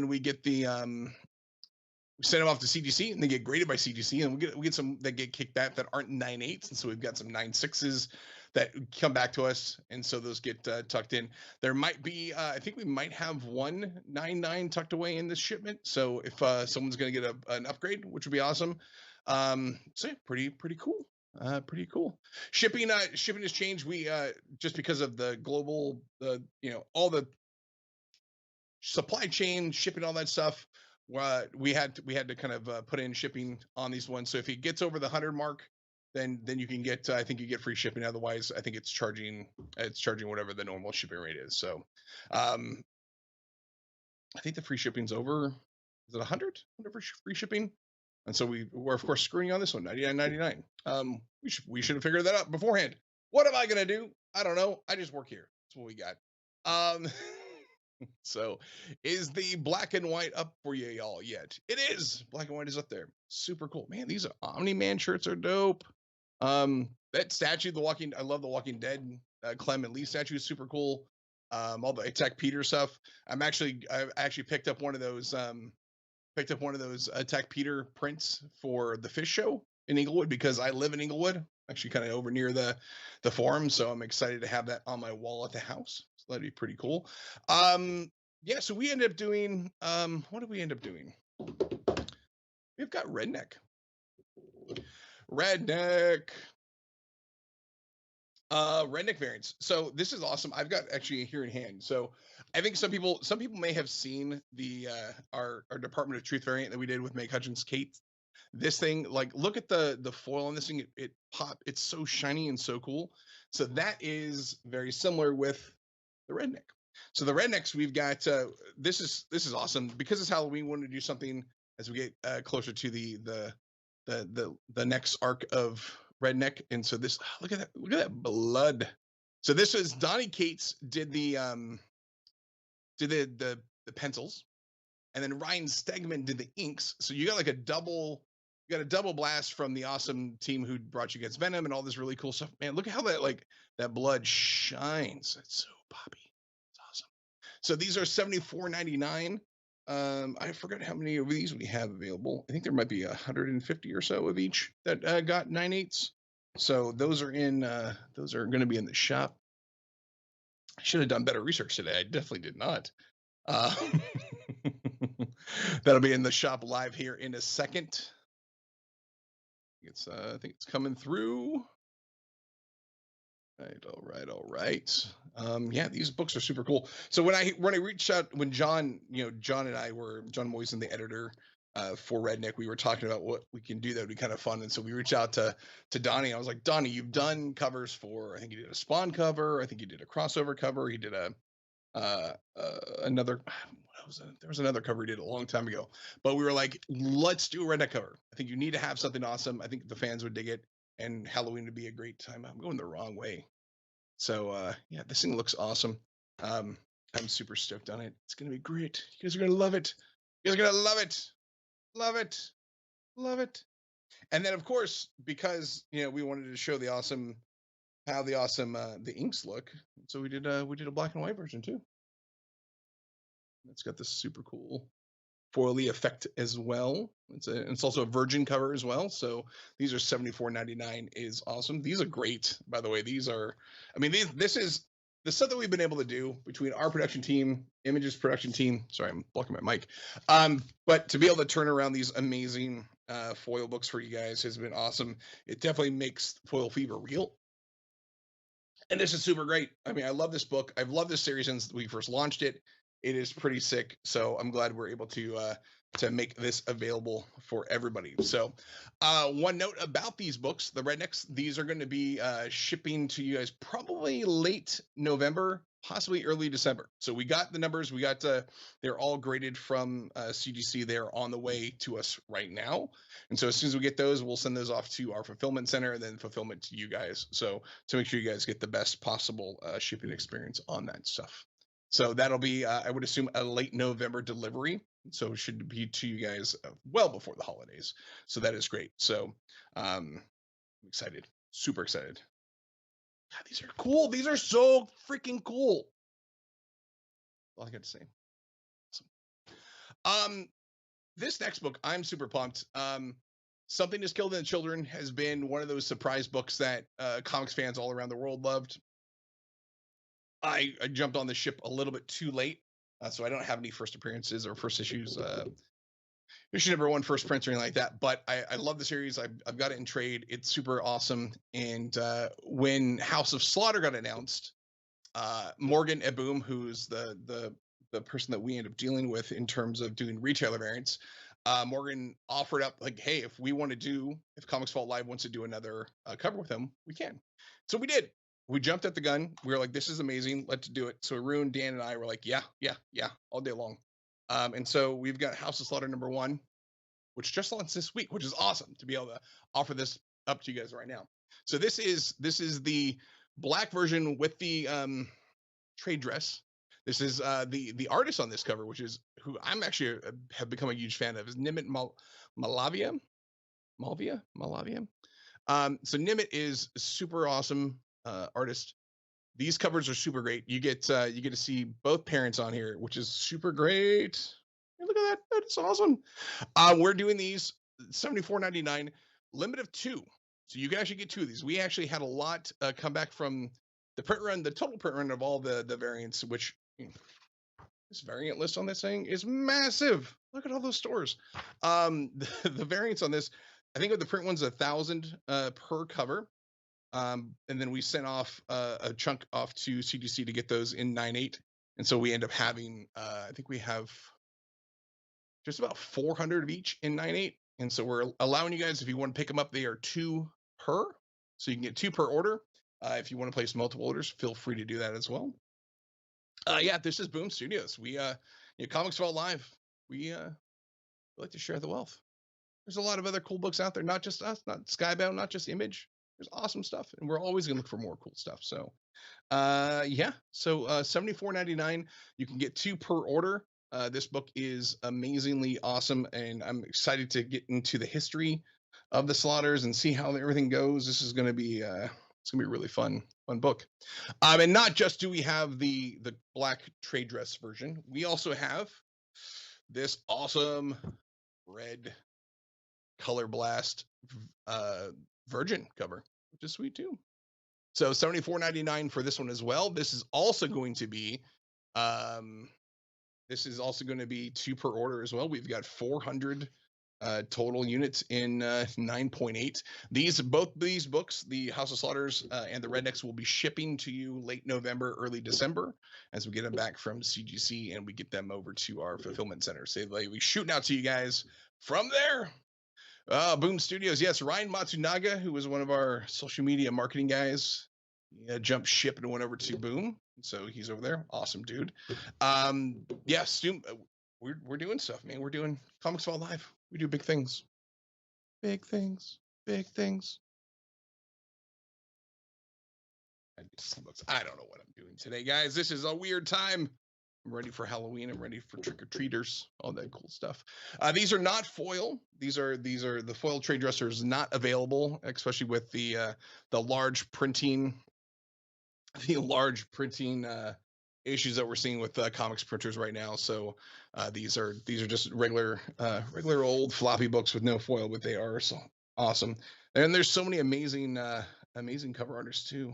So good. I love this one. Yeah, who's got questions? Let's answer some questions. We've had some amazing panels today, which I've been really stoked on.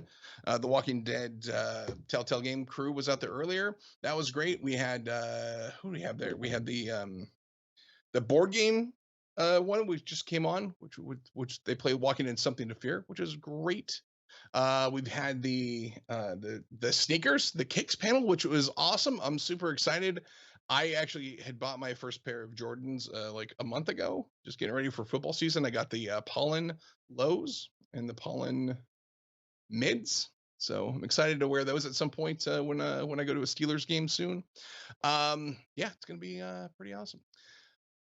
We've got so Fun Cooker 400 each printed. No, so all the House of Slaughter books are 1,000 print runs. So don't let people out there go, there's only this whatever. They printed. You had to get 1,000 minimum for the order.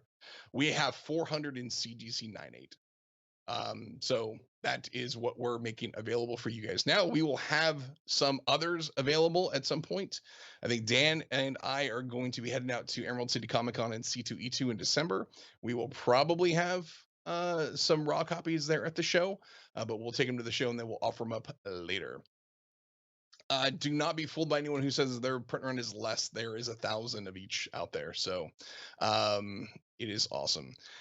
We've got okay, you guys want to know about the next one. So CVL 211 is going to be a special one that we're going to hold. It is going to be on Cyber Monday. So Black Friday weekend, Cyber Monday. We're going to do CVL 211.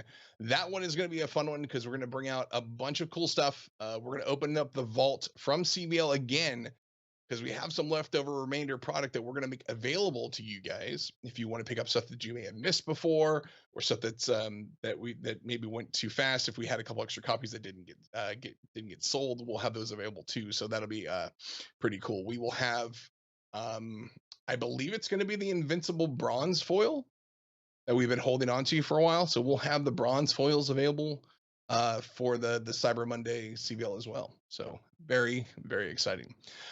Christmas. Okay. Roman. Christmas color foils. So that's a surprise too. That is, we've got something that's going to be for shows. So I'm going to put this out there now, and someone will yell at me because I spoiled it later, but it's fine with me. I don't care. You can yell at me. I'm a big boy. We are going to have a Walking Dead Deluxe 27 variants for Emerald City Comic Con and C2E2.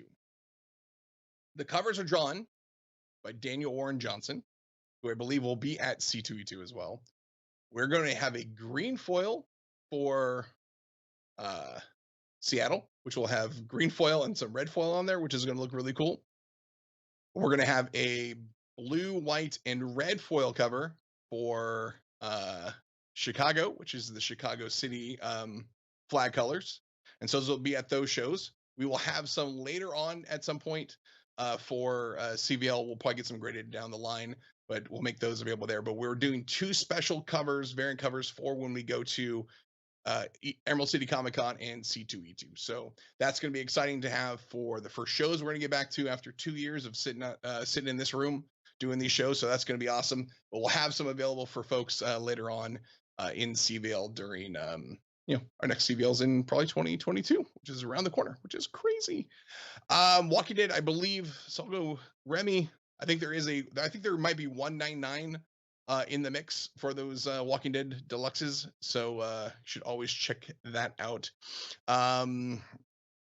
Stray Dog exclusive. Man, you guys, are you guys getting in my my emails? Who's jumping in my DMs?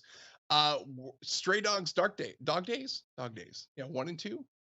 Yeah, CVL exclusives coming. Drawn by Tony. It's gonna be awesome. Excited for those. Oblivion Song 36, possibly gonna do one for those coming up. A lot of really cool stuff. Yeah. No mystery boxes. The W show, IWW show. I don't know what's going on. Anyways, no mystery boxes. Yeah. So again, let's talk through. Let's put up the image, the whole big graphic image, and show it all off again, right? So we have Walking Dead Deluxe number 6, the Shane cover. This is our Deadhead version, which is amazing. So we got the gold foil, we got the red foil. Those are $99.99. Then we've got Redneck number 1 reprint, which is the color version, and then the black and white Virgin, which are both foil fever, as you guys know. Those are going to be available for $74.99. And then House of Slaughter number 1. We've got the black version with the trade dress, and then we've got the Color Rush version, or the Color Splash version with the red version, Virgin cover. Those are $74.99, and you can get 2 per order. Oh yeah, free shipping at $65. That's true. So it's $65 over. We've got free shipping. So I'm assuming that if you got charged shipping, we will somehow back that out. I feel for the e-com team who's gonna have to pop in there and figure that out, but it should not be a problem. So that's pretty great. We'll be showing off all the other variants and stuff down the line that we tease you guys on, so that'll be awesome. Yeah, it's gonna be a really fun time. Comics Fall Live has been a blast. This year's been awesome. I think the show that we're gonna have for Cyber Monday is gonna be really great. I think we dug out some really cool variants that have been sitting around that I think people missed on, may have slept on. So we'll have that stuff available for you guys then. So that's really cool. Yeah, how are we on time, guys? Are we doing pretty good? We probably got about like 5 or so minutes left, I think, of me just chatting around.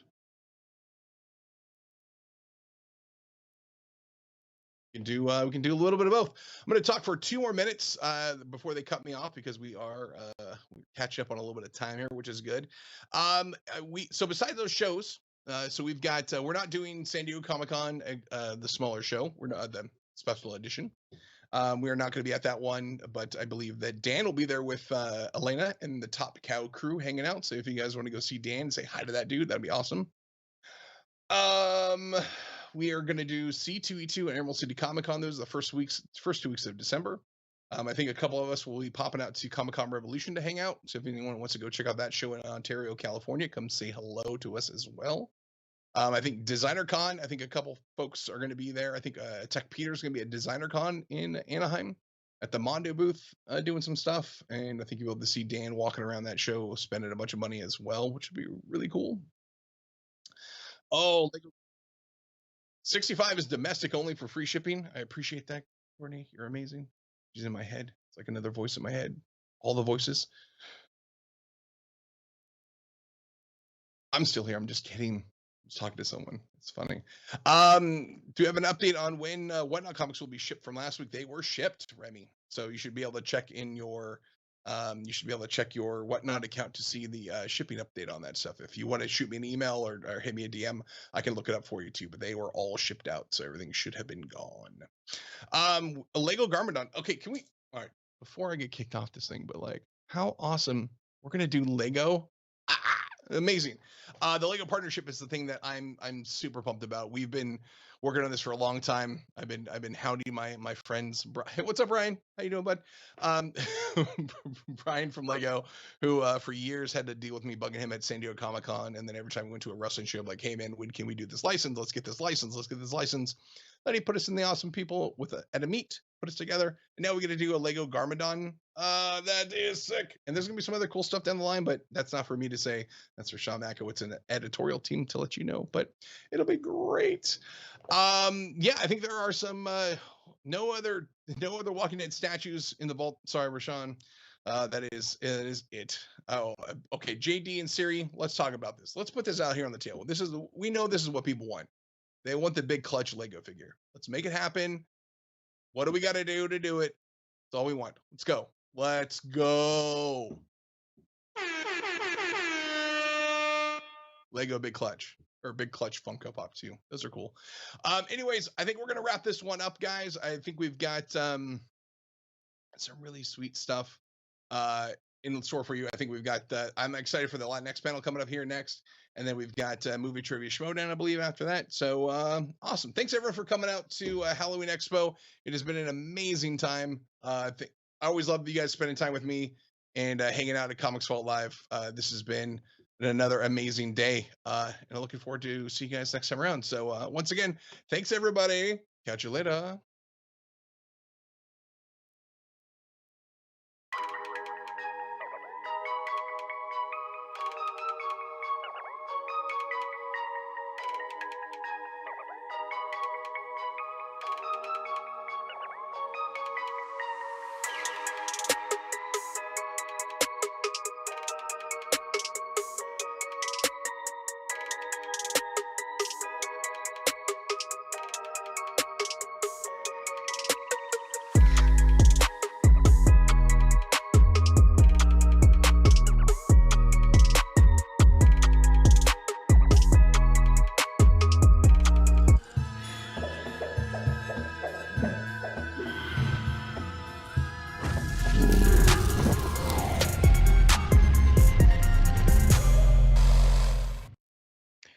We are back. Cameron, how's it going? How'd you like that big clutch exclusives coming out of that Comics Vault Live? Which one was your favorite? I was excited about the fact that he got my ear memo. Yeah. I honestly, all of them looked really good. A lot of every time I see one of Big Clutch's segments, I always go, "Oh God, there's 3 more comics that are sitting behind me that I need to get boxed and bagged." You know what I mean? Like, and it's just I keep forgetting sometimes. But I always learn something every single time Big Clutch is on, and that Walking Dead cover is Pretty really, great. really nice. That Shane, that was pretty great. Yeah, and it's just it's too hard to pick. Actually, Yeah. luckily, there's not that many. I shouldn't say luckily. I should say Yeah. unluckily. There's not that many. So You're I don't have right. to You're like right. invite anybody. The good news is that Skybound is keeping all the CVL items on the store for the next few hours unless they sell out. So there they are. We got that Shane amazing Walking Dead #6 deluxe with the zombified Shane. Can I be honest? The red foil on Redneck, I that know got that me looks really so good, it looked right? gorgeous. It got me so excited. I am a 90s kid. I love me some foil on my comic covers, so that was so cool. So scan that QR code, get to the shop, grab some of these amazing, amazing comics and covers before they are gone. Comics Vault Live, that Comics Vault has got to be the most famous vault next to the Disney Vault. I feel like those are the most famous Oh no, it vaults is. that you Like want we cracked open. completely get kicked off the stream when he goes live. Like that's how crazy Yeah. it gets. Yeah, it was. There's too many people. There's too many people. I gotta ask though, how excited are you for the next panel though? Here's the thing. I want to You get into it mentioned it this because morning. yeah, because I am so excited. I got a pal or two on this upcoming panel, and I just can't wait to hear this discussion. The panel is called "In the Bones," and it's about a discussion of horror in Latinx culture. And I was gonna say, like, my parents are from Mexico. I grew up, born and raised in the U.S. in San Diego, and I feel kind of almost like I missed out because my parents didn't scare the bejesus out of me of stories of La Llorona, El Cucuy. Like I didn't get this until I was a little older, and like hearing maybe from some cousins and then from my friends and stuff. Especially, it was like my mom and dad kind of went out of their way to not scare me because I feel like there's so much They of were that stuff. traumatized.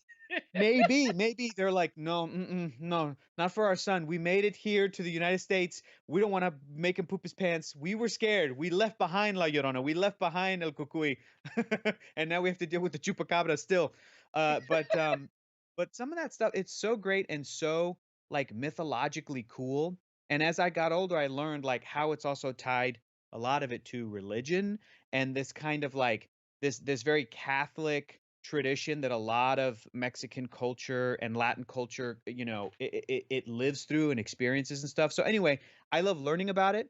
I have a little bit of knowledge about it, but I still really love to hear stories about that combination. And then especially when you get to like the modern day, folks our age, Karma, that are able to bring that and then infuse it and mix it with where they live today and how a modern lens can look at that stuff. That's always so cool too. So I'm really, really excited. I had a question for you before we get into this next panel too, because this is the Halloween Expo, Skybound Expo.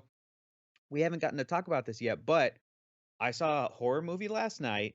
Wasn't too scary, but it was real fun. It's called Psycho Gorman, which is this ridiculously over the top Canadian comedy horror thing, which everybody should go check out. I really enjoyed it.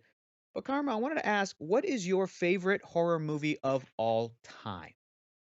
Ooh, now see, I can't answer that quickly.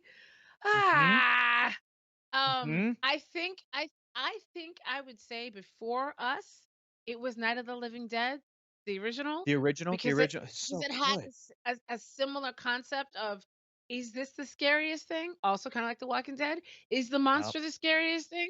Yep.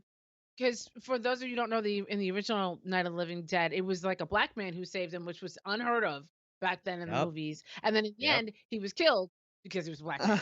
Uh-huh. And right, all the zombies and everything that he saved them from, And then I would say us also because basically now I think what Monkey Paw and what Jordan has been able to do has really turned. I think we've entered a new age in horror, and Agreed. and Agreed. things like then of course also there's a couple things out right now, horror noir, which everybody should check out on Shutter, and as well as Welcome to Blumhouse. In fact, Mm, Welcome to Blumhouse actually features some amazing Latinx creators this month as well. There's a awesome. they go out of their way. It's funny. He took a bad and turned it into a good. Like a couple years ago, someone asked Stephen Blum, like, "Why aren't you more diverse?" And he's like, "I don't know. We don't know where to find people." And they turned that around, and now every year they dedicate some really amazing horror movies and spaces to Yeah. diverse voices. So I love That's so listen, I cool. love it. I think, like you said, Latinx culture and a lot of Yeah. other cultures outside of this, country have Yeah, rich, rich lore that scary. is perfect for horror.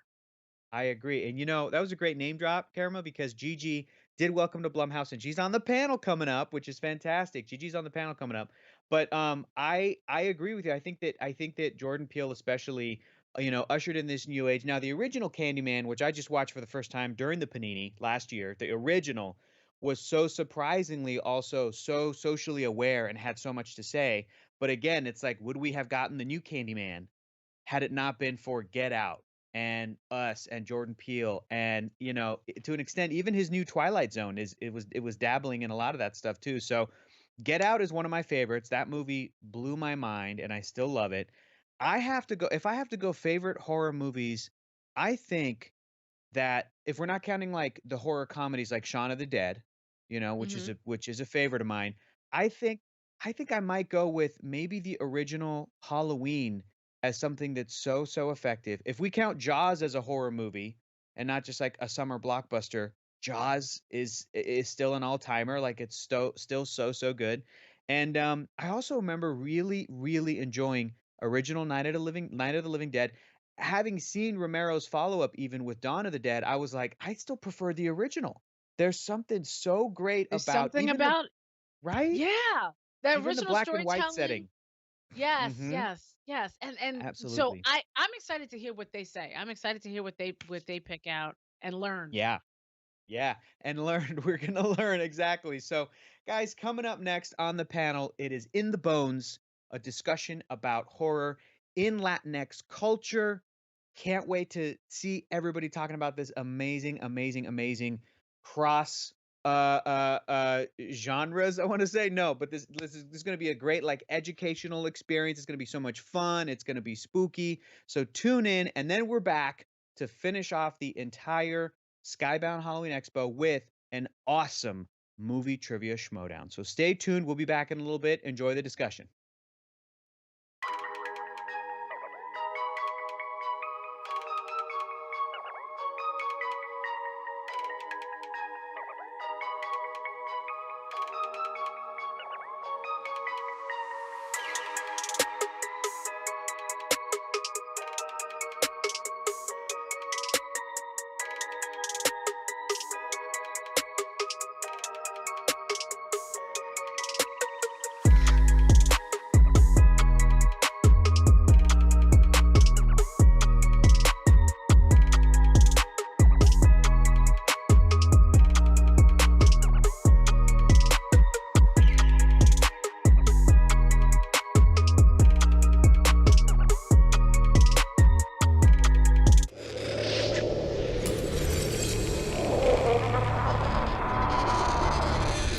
Hi, and welcome to the panel titled In the Bones, a discussion on horror in Latinx culture.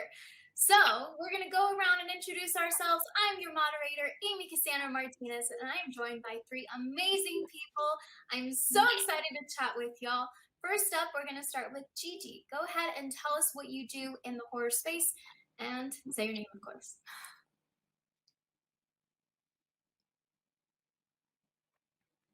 Who starts? Gigi. Okay, I'll start. Hi guys, my name is Gigi Saul Guerrero. Weirdly enough, people in Mexico call me La Muñeca del Terror. I'll take it. I don't know where that came from. I have about 18 short films that I've directed with my good friends here in Vancouver, Canada. We started a company called Lucha Gore Productions, and we were just making tons of viral hits, a lot of videos. We were the first filmmakers for Crypt TV, and thanks to that opportunity, I got my first feature debut, Culture Shock on Hulu with Blumhouse, and now I just released my second film, Bingo Hell, on Amazon, also with Blumhouse. Heck yeah. Yulissa, we'll go to you next. Yeah, sure. Hi, my name is Yulissa Morales Silva, and I'm the VP of Distribution for Epic Pictures as well as our horror label Dread. And I have released probably over 50 horror films at this point. And, we just have had a really exciting slate and productions and a lot of stuff coming up. Nice. Chris? Hey guys, I'm Christopher Osorio. I am a makeup and special effects artist here in LA. I've worked on quite a few films. I think I have about 50 films under my belt. I started off doing a couple of short films, a couple with Crypt TV as well. I do a lot of creature work, a lot of monsters and makeups. I recently did, maybe a few years back, a La Llorona makeup that kind of like the short film of hers went a little viral and she actually looked amazing. So I was very proud of her. But yeah, I just recently made it into the Union here in LA, the local 706 for makeup. So I'm like super stoked about that. But yeah, it's like I'm glad to be here. Thank you for having me, guys. Yay! Okay, so this is going to be very much a conversation chatting about the Latinx community and horror. So we're just going to get started. Okay, so when it comes to horror as a whole, I feel like we all grew up with the idea of hearing folk tales and, superstitions and all of these things. It's very much, molded us into the beings that we are as adults. And oftentimes these folk tales and stories are learning devices. We learn lessons from them and all that. So I want to hear from each one of you. Tell me about the earliest memories you have of this and how you feel it's impacted your path in the genre. So Chris, we'll start with you. So pretty much, I guess, growing up, one of the things we've always heard is El Cucuy.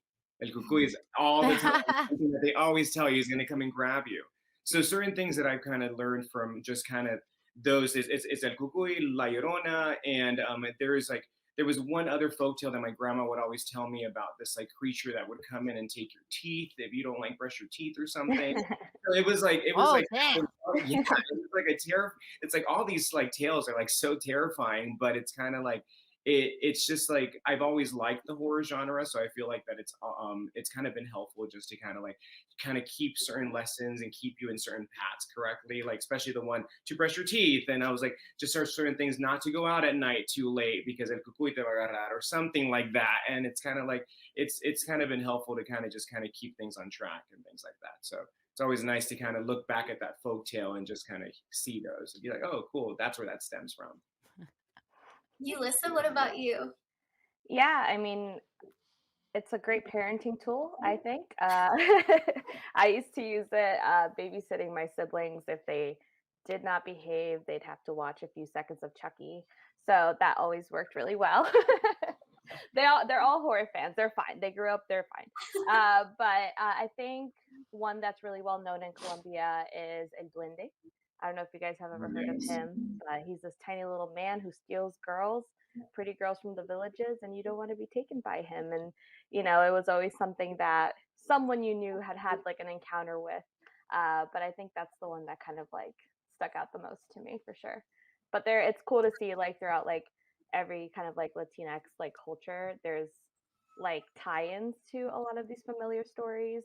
But again, I think it's just something that parents are probably just using to scare us, but that's my opinion. Is it true? Is it not? It's a mystery. Gigi, what about you? No, for sure. I mean, mine are pretty similar to theirs. I'm from Mexico, so we have similar legends and stories. But one thing we all have in common is our abuelas are nuts. Like they will go far and beyond to really scare us. And hey, we grew up to be pretty good people, so I think it really worked. All these plans. But I mean, yeah, I had el coco. For us, the duendes, they're called aluches in Mexico, and it's a bunch of them. It's a bunch of little trolls that like to steal your stuff. If you keep being a bad kid, they'll steal you. And I was mostly afraid of aluches myself. And one day my grandma, I loved sleeping over at my grandma's house when I was a kid. It was like my favorite thing to do. Also, because she would let me watch whatever was on TV. And before bed, she had like the covers on, and she would start giggling, and I'd be like, yeah, I'd sleep in the bed with grandma, and I'd look at her like, abuela, and then she'd keep giggling with her eyes closed, and then she'd wake up and be like, oh, sorry, they're tickling my feet. And I remember being like, oh, fuck. Like I was like, yeah, I would throw the covers, and I'd be so convinced that the aluches were like ready to take me because they're under the covers tickling my grandma's feet. Not cool. So, but I'll just say, I think, to answer your question to all of us too, like, it gives us as Latin people, like, we have such a different perspective to, I don't want to say dangerous things, but like we look at death differently. We are such spiritual people that, we almost welcome a lot of these legends. We're like some of the biggest fans of the genre too. We really like to put ourselves in the films. We like to put ourselves in these stories. Like right now, I'm talking about Aluches, and I loved as a kid believing in all this. Same with our friends here with El Duende or El Cucuy. We would want to believe in this. Like it's very different to just be like, yeah, yeah, okay, and move on. But there's something about our cultures that welcomes all of this, welcomes the folklore, the history, the legends, that keeps it so alive.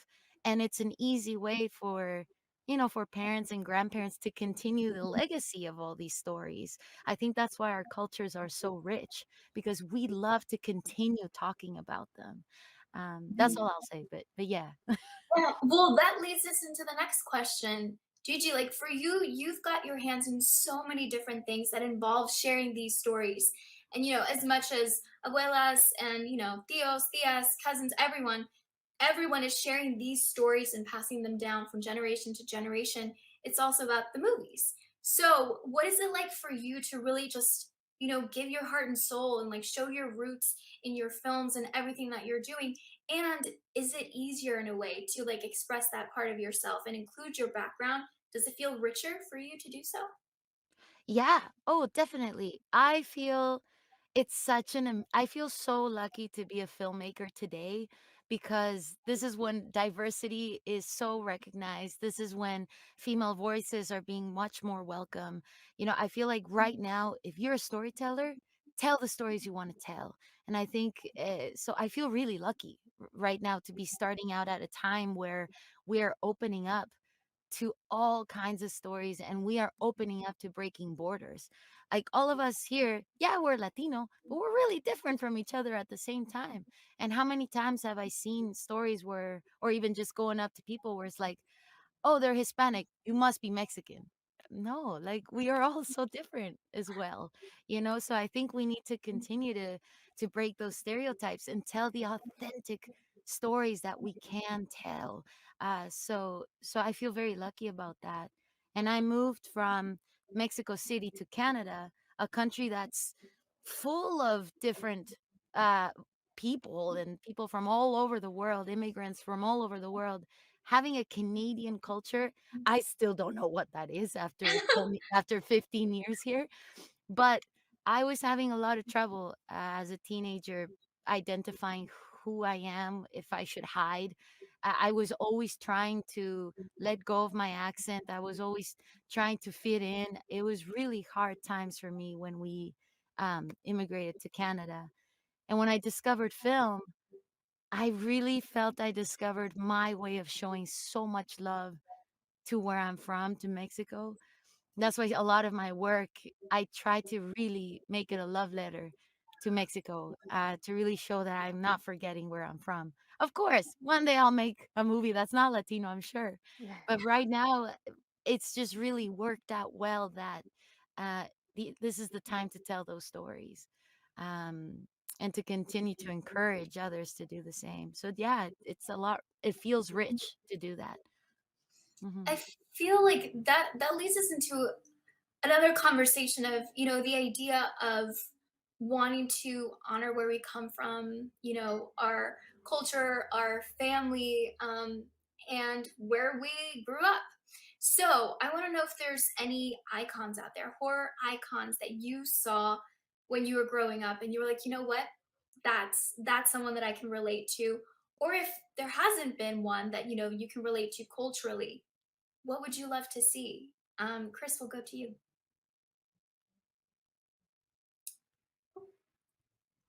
Sorry, I had to unmute myself.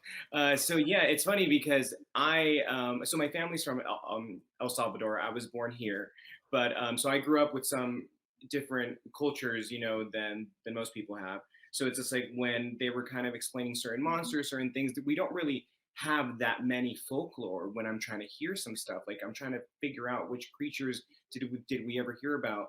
But as being born here and growing up, I couldn't really find anything that I can relate to. The only thing that I can ever really think of was Dracula, but even then, though, Dracula has no Latin roots or anything like that. So it's so funny because not too long ago, I met this director from the New York Film Academy named Luis Herrera. And he asked me to create a creature for him for Mexican folklore, que se llama El Huaychivo. And I guess it's a Yucatan folklore tale about this like half goat, half man creature. So he tasked me to create that. So I did a lot of research on it. And it was awesome just kind of seeing different cultures, different aspects, different kind of just stories on this creature of how it all at the end of the day kind of has very similar roots to El Cucuy or La Llorona. And I'm like, oh, wow, it's just like, just don't go out at night. This creature is going to steal people, steal women. And I was like, oh, okay. But it's just like, just kind of getting into those roots and just kind of trying to identify with that. It was nice to see a Latino story, seeing Latino actors kind of just speaking Spanish on the screen. Like even when they were filming, I'm like, oh shit. I was like, my grandma used to have like a kitchen like that or a bowl like that. Estaban comiendo tostadas con frijoles y queso. And I'm like, that's amazing. So just seeing little things like that you can relate to, it's like, to somebody else, it may not be relatable. They're like, oh, cool, they're just eating food. But to us, it's just like, oh, that's awesome. Like, I've been in that situation before where your grandma's telling you a story or something like that. So being a part of that was very awesome and being involved in that. But unfortunately, to answer your question, I really haven't encountered any other creature that I've been able to relate to culturally wise, unfortunately, except for La Llorona. But even then, the new one that came out was a little bit too whitewashed for me. I was like, what's happening here? I was like, this is not the Llorona that I know. But I can't really say much because my friends did a lot of the makeup for it and it looked amazing. But yeah, it's just like, I feel like there still hasn't been a really good Latin cultured monster out there that I feel like really captivates a lot of our audience. I think a huge part of that is making sure that we get people like us, that are able to speak for us, right? So, Yulissa, you are VP of Acquisitions at Dread Central.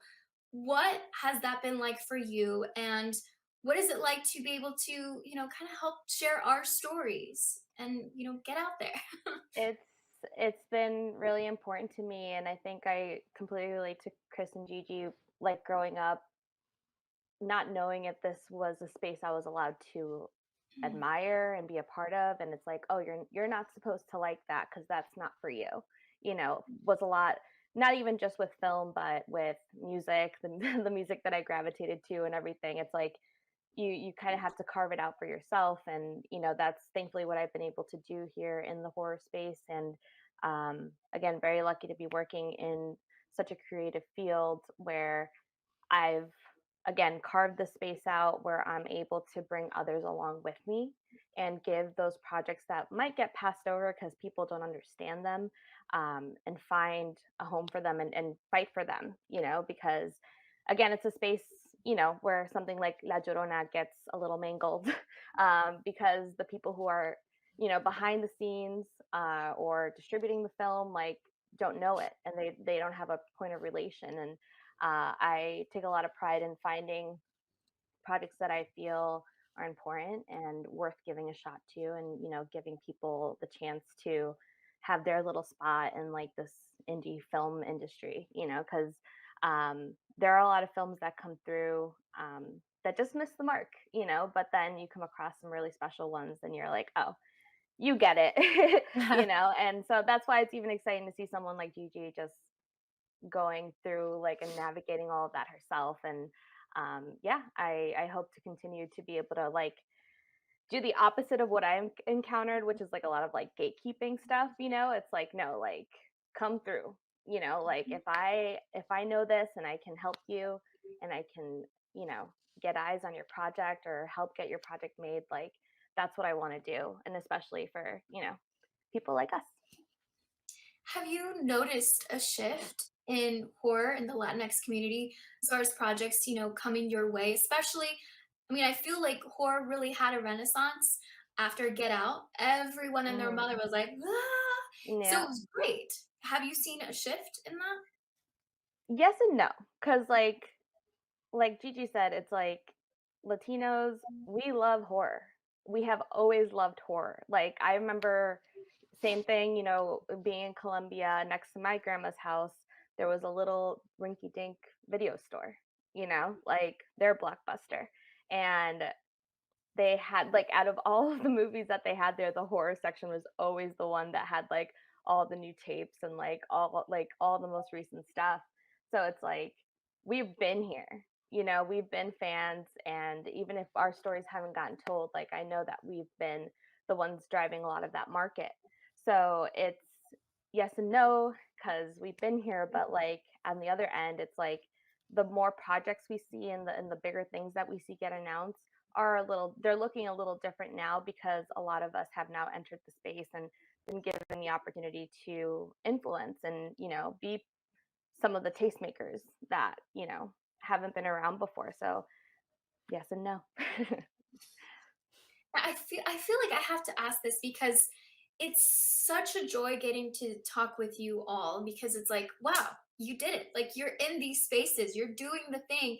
And I also feel like, you know, you're very much like, hey, I did it. I can bring you with me. What were some of the obstacles that you faced before getting to where you are now in this space, in the horror space where you're like, ah, dang, like I feel like, you know, I don't want someone else to go through this, but it did happen to me, and I know that it's still something that we need to work on in the horror community. Gigi, I saw you nodding. Oh, Would you like to answer? yeah, sure. Listen, though maybe I am in this space now, I'm still struggling. Like I still have, even though I'm proud of my cards, love, Latinx, female, young. Sometimes those cards still, I mean, I still have a lot of issues. It's still, even ageism is still an issue. I've been the youngest in the room multiple times now, and it's still really tough. However, these cards that make us who we are, I never see them as a disadvantage. And I think that's a thing that I see a lot of filmmakers are like, oh, like they complain of who they are. And it's like, no, man, see them as an advantage because that's going to make you work that much harder. Even if as a female, we got to work harder. It's how it is. I'm not saying to accept it, but I'm saying find that reason to want to go for it even harder to prove yourself. Because, that's what the hero in a movie does. They prove their worth. So why can't we be heroes too? Right. And so, I should write that down. Excuse me. Okay, enough. But some of the issues I had here in Canada, and the reason why I left Canada to go make my feature debut, Culture Shock, at the time, I had about 16 short films. I had a lot of short films, and all of them did really well. What was crazy though is that anywhere I applied for grants and agents that I tried to get in Canada to be my directing agent, everything I was trying and hustling, it was always, do you have any more Canadian content? And I was getting that a lot. And a lot of my stuff was very Latino, Mexican, grindhouse infused. I had a lot of gore. And I really, instead of trying to adapt, I said, fuck this. And, I told my team, Lucha Gore here in Vancouver, I said, look, guys, I'm going to take a risk. I'm going to go to LA. I'll be back. I promise. And that was a really tough decision. I called up a few friends. Can I stay on your couch? Can I stay here? Can I stay there? Just to try and see maybe the opportunities there. A lot of this industry, though, is, and I really believe in this, it's right time, right place. That's why you can't give up because you never know what's going to happen. And Blumhouse was my very first general meeting. Right time, right place, that they were right there looking for a Latinx filmmaker to make the film Culture Shock. And I just went in to meet them. Like it was just a water bottle tour, and they were the first ones. And they're like, oh, we have these projects. It's a border crossing. I was like, oh, well, have you seen my short film about border crossing? You know, it was just a lot of that hustle, and that if you got to prove yourself, that's not a bad thing. You know, it's okay to be loud. It's okay to be that presence. We, unfortunately, I think we still have to do that, but that's okay. We're Latino. We're the loudest people at the party. So we know how to do that. We, you know, it's in our blood. But you know, you have to keep hustling. And I think if we continue to encourage that hustle and that be contagious about our passion and our inspirations, that's going to pass on. It's not going to be served on a plate. And I know, you know, my colleagues here on the panel, I'm sure they've had to hustle too, right? Nothing is just given. So, you know, I think in the horror industry, especially right now, is a really good time to come up with those authentic stories. The fans will welcome it. It's probably the most passionate fan base out of all the genres is the horror community, you know? Yeah, I went on a rant. Sorry. No, I want to agree. Like, I totally agree with you. And it's a lot about just being prepared for those opportunities and hustling, you know, Yeah. like even over at Dread, like again, right place, right time. And just, you know, them being excited about my voice and our voices and, you know, wanting to really do something different in the horror space. So I think a place like Blumhouse and Dread, you know, they're just ahead of the game, honestly, and have been maybe for a minute, you know, finding those voices and everything. Yeah, totally. I would have to agree. I think as a makeup artist, I think, you know, unfortunately, I'm not always the one that can make the calls on certain things. Usually it's always the producers, the VPs, and things like that that usually get the final say. But it's always great when you get a group of people that kind of understand that each craft plays a pivotal role in making the whole film. And when they kind of involve each department or each craft, I'm like, hey, how can we make this better? How can we make this creature better? I think usually that's when you kind of get to create some amazing magic. At least for me, growing up in my household, Latino, gay, at least for me, like it was very rough coming out and doing makeup when, because a lot of in the Latino culture, if you're not a doctor, lawyer, things like that, if you do something in the arts, they don't look very proudly on that. No. So when I was telling my parents or my dad that I was doing monsters and I was doing cuts on myself, they're like, "Estás loco? What are you doing?" And it's just like, and that to me was something that I loved. And I grew up Jehovah's Witness, so it was like religion also was something that was instilled in there. So doing things like that was something out of the norm completely. So for me, that was a very big struggle having to come out and just kind of focus and take this into like overdrive and just doing. I'm like, hey, this is my passion. This is what I want to do, and this is what I'm gonna do. So kind of like Gigi, I kind of just like, you know, dropped my things and I was like, you know what, I'm gonna focus on this. And I'm really glad I did, because it was like right time, right place situation. Once I got into the ball rolling, once I got my foot in the door, things just started to make sense. But back to what Julissa was saying, it was kind of like for me, if I'm able to work with the producers, work with the people that are kind of helping make the film, if I'm not just kind of being the yes person, because we're just so accustomed to be yes, we'll do whatever you want to do just because we want to work. And it's kind of like, that's not always the case, because sometimes you have to compromise, and I hate compromising what I feel isn't right. So I'm kind of glad when I'm able to work and collaborate with a lot of people to kind of get our image, our art, our voice out there. So I feel like it makes a big difference. I'm glad what you said. I'm glad you brought up the whole being a yes person. You know, the biggest mistake I learned that I quickly, you know, changed. But when I first pitched, after I met Blumhouse, after I convinced them to please watch my shorts, they're like, okay, yeah, pitch for this Crossing film. It was called Crossing at the time. Terrible title. It was called that. And when I pitched for it, I went in completely as a yes person. I went in as a person almost, I hate using this word, but almost desperate, hungry for the job. And I just wanted it. I never, in the first 2 times, I pitched 4 times. And in the first 2, I not once said what was wrong with the story. I not once wanted to say that it was lacking the authenticity. I not once wanted to say that it needed this, it needed that. I just was completely going in being yes, yes, yes, it's perfect. Yes, yes, yes. And had a great core to it, of course. I think that's why we all liked it. But I kept going in, I kept pitching, then I pitched on the phone the third time. And I was like, I remember talking to my reps and actually to Eli Roth, and I was like, man, I don't know what I'm doing wrong. I keep telling them, I keep showing them my awesome PowerPoint presentation. I don't know what I feel like I'm just repeating myself. And what was said to me was, well, were you honest? And I was like, no, I was not at all. And I remember on the last day, I was like, I'm very lucky that they called me back because they could have said like, okay, this girl is just saying the same thing. But clearly they saw something in me, which I'm so blessed for and thankful for. But on the last day, the last pitch, I went in and I basically said, okay, I think you've heard me 100% how this will look. However, let's talk story. Let's talk authenticity. This needs to change.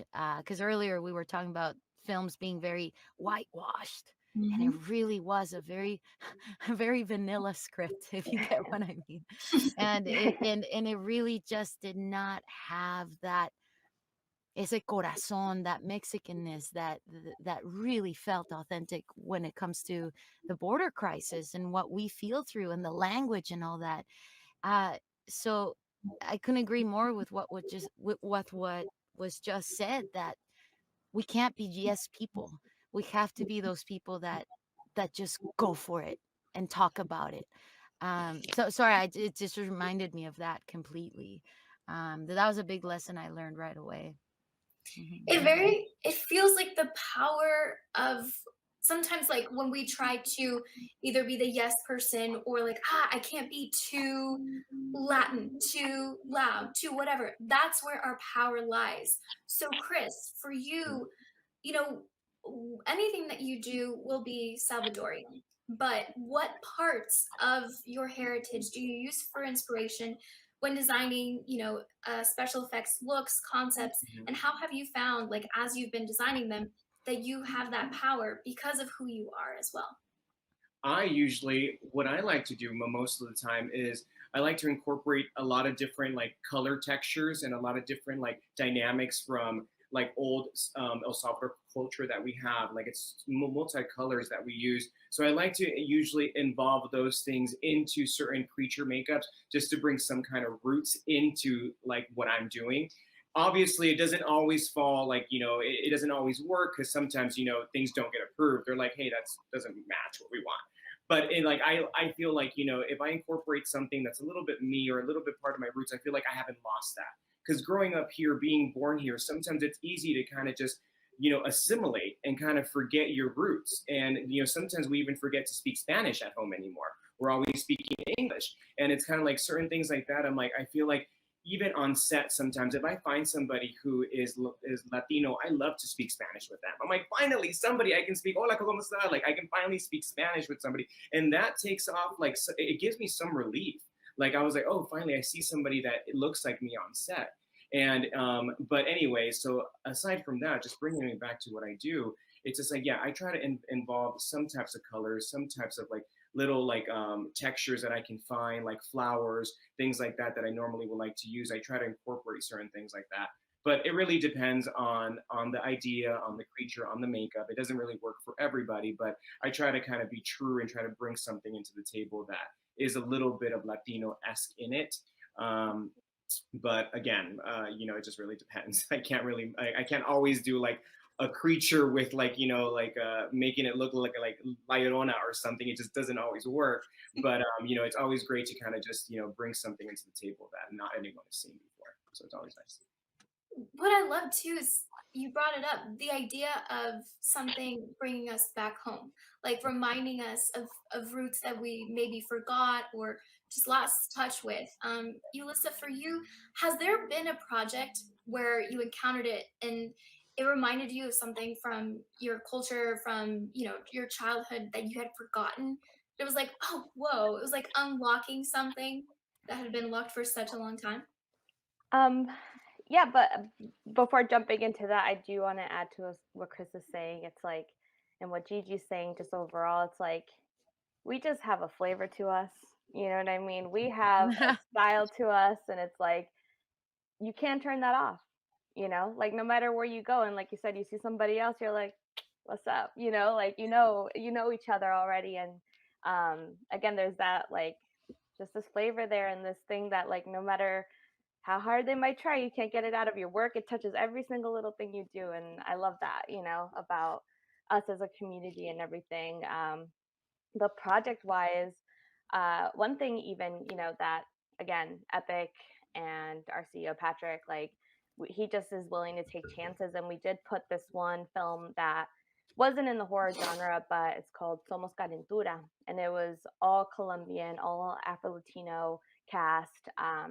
And you know, in a way, it's a horror movie because it's crime and all the terrible things that happen outside, like in different countries, and the horrors we may have grown up experiencing, you know, in our home countries. But I think that project specifically was really important to me because, you know, I got to talk to everybody back in Colombia all the time. My dad got to go see it, you know, in a Colombian theater, and like something like that is just something that'll always be really important to me. Even if they'll never understand exactly what my job is, they just like they're like, oh yeah, it's the horror movies, you know. So of course that's what she does, you know. Yeah. So even though they can't tell you exactly what it is, they're like, it's the scary, it's the monsters, it's all that weird stuff she likes. But yeah, no, it's definitely I think Somos Calentura and you know the other Spanish language films that we've been able to put out under the Dread label. We did La Casa, and that was really well received and incredible director. And yeah, I'm always looking to just kind of find those films that are important. And like what's different too is, you know, with Epic and Dread, one's horror, one's not. You know, we're all within genre, but it's okay to like more than one thing. You know, and I feel like in our cultures, it's like it could be action, thrillers, horror. Like there's just so much to draw from, and yeah, I feel like I'm going on a rant now, but it's yeah, I think Somos Calentura is probably one that was really special to me just because of the connection there. Chris, I have to say, you were like, yep, yep. When people, you know, family members are like, oh yeah, they work in horror movies, horror movies. What is that like for you? You know, now being in this space, like, do you still have family members? It's like, yeah, like everyone technically still doesn't really know what I do. They're like, everyone's like, oh yeah, he does movies, but he does all that crazy, scary stuff. Like, it's not bien feo. And it's kind of like, so usually when I try showing like an amazing like gash wound that played so amazing, or like something that's crazy, like, I don't want to see it. It's like, I don't want to see that. But it's kind of like, but they're like, I bet it looks amazing, but it looks too real. And it's great. Like, I think like, to me, that's like, I've already come to terms with like, that's the support that I get. I'm like, as long as they already know what I do and they appreciate it, that's great. And like, at the end of the day, I just kind of love that my family's proud of me or that I'm doing something, you know, just getting them to be proud of you is great. Because I'm like getting to achieve that, doing like makeup or like special effects, gore, things like that, it's kind of hard. So now when they see the quality of work that I do, when I can make and transform somebody and I show them from, hey, this is what they looked like before and this is what I turned them into, they're baffled. They're like, how did you do that? And then they get kind of intrigued, like, oh, like how did you change this? Like, what's the prosthetic? Like, what is it made of? And I love being able to kind of show them a little bit of that world.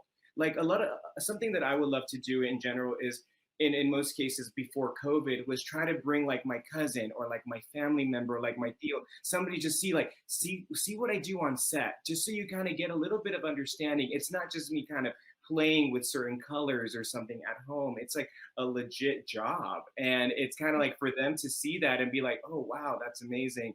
It's like, it's kind of like, you know, always very rewarding. So yeah, I do get that, like trying to speak to, especially to like the older generations and telling them what I do, they're still kind of so like dumbfounded by, they're like, oh my God, and you make money from this? And I'm like, yes. I was just like, you know, it's like, yeah, it's like I make, and then when I show them my films, when I've shown them stuff like American Horror Story, like Crypt TV, things that I've done on Amazon too, they're like, and they see my name on the credit, I'm like, hey guys, that was me. And then they're like, oh, so it's really nice for them to be able to see that. But yeah, it's funny when they say like, oh yeah, that's like the crazy stuff, the weird stuff that he likes to do. And I'm like, okay, yeah, it's the effects. Yeah. Now, as we start wrapping up, I feel like it's important to, kind of look back to some of our inspirations, to see people that are, Latinx directors, Latinx actors in the horror space that you just felt really influenced by, that really inspired you as well. So if you want to shout anyone out, Gigi, we'll start with you. Sure. I mean, I'll just tell the whole story. I'll make it as quick as I can. So I was a pretty immature I mean, I still am, but I was like a really immature teenager growing up. Like, I would watch all the horror movies. I could quote every Adam Sandler film out there. Like, that was all I'd watch. Like, that was it. Never knew I wanted to be a filmmaker. I was just like, that was all I would watch. I never cared about any other kind of movie until one day, because I'm a horrible little sister. I knew where my sister was going to go on a date with some guy at the theater. And I called up all my friends. I was like, let's go crash your date. Let's go. And so we crashed it. Little did I know that the movie she was going to go see was Cuarón's Children of Men. I think I was only 16 at the time.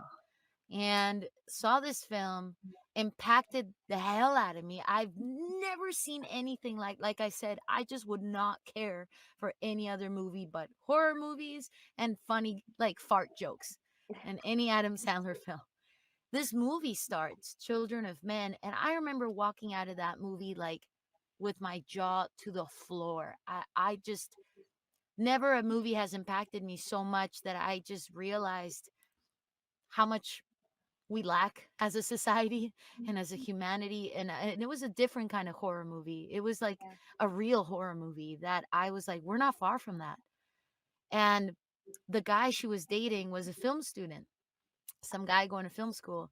And he saw how impressed I was. He was like, well, I'm learning how to make movies like this in school. And I was like, you learn about movies in school? And he's like, yeah, it's called film school. I was like, like, I remember like being like, what? And then he was like, and did you know this director, he's Mexican, and you should check out his other best friends like Guillermo del Toro and Inarritu. And I was like, he's Mexican? I really was. I remember saying it out loud. Somebody like me made this. From that moment on, I ran home. I was like, Mom, Dad, I'm going to film school. And I just started watching every kind of film from that point on made by Latinos, Mexicans. Never have I heard of Amores Perros. Never had I heard about Guillermo del Toro. Suddenly I heard about somebody that's Tex-Mex who I related with, Robert Rodriguez, with all his Spanglish shit. And I was like, oh my God, it just opened up this world to me. But anyways, that's my story. I'm sorry I took so long. I had to share, but it really changed my life completely. Seeing that, yeah, that's amazing. That's crazy. That's legit, Gigi. My favorite movie. Like, it's listed on my bios everywhere. So that's like, we'll talk about that because it's such an important film, and if you haven't seen it, like, definitely do some homework. But yeah, that's incredible, and to have a movie have that much impact on you and your life and your direction of your life, like, that's what film does. So that's awesome. Oh, that's awesome. What about for y'all, Chris? Mine would have to be after I saw Pan's Labyrinth from Guillermo del Toro. Pan's Labyrinth, like, I didn't even know that was makeup, and then when I realized that it was like the fauno was like all prosthetics, I was like, that's unbelievable. So that alone, just getting to watch that. And then I saw another scary movie that was El Orfanato, The Orphanage. That was also mind-blowing. I was like, holy fuck. I was like, oh I my gotta God. watch that again. That was a good movie. It was so good. And to me, like, that's when I got like my first kind of dose of dude, I need to start watching a lot more like, Spanish cultured movies. Cause I feel like it's like they're tapped into a different niche of horror and terror that it's like I wasn't getting here in the States. I feel like, especially when you get to watch it in Spanish, it's like just hearing the words in Spanish completely different. So it's like so good. I feel like, so I think like, Guillermo del Toro has definitely played a big part in my inspiration. So like he's definitely top notch up there. That's awesome. Yeah. You, Lisa? I guess one that comes to mind again, that it's the horror that happens in our countries, unfortunately, where we've had to start lives somewhere else. But Maria Full of Grace. I don't know if you guys have ever seen that. But that's a horror movie, and one that will stay with you and has stayed with me. And yeah, I think that would be a film that I feel really impacted me. And again, that I guess niche horror from our communities, and kind of really taking from the world around us and telling those stories. And it's so funny, just to piggyback on what you just said there, it's interesting that the niche of our stories, literally the niche is just real life experiences that our family and our past have gone through. Like another movie that's so intense is Sin Nombre. Sin Nombre is so good with everything that it goes on. And it's kind of like, and to other people that live here in the States, that we kind of are in a little bubble, essentially. We don't really, when we see a film of somebody else's experience of what they go through, of what they deal with, to us, I'm like, that's terrifying, that's horror. But technically, somebody actually went through that, and somebody lived through some of these experiences. So it's like, it's kind of scary when you put that into perspective. Like even when I try to hear my grandma tell me her story of how she crossed the border, sometimes I'm kind of like, how did you do that with 5 kids? And I was like, oh my God, your story can be a movie. And it's so crazy how, like, those things, like when you do see them on the screen, to us, I'm like, it's kind of fantasy. But at the end of the day, us being Latino, we're like, that's real. That happens. Like in the border, that stuff goes down. Like certain things happen there, and it can be like a niche, like a horror movie, but in the end of the day, that's somebody's actual life experience, which is kind of scary. It's terrifying. Yeah. I feel so much more. I don't know. I have no words to say just like how wonderful this was, because getting to interact with you all and hearing these stories, and I'm just like, yeah. And I hope that everyone watching right now also feels the same way. Please check everyone out. Thank you so much for watching, and I hope that you enjoy the rest of the Halloween Expo. Bye. Bye, guys. Bye. Thank you. Yeah.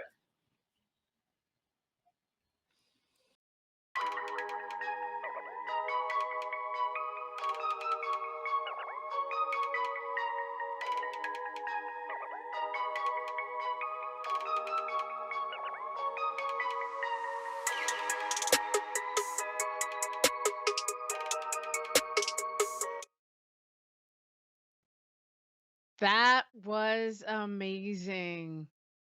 That was incredibly powerful. Um I'm having trouble hearing you, Hector. I don't know if you're muted there. How about now? How about now? How about now? Can you hear me? Yep, we can hear you now. Yes. I was going to say, Okay, not great. now. I need to hear all of this. What did you Okay, think? great. Inspirational, relatable, just fantastic stories from all those amazing creative folks. Yeah, just really was really like, it just filled my heart and made me feel really, really great to hear all that stuff. Also, really quick, want to shout out, like, just in case there's some folks watching right now that have not seen the horror classic Pan's Labyrinth, aka El Laberinto del Fauno. It is Guillermo del Toro's masterpiece. I also want to really highlight a movie that he did before that, which I don't think as many people have seen, The Devil's Backbone, aka El Espinazo del Diablo. That movie is one of the best ghost stories I've ever seen. It is so, so good. And like those panelists were saying, like, tapped into kind of another wavelength of horror, and there's real tragedy involved with that. And I'm hearing all these stories, and I'm like, I think I get where that's coming from Latin America. I kind of get where a lot of that, that soul and that heart comes from. So yeah, wonderful panel. I hope everybody enjoyed it. I really dug it. I thought that was fantastic. What was your favorite part of the panel? What do you think? I loved Gigi before, but just hearing her talk here Yeah. was just amazing. I saw her at another panel actually recently, and I think several things of what she said just really struck me. First of all, her movie Bingo Hell, you got to watch it. Part of the whole um Welcome to Blumhouse series this fall over Yeah. on Amazon. You've got to see this. The thing that was great about her film was not just the Latino representation, but the elder representation, that ageism that she was Mm. talking about. I mean, I know she was referring to behind the scenes, but Mm-hmm. the abuelita kicked ass in this in this film. Because, So like in the panel, abuelitas are scary, man. Those are some of the yes, scariest people. They played pranks. They make jokes. Oh, I'm being tickled right now. The ha ha ha. Like there's some hmm scary older and they know, and they know. So abuelas. yeah, Yeah. that was really really. I loved her movie, and I also loved a lot of what she had to say, especially one of the things I say a lot when it comes to inclusion and diversity, specifically inclusion. If you're the only one, there's so much Mm-hmm. pressure because you have Mm-hmm. to do your job as direct, but then you also have to criticize. You will also have to have the politics down. And if I say repeatedly, inclusion cannot be done in a vacuum and it cannot be done by one person. And something There that you she go. said that was fascinating was if there's got to be more than one person in there. And if we're all helping each other, like I'm not Latinx, but if I'm in there with you and you're struggling, I got to help so that your Yeah. story can stay, like, you go direct. I'll try and get these people to listen. That's the only way. A lot of these stories, you can't make a movie by yourself. You've got to make it in a group. The same thing has to happen behind the scenes, and that was so powerful. That was Absolutely. such a very profound thing. That's great. But all of these people, everything they said, I was taking notes. I'm like, I have to see this. I have to Yeah. see that. Yep. Yep. Got to check out some more of their work because I missed it. I'm like, this is great. This is fantastic. So, yeah, thanks to everybody who did that panel. Thanks to Amy for moderating that discussion. That was phenomenal. And up next, we have our last Skybound Halloween Expo event of the day. And it's not just a movie trivia schmodown. It's not just a Halloween themed movie trivia schmodown, but it is specifically a Final Girls themed movie trivia schmo down. Now, I am not a massive, massive horror fan. I know that the horror fans of the world have known exactly what a final girl is for decades, but I feel like the past few years it's become more and more common, a more and more commonplace and well-known idea and trope and a cliche, if you will, of horror movies. And I love the way that it's been spun around and turned. And I just read a book about a final girls support group, which is a real popular book that just came out. It's going to get turned into a TV show, I think. But extremely excited about this upcoming movie trivia schmodown. Before we head over to it, I would love to ask, what is, to my amazing co-host, what is a horror movie fact that you are very proud that you know? Could be from any, it could be from a modern, it could be from a Jordan Peele movie, it could be from a, for example, I'll give you an example. A thing I'm a big fan of. I love this little fact is that because I'm also a Trekkie, now everybody knows this, but the Michael Myers mask from the Halloween franchise was Yes, I based know on this this one. old, weird William Shatner Captain Kirk mask that little kids would wear. Hmm And they like bleached it and kind of changed the hair and everything. But like, if you squint, it still kind of looks like it's William Shatner Captain Kirk a little bit. So I love that horror movie fact. I've got Karma, do you I've have got one?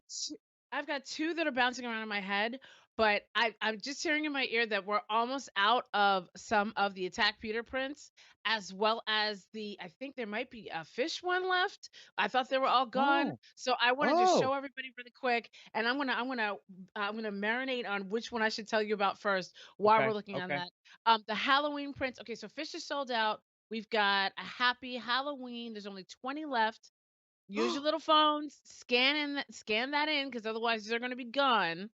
It's gonna make Um, such a great holiday gift, and you want to up for decoration for next year's Halloween. That's an awesome, awesome, awesome print. And like Peter was saying, these characters you're probably going to see again. So this may be the first appearance of some characters, whether we see them again in prints, in some kind of a figurine or statue form. I don't know, but they were like stoked on those characters. They were like really excited about that pumpkin spirit and that little trick or treater boy with the lollipop. So that's great. yes, they were. Okay, so I've got two. One, you just saw Candyman last year, and you know Yeah. how Tony Todd had all the bees that were in his chest and then in his mouth.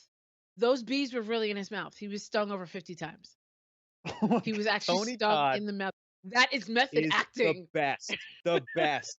That dude is phenomenal.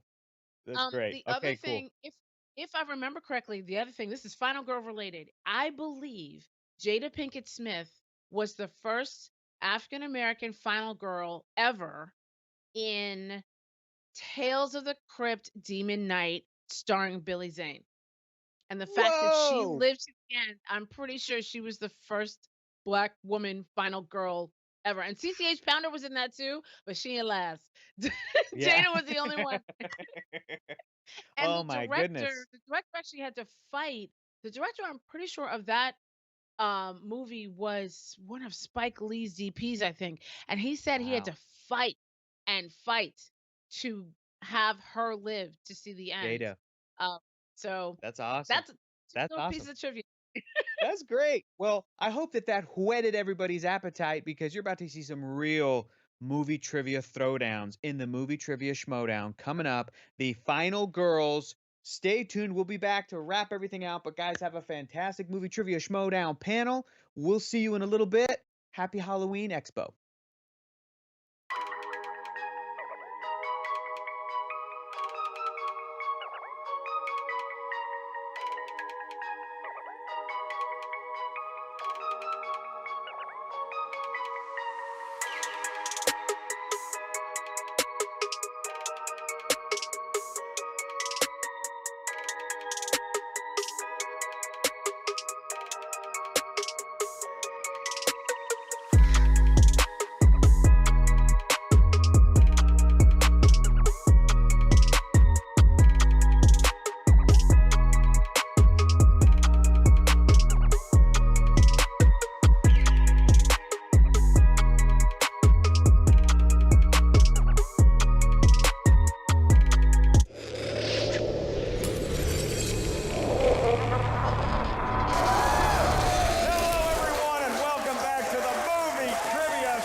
Exhibition match. It is the season of Halloween, and this is the one, the only, the author of the soul, the immortal Soul Savage Yard, Beth Bay. Her book of poetry is available now, and she is calling this match. It's her first time ever on the desk, everyone. Beth Bay is here. That's right. Yes, I am a virgin on the desk, which means by last girl rules, final girl rules, I will be surviving. Actually, all of us are virgins here tonight, so it'll be great. Yep, I'm going to be living. I'm not going to be taking a shower during this. Of course, that is Beth. You know me. I am local high school custodian Fred Krueger. So we're going to be having a great time here today with the Final Girl exhibition match. And Beth, you talk about two people that love the concept of a final girl, which we should probably explain to the kids. The final girl is, it's the strong woman who survives a horror movie, who makes it all the way to the end, who obeys the rules as read by Randy and Scream, and they make it, and they're usually the one that topple the big baddie. Yeah, I mean, sometimes they don't, but sometimes they do. Do you have to survive to be a final girl? I don't think so. I mean, nobody gets out of this life alive, so. Yeah, and then the post-credit scene, there's always like a hand that comes up. A hand, always. Oh. It gets a little. A hand. Claude, I've waited my whole life to be Fred Krueger, and so that's who I will be for the duration of this match. And so when we have Janine and we have Video Drew, we know how much they love horror slasher movies, but this is going to be an Iron Man style match, which means 30 minutes are going to be on the clock total. 28 minutes for round one, 2 minutes for the second and final round, which is going to be a speed round. So round one, Beth, it's going to be kind of like a really long, normal round number one, where we're asking questions. They're attempting their best shot at an answer. Janine and Video Drew, you feel like they're custom made to compete well in a match like this. Yeah, you would almost call it an Iron Ladies match. Does make more sense. Yeah, yeah. Iron Person match is about to happen. That is Beth, I am Mark, and Beth, I think that we're about ready to get going unless... Okay. Should I say the thing? You should do your character, maybe. Okay, yeah, do the character thing. Watch this. All right, guys, get ready.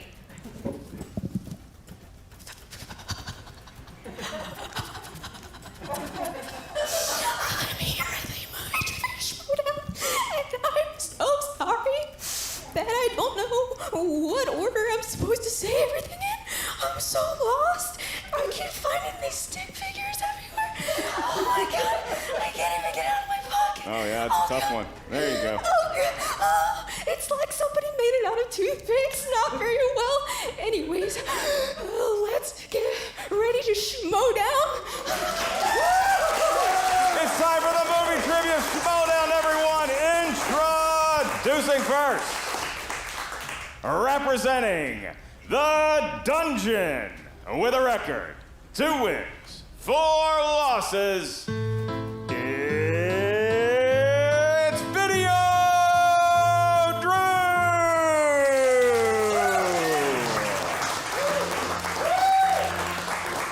That's Video Drew. She loves her entrances, and this looks like another. And so do we. Oh my gosh. It appears she has a friend. Ah, a bear. She has a bear. Is she being a... Oh, there's our May Queen. Oh, she's the May Queen. All right, if there's a bustle in your hedgerow, don't be alarmed now. And don't drink the lemonade. There's Video Drew. She is just milking it. The crowd loves her. Or they might just want to get a close-up glimpse of that sweet, sweet, cuddly teddy bear. Video Drew. Video Drew, would you like to introduce us to your friend? Yeah, it's just a teddy bear. Oh, okay.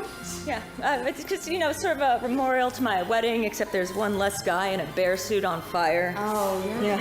All right, sounds like a nuptial ceremony for the ages. And her opponent, representing the Stars, with a record of 6 wins, 7 defeats, and 3 knockouts, it's Janine the Machine. Janine the Machine, after Video Drew's entrance, you can only imagine what Janine, she's wielding a knife, Beth May. Uh-oh. We normally have a no weapons policy, but today I think we'll make an exception. She just looks so good with it. Well, yeah, I have a glove made out of knives as well at the table. So, Jay, look at that swagger. Look at that cocky stroll. She loves her some slasher movies, and she's out to prove it today. But what competition she faces in Video Drew. Janine, now, is that a real, actual knife, or is that one of those toy knives? You legally don't have to tell us. It's 100% real. Boogeyman approved. Hey, man, approved. My God, what have we done to the local Scum and Villainy Cantina, which, by the way, make some noise for the great place where we are filming here today. Great staff here, great drink, great food, and a whole lot of nerdery. We love that sort of stuff around the movie Trivia Showdown. Thank you to Scum and Villainy Cantina on Hollywood Boulevard.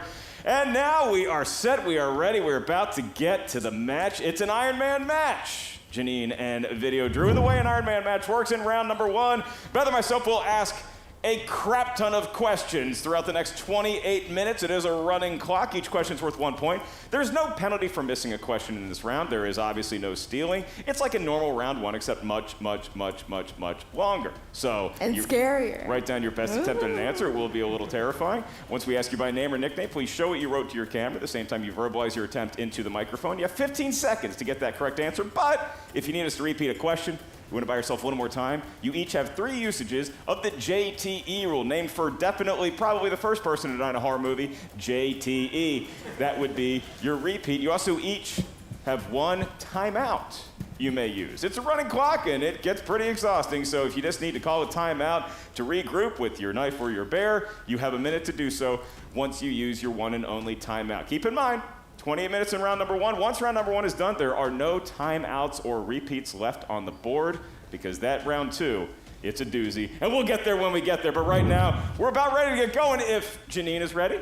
Ready. And Drew is ready. Yeah, just waiting for a phone call from my sister, so if that happens, we'll have to take a timeout. I think that maybe save your timeout for that just in case. Beth May, Heather, are you ready to go?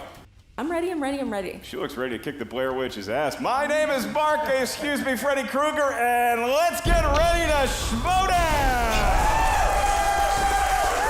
28 minutes on the clock. The clock will start counting down once Beth May finishes question number 1. Final girl, Alice Hardy, appears in what 1980 slasher film? And let's start that clock. Here we go. It's off and running, Beth. It's off and running. Only 30 minutes more to go. No mistakes in that sentence? Reading comprehension on point here? I love hearing pen squeak. And 5, 4, 3, 2, 1. Pens down. Pens down. And we go to Video Drew first. I said Friday the 13th. And that is correct for a point. Does Janine have it? Friday the 13th. She nailed it. We're off and running. Your next question. Which final girl famously said the line, "It was the boogeyman" in 1978? We need the name of the character. You believe in any of that stuff when you were a kid or an adult, like a boogeyman situation? Always, yeah. 5, 4, 3. I do as well. 2, I don't even look in mirrors. 1. Hands down. Let's go to Janine first. Laurie Strode. And Video Drew. Standing right next to me, Laurie Strode. They both have Laurie Strode for another point, and crowd, another warm round of applause. All right, question 3. You'll find the trio of final girls, Zoe, Abernathy, and Kim, in what 2007 Tarantino film? Are you enjoying the desk experience so far? I feel like maybe looking back, I'll enjoy it more. Still a little bit nervous, still dying inside, but, 2, 1. Well, we kind of all are when you think about it. Pens down, let's go to Janine. You never call a Kiwi an Aussie. Death Proof. And Video Drew. Death Proof. Also had Death Proof. They're perfect, and we move to the next question. What is the name of the camp that the events of Friday the 13th take place at? Mark, you go to summer camp? I went to a Camp Chenko when I was a kid, and I left after a day and a half. Okay. Oh. Not a fan. Called my parents. Not for me. 5, 4. They didn't speak to me on the way home. 3, 2, 1. Nice walk down memory lane. Thanks for that. Video Drew. Camp Crystal Lake. Nailed it. And Janine. Camp Crystal Lake. We're perfect, and we're not blinking anytime soon. Question 5. Jennifer's Body was released in what year? Have not seen this movie. Does Beth May recommend it? Oh, I love it. It was such a shame to know that it didn't get great reviews when it came 5, out. 4, 3, 2, 1. Pens down. We go to Janine. I said 2002. And Video Drew. 2008. You're both so close in the right decade, but we were looking for 2009. 2009. The perfect game is a wash, but they're still tied. And your next question, in the category of the final girl exhibition match. Taysa Farmiga plays the daughter of a scream queen who gets sucked into her mother's slasher film in what 2015 film? What did I just read? I don't know. A lot of film terminology there. It's okay.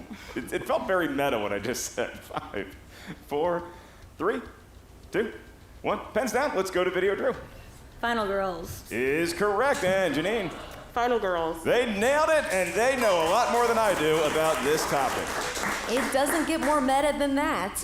Question 7. Teresa Tree Gelbman finds herself in a murderous time loop in what 2017 slasher film?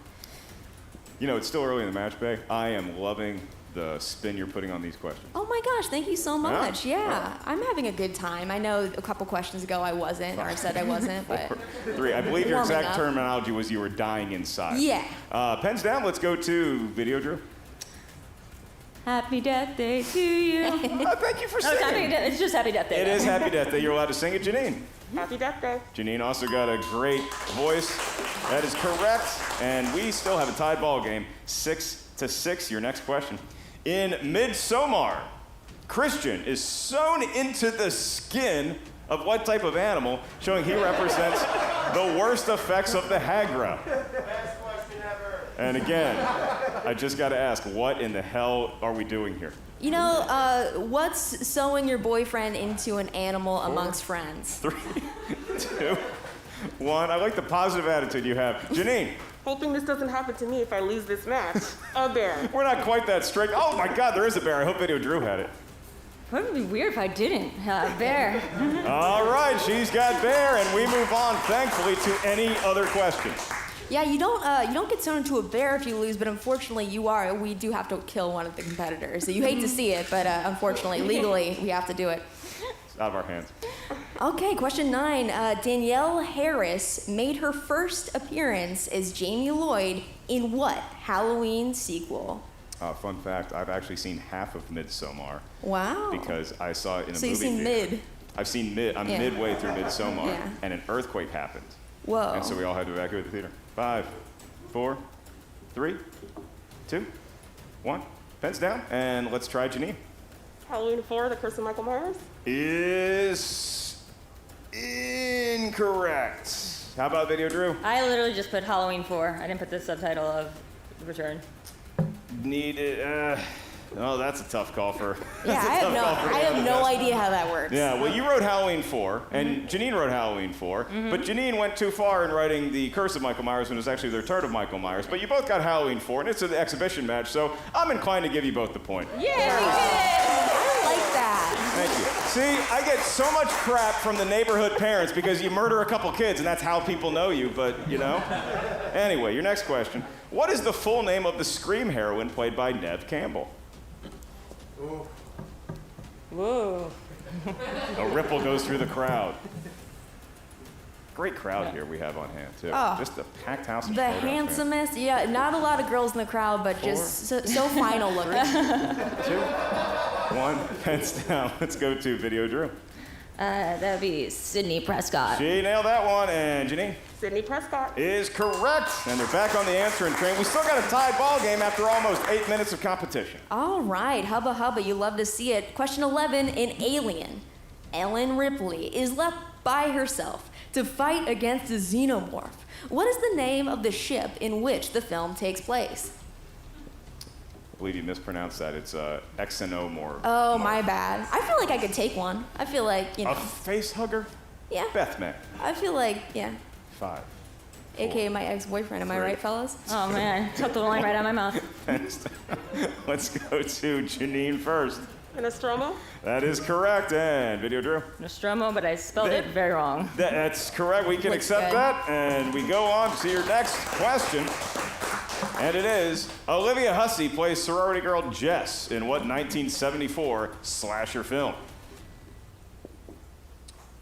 Which has nothing to do with any of my ex-girlfriends. So That's good. Can't really piggyback off of your Weird you'd have to say that. 5. I agree, you know. 3, 2, 1. Well, according to the opening, I'm still a virgin. So, Video Drew?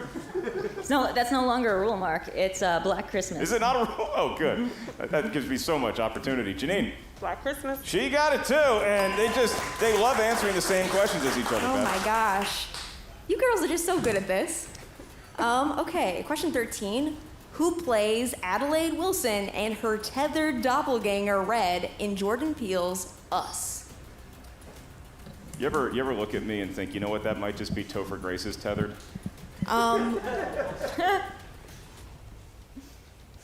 There's a right answer here, Beth. 5, 4, 3. Way to not commit. 2, 1. Yes, Let's of course, go of course. Janine first. Lupita Nyong'o. Got it. And Video Drew. Lupita Nyong'o. They nailed that one, and we move on to your next question in this epic Final Girls exhibition match. Who directed Final Girl Marilyn Burns as Sally Hardesty in the Texas Chainsaw Massacre? Not a fan. Yeah, you don't see many Texas chainsaw parties, you know? No, you think, don't. Yeah, massacre. 5. The audio's terrible in that movie. 3, 2, 1. Might be a blessing in disguise. We go to Video Drew. Toby Hooper? That is correct. Janine. Toby Hooper. Also had Toby Hooper. They are fans of these movies.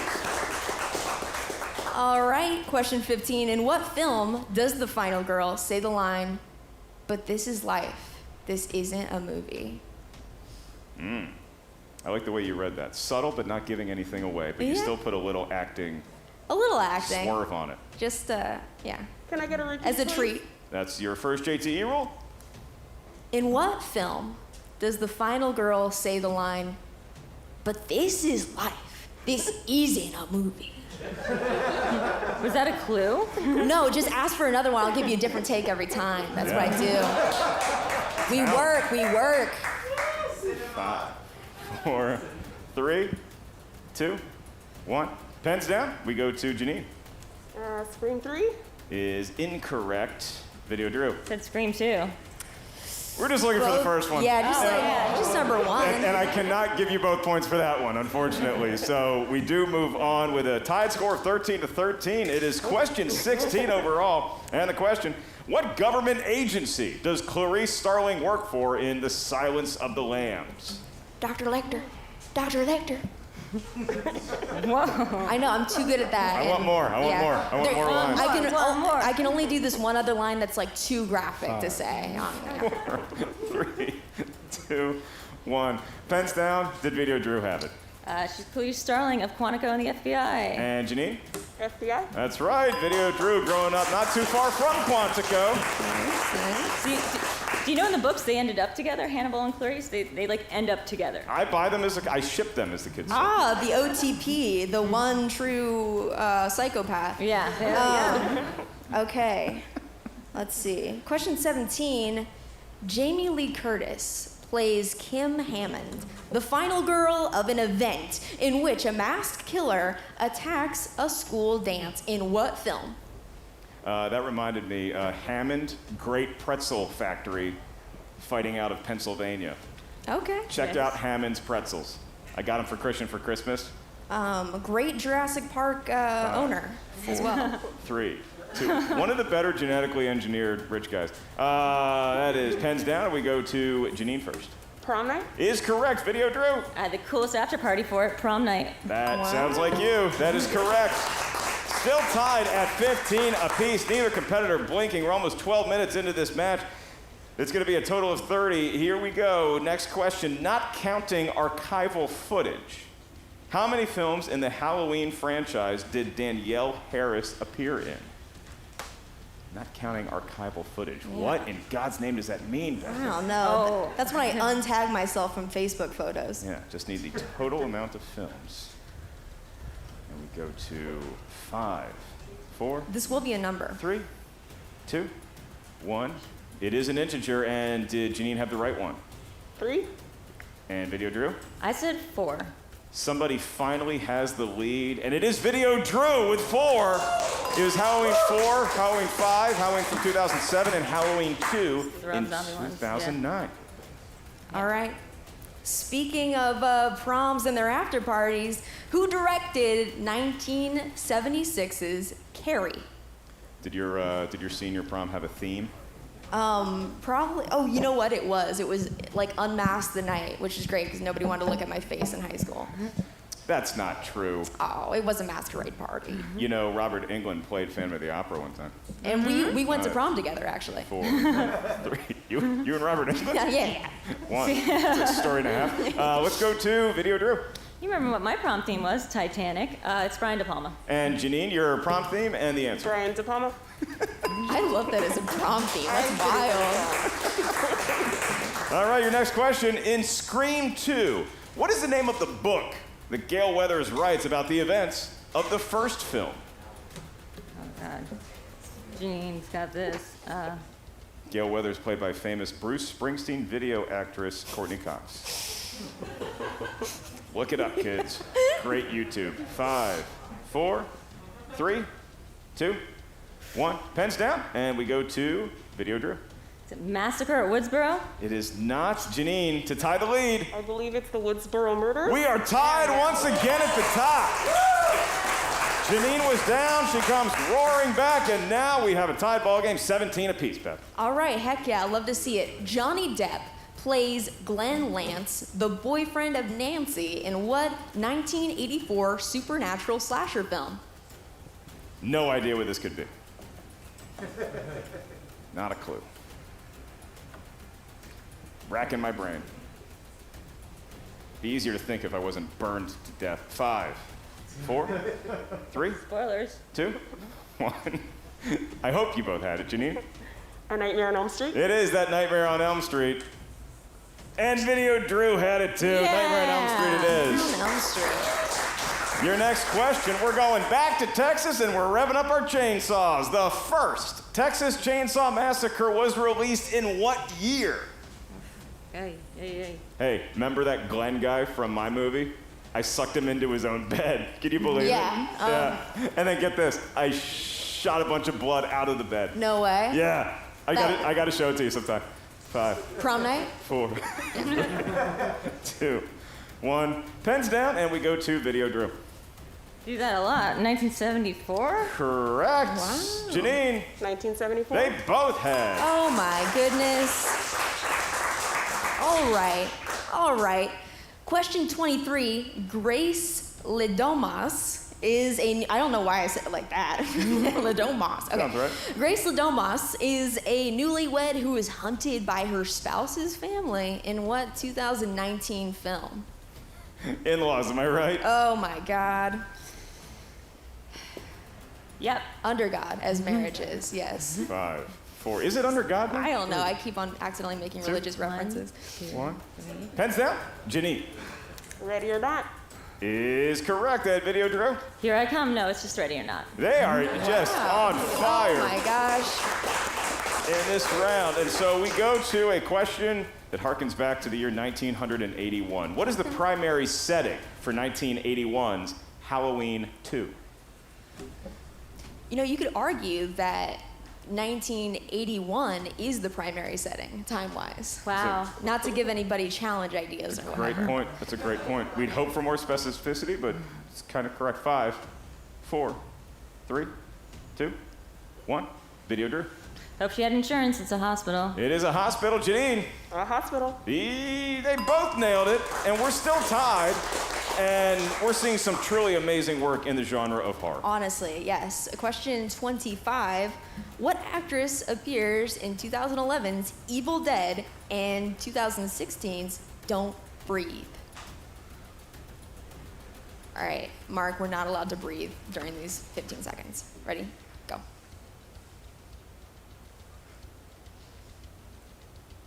I guess you could breathe to say the numbers, I guess.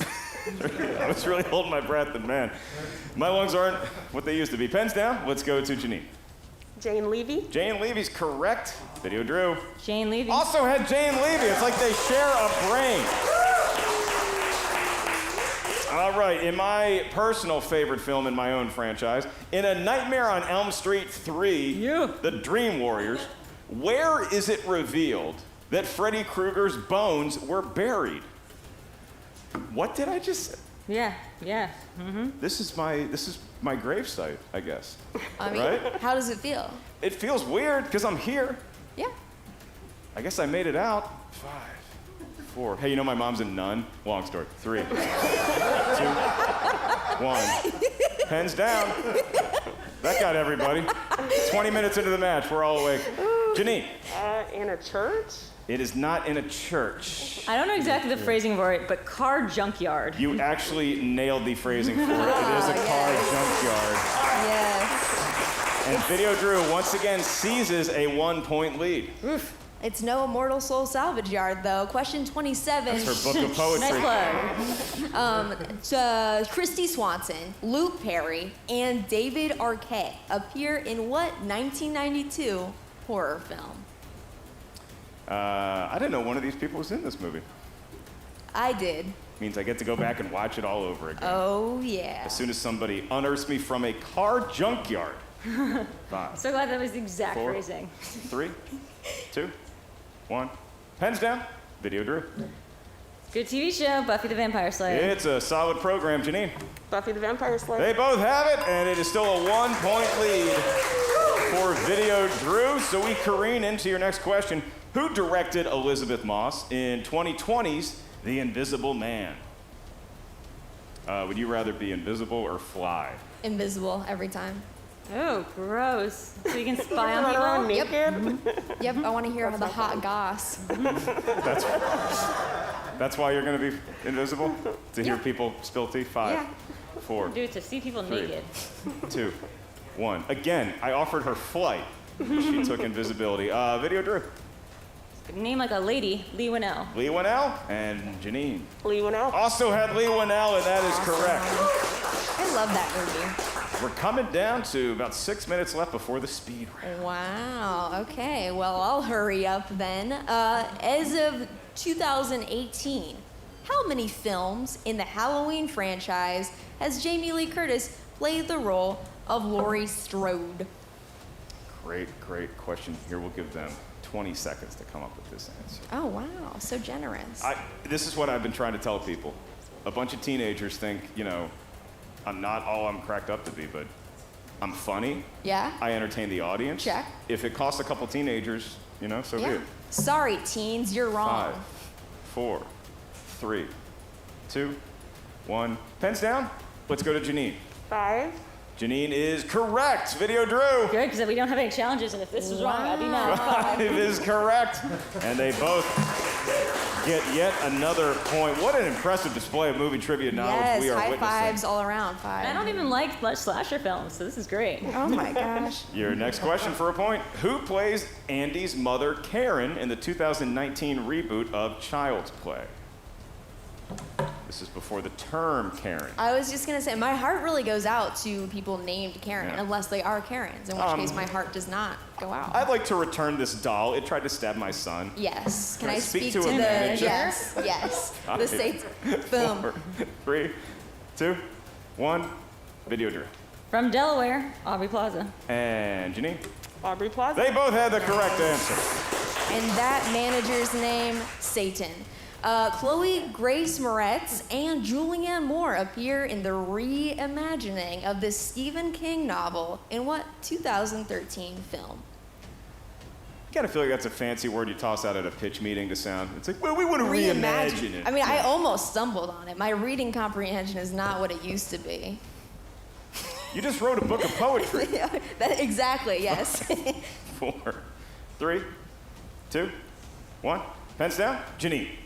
Carrie. And Video Drew. So this is my mom on my cell phone. It says, they're all going to laugh at you, Carrie. That is very correct. They both had that one. It's still a 1-point lead for Video Drew. 6 minutes left. Who plays Julie James in I Know What You Did Last Summer and I Still Know What You Did Last Summer? Which is weird because it's still technically the same summer, right? Whoa. No. It's the same summer, yes, that they are referring to, correct. The title implies that it was last summer both times. Right. Yeah. 5. Right. 4. It's no longer the same 3, person either. 2, 1. Hey, not every horror movie's A Nightmare on Elm Street. Pens down, Video Drew. Jennifer Love Hewitt. The original J-Lo. Janine. What are you waiting for, Jennifer Love Hewitt? That is correct. Oh, wow. True. I love you, J-Lo. Tippi Hedren is considered the final girl of what 1963 Hitchcock film? There were rumors that Ben Affleck and Jennifer Lopez were in a car, but there was an invisible person snooping on all the gossip. Oh. Meanwhile, I was flying to New York. No, I'd be invisible too. I'm a creep. 5, 4, 3, 2, 1. Pens down, and let's go to Janine. The Birds. The Birds is correct. I like them a lot, the Birds. Video Drew, not those birds. That is correct. My mom is so genuinely scared of that movie. I like birds. That's pretty terrifying. Your next question. Rennie Harlan directed which entry in the Nightmare on Elm Street franchise, which saw the death of Kristen Parker, who had survived the previous film? That's the problem with sequels. You survive one, and you're like, I'm playing with house money, and then you're probably the first one to get offed in the next one. You really hate to see it. Can I get a repeat? You certainly may. That is Video Drew's first JTE rule. Rennie Harlan directed which entry in the Nightmare on Elm Street franchise, which saw the death of Kristen Parker, who had survived the previous film? Although if you think of films as like a lifetime, it's like, I'm not surviving into the next life. We live and die on the screen, you know what I'm saying? You're not a past life person? Maybe. 5. Maybe. 4, 3, 2. Did I just blow your mind? 1. Yeah. Pens down. Ginny. Nightmare on Elm Street 4, The Dream Master. That is correct. Video Drew. Nightmare on Elm Street Part 4, The Dream Master. Oh, she had it. She was funning us the whole time. 31-30. It's still a 1-point lead for Video Drew. Wow. Okay, question 35. Who plays Sarah Bailey, the new girl in town and a witch in 1996's The Craft? That's my new Twitter bio. New girl in town and a witch. Yeah, I feel like you're burying the lead there. Yeah. I think you open with witch, and it's like, I'm new. But it's like... That's the handle. Beth is a witch 17. But who plays her? 5, 4, 3, 2, 1. Pens down. Let's go to Video Drew. You just could not pull her name. I can see her face. I said Sarah, but that's And also Janine for the tie. Robin Tenney. We are tied again. Unbelievable display of movie trivia knowledge here. Your next question. Laurie Strode lives in what fictional suburb of Illinois? I expect this one to be answered.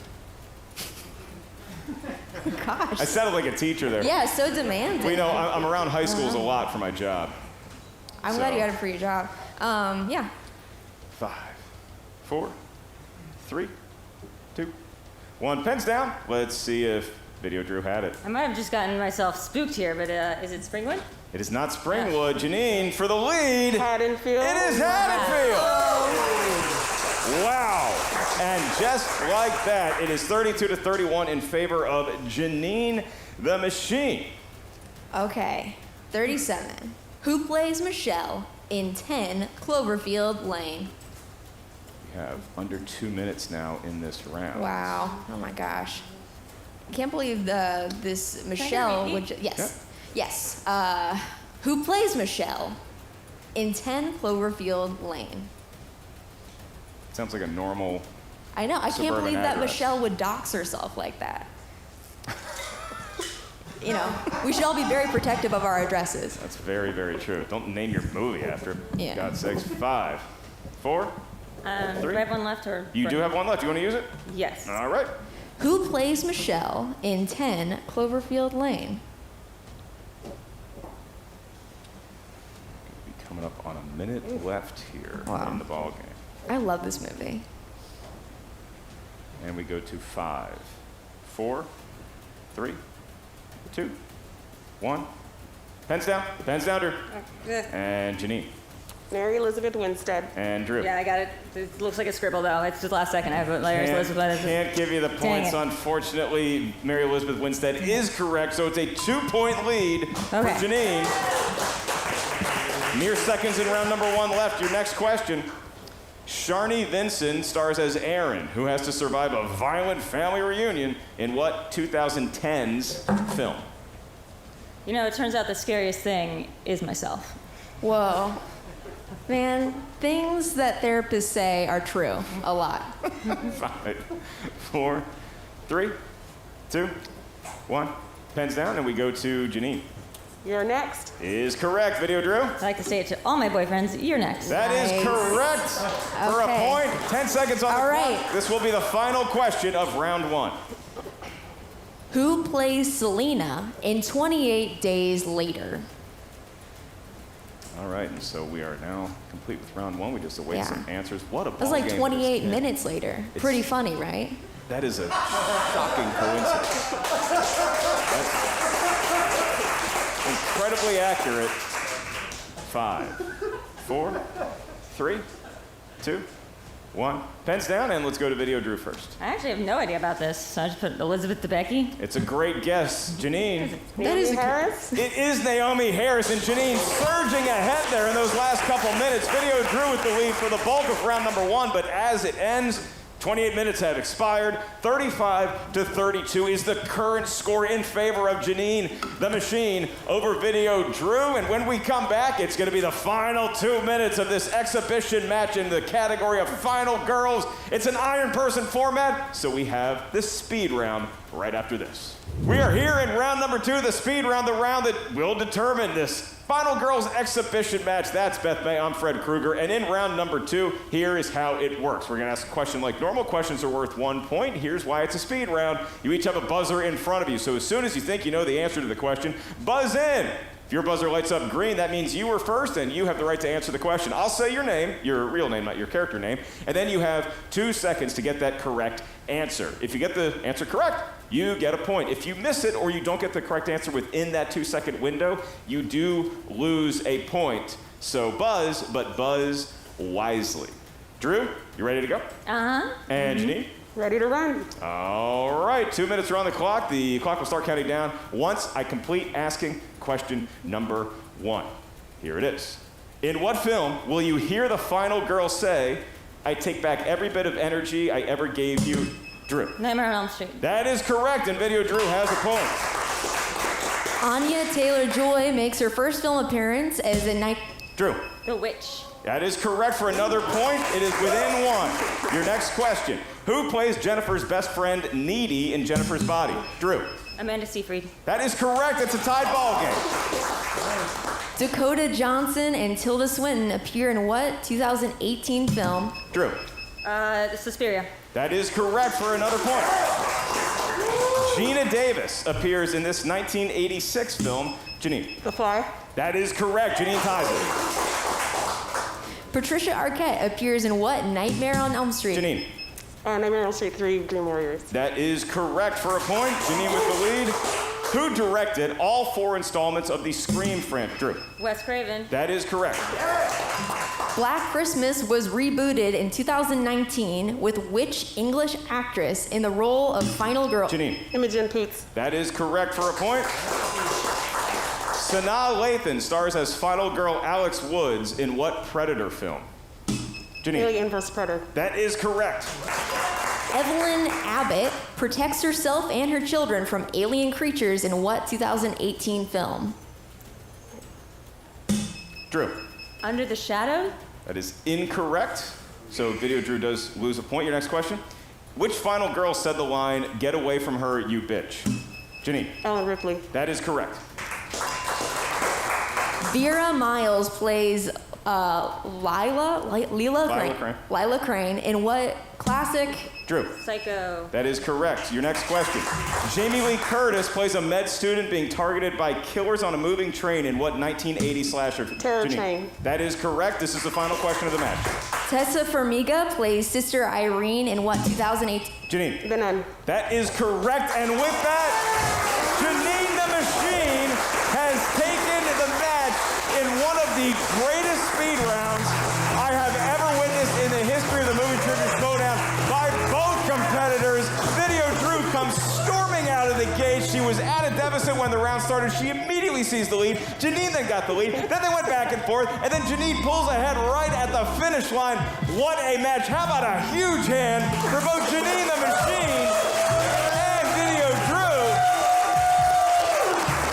No official post-match interview, but I have to ask both of you real quick. Janine, start with you. You won the match. Are you exhausted? Are you ready for more? You look like you're just now getting warmed up. I'm ready for my final girl circuit right now. Let's go. Let's go. Hell of a win by you today. Video Drew, you came storming out of that speed round. What got into you? A bear? Oh yeah. That's how we do it. I didn't mean to say it like that, but I'm just really I'm so impressed with both of you. It was incredible. It's surprising because again I don't like scary movies, but yeah, no, hats off to Janine. We've played some of those questions before. I know that Woodsboro Murders one, and woof, that's a doozy. It was a great match. You never quite know what you're going to get with an Iron Man match because it could be a blow, it could come down to the wire. And this, it felt like it was Whitwer and Knapsack back years ago playing Star Wars. But it was Janine and Video Drew, two of our favorite competitors in the entire Movie Trivia Showdown. One more hand for your winner, Janine, and your runner-up, Video Drew. A huge thank you to everybody out there who is a patron of the Movie Trivia Schmodown. If somehow you clicked on this link and you're not yet a member of our Patreon, check it out and select which tier is right for you. Upcoming live events at theschmodownlive.com. You're a Movie Trivia Schmodown patron. You know that, and we thank you for your support. There's another round of applause we should give out, and that is for the one, the only, the author of the Immortal Soul Savage Yard, Beth May, making her debut on the desk, crushing it, carrying me the entire match. And the last round of applause goes to our crew and everybody here at Scum and Villainy. Let them hear it one more time. Great match, start to finish. On behalf of Beth, Video Drew, Janine, Janine's knife, Drew's bear that may have the soul of a boyfriend past, our entire studio audience and everybody here at the Movie Trivia Showdown Skybound, I am Fred Krueger saying, now I'm playing with power.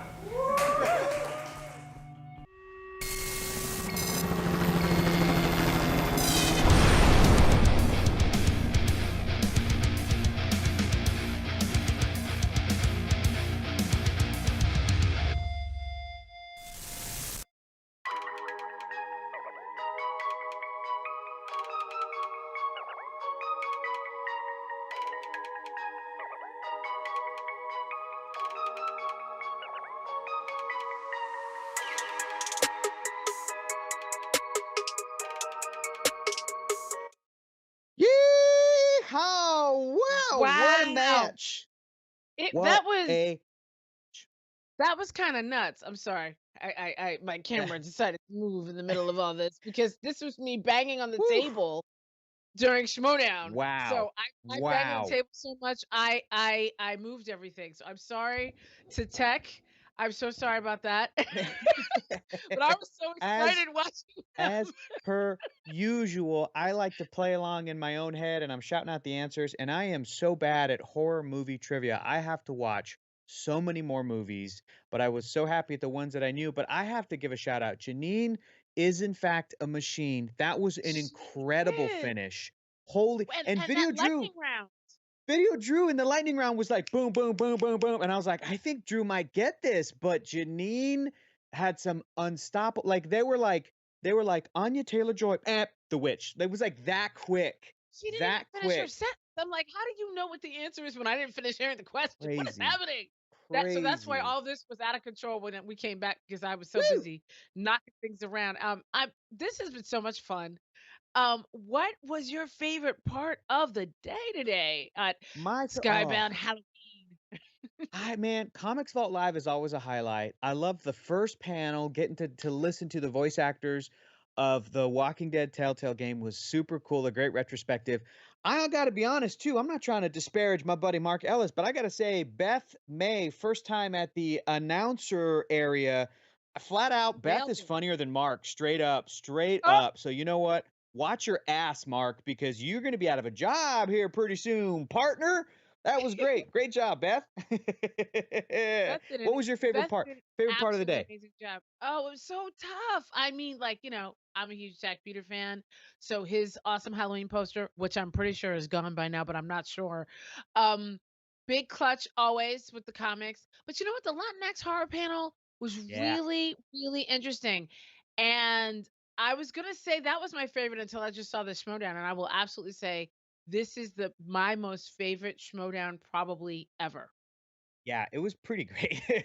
It was amazing. It was pretty It was nonstop. Yeah. amazing. So, in case y'all don't know, they got Schmodown swag. Go ahead and pull up the They Schmodown do. swag so people can hit that QR code and get all of your Schmodown swag. How is it not SCHWAG swag? That's what it should be for next time, folks. For next time. Because this swag ain't gonna last. So there's your movie trivia. I always say that movie trivia Schmodownia swag. Yeah, Schmodania. Woo, that was so much fun. Hey, we also have a reminder for the Skybound Insiders sign up. Don't want to miss this. This is the way to get all of the little notifications for these exclusive deals and sales that are going up. So you go ahead and scan that QR code as well so you can sign up as a Skybound Insider for all of those perks. There's a bunch of great stuff there you do not want to miss. I have gotten so much great Invincible swag over the years because I'm a Skybound Insider. So be sure to do that as well. There were so many great product launches and sales and stuff today. A reminder about that. 25% off on a bunch of stuff at the Skybound store. Get your holiday shopping done. And if you know how you had to like fight people today to get stuff, like if you're an insider, you learn ahead of time when the good stuff drops. But you know what? That's right. This is not the last Skybound Expo of the year. You know that, right? Well, hot dog. What else we got lined up? When's the next one? The next one is the Skybound Holiday Expo on December 10th. You have to visit Skybound's Facebook page to RSVP or check the chat for a link. If you don't do Facebook, I get it because it's meta, pun intended. Look at the placement of that little QR code was on the little Snoopy dog house. That was great. That was great. That was awesome. And listen, every time that there's a Skybound Expo, there is so much, not just great panels, but great gear. And we have so much fun in the chat. I hang out in the chat sometimes. I know I saw like people hopping in and out. There's some great discussions and some great ideas. And you guys have to join us on December 10th. Yeah. Yeah, it's gonna be But a you're real not gonna blast. know what it is if you're not an insider. If you sign up to become an insider, you'll get all the gear, you'll get notifications. You won't have to keep like checking your Twitter or keep checking your Facebook. You'll just know because they'll email you directly. Absolutely. Y'all, this has been an absolute blasty blast. I would like to thank my incredible friend and co-host. This has been so much fun. Thank you so much for playing a tabletop game with me over the internet. That was so cool. I'm so glad I got to be a part of that with you. One of your first experiences via online playing a tabletop game. So again, also huge thanks to everybody at the Skybound crew working behind the scenes. You guys are amazing, helping us put this thing together. The amount of work that goes into it. It is true what Attack Peter said. So shout out to everybody working hard behind the scenes. You guys are awesome. I hope that you have a great rest of your day. You can relax. It's our Halloween weekend now, so we can enjoy the weekend. So on behalf of Skybound and everybody here, I'm Hector Navarro. And I'm Karen Mahorn, and we're so excited. Thank you for joining us. Have a great night and a great weekend, and be safe. Bye.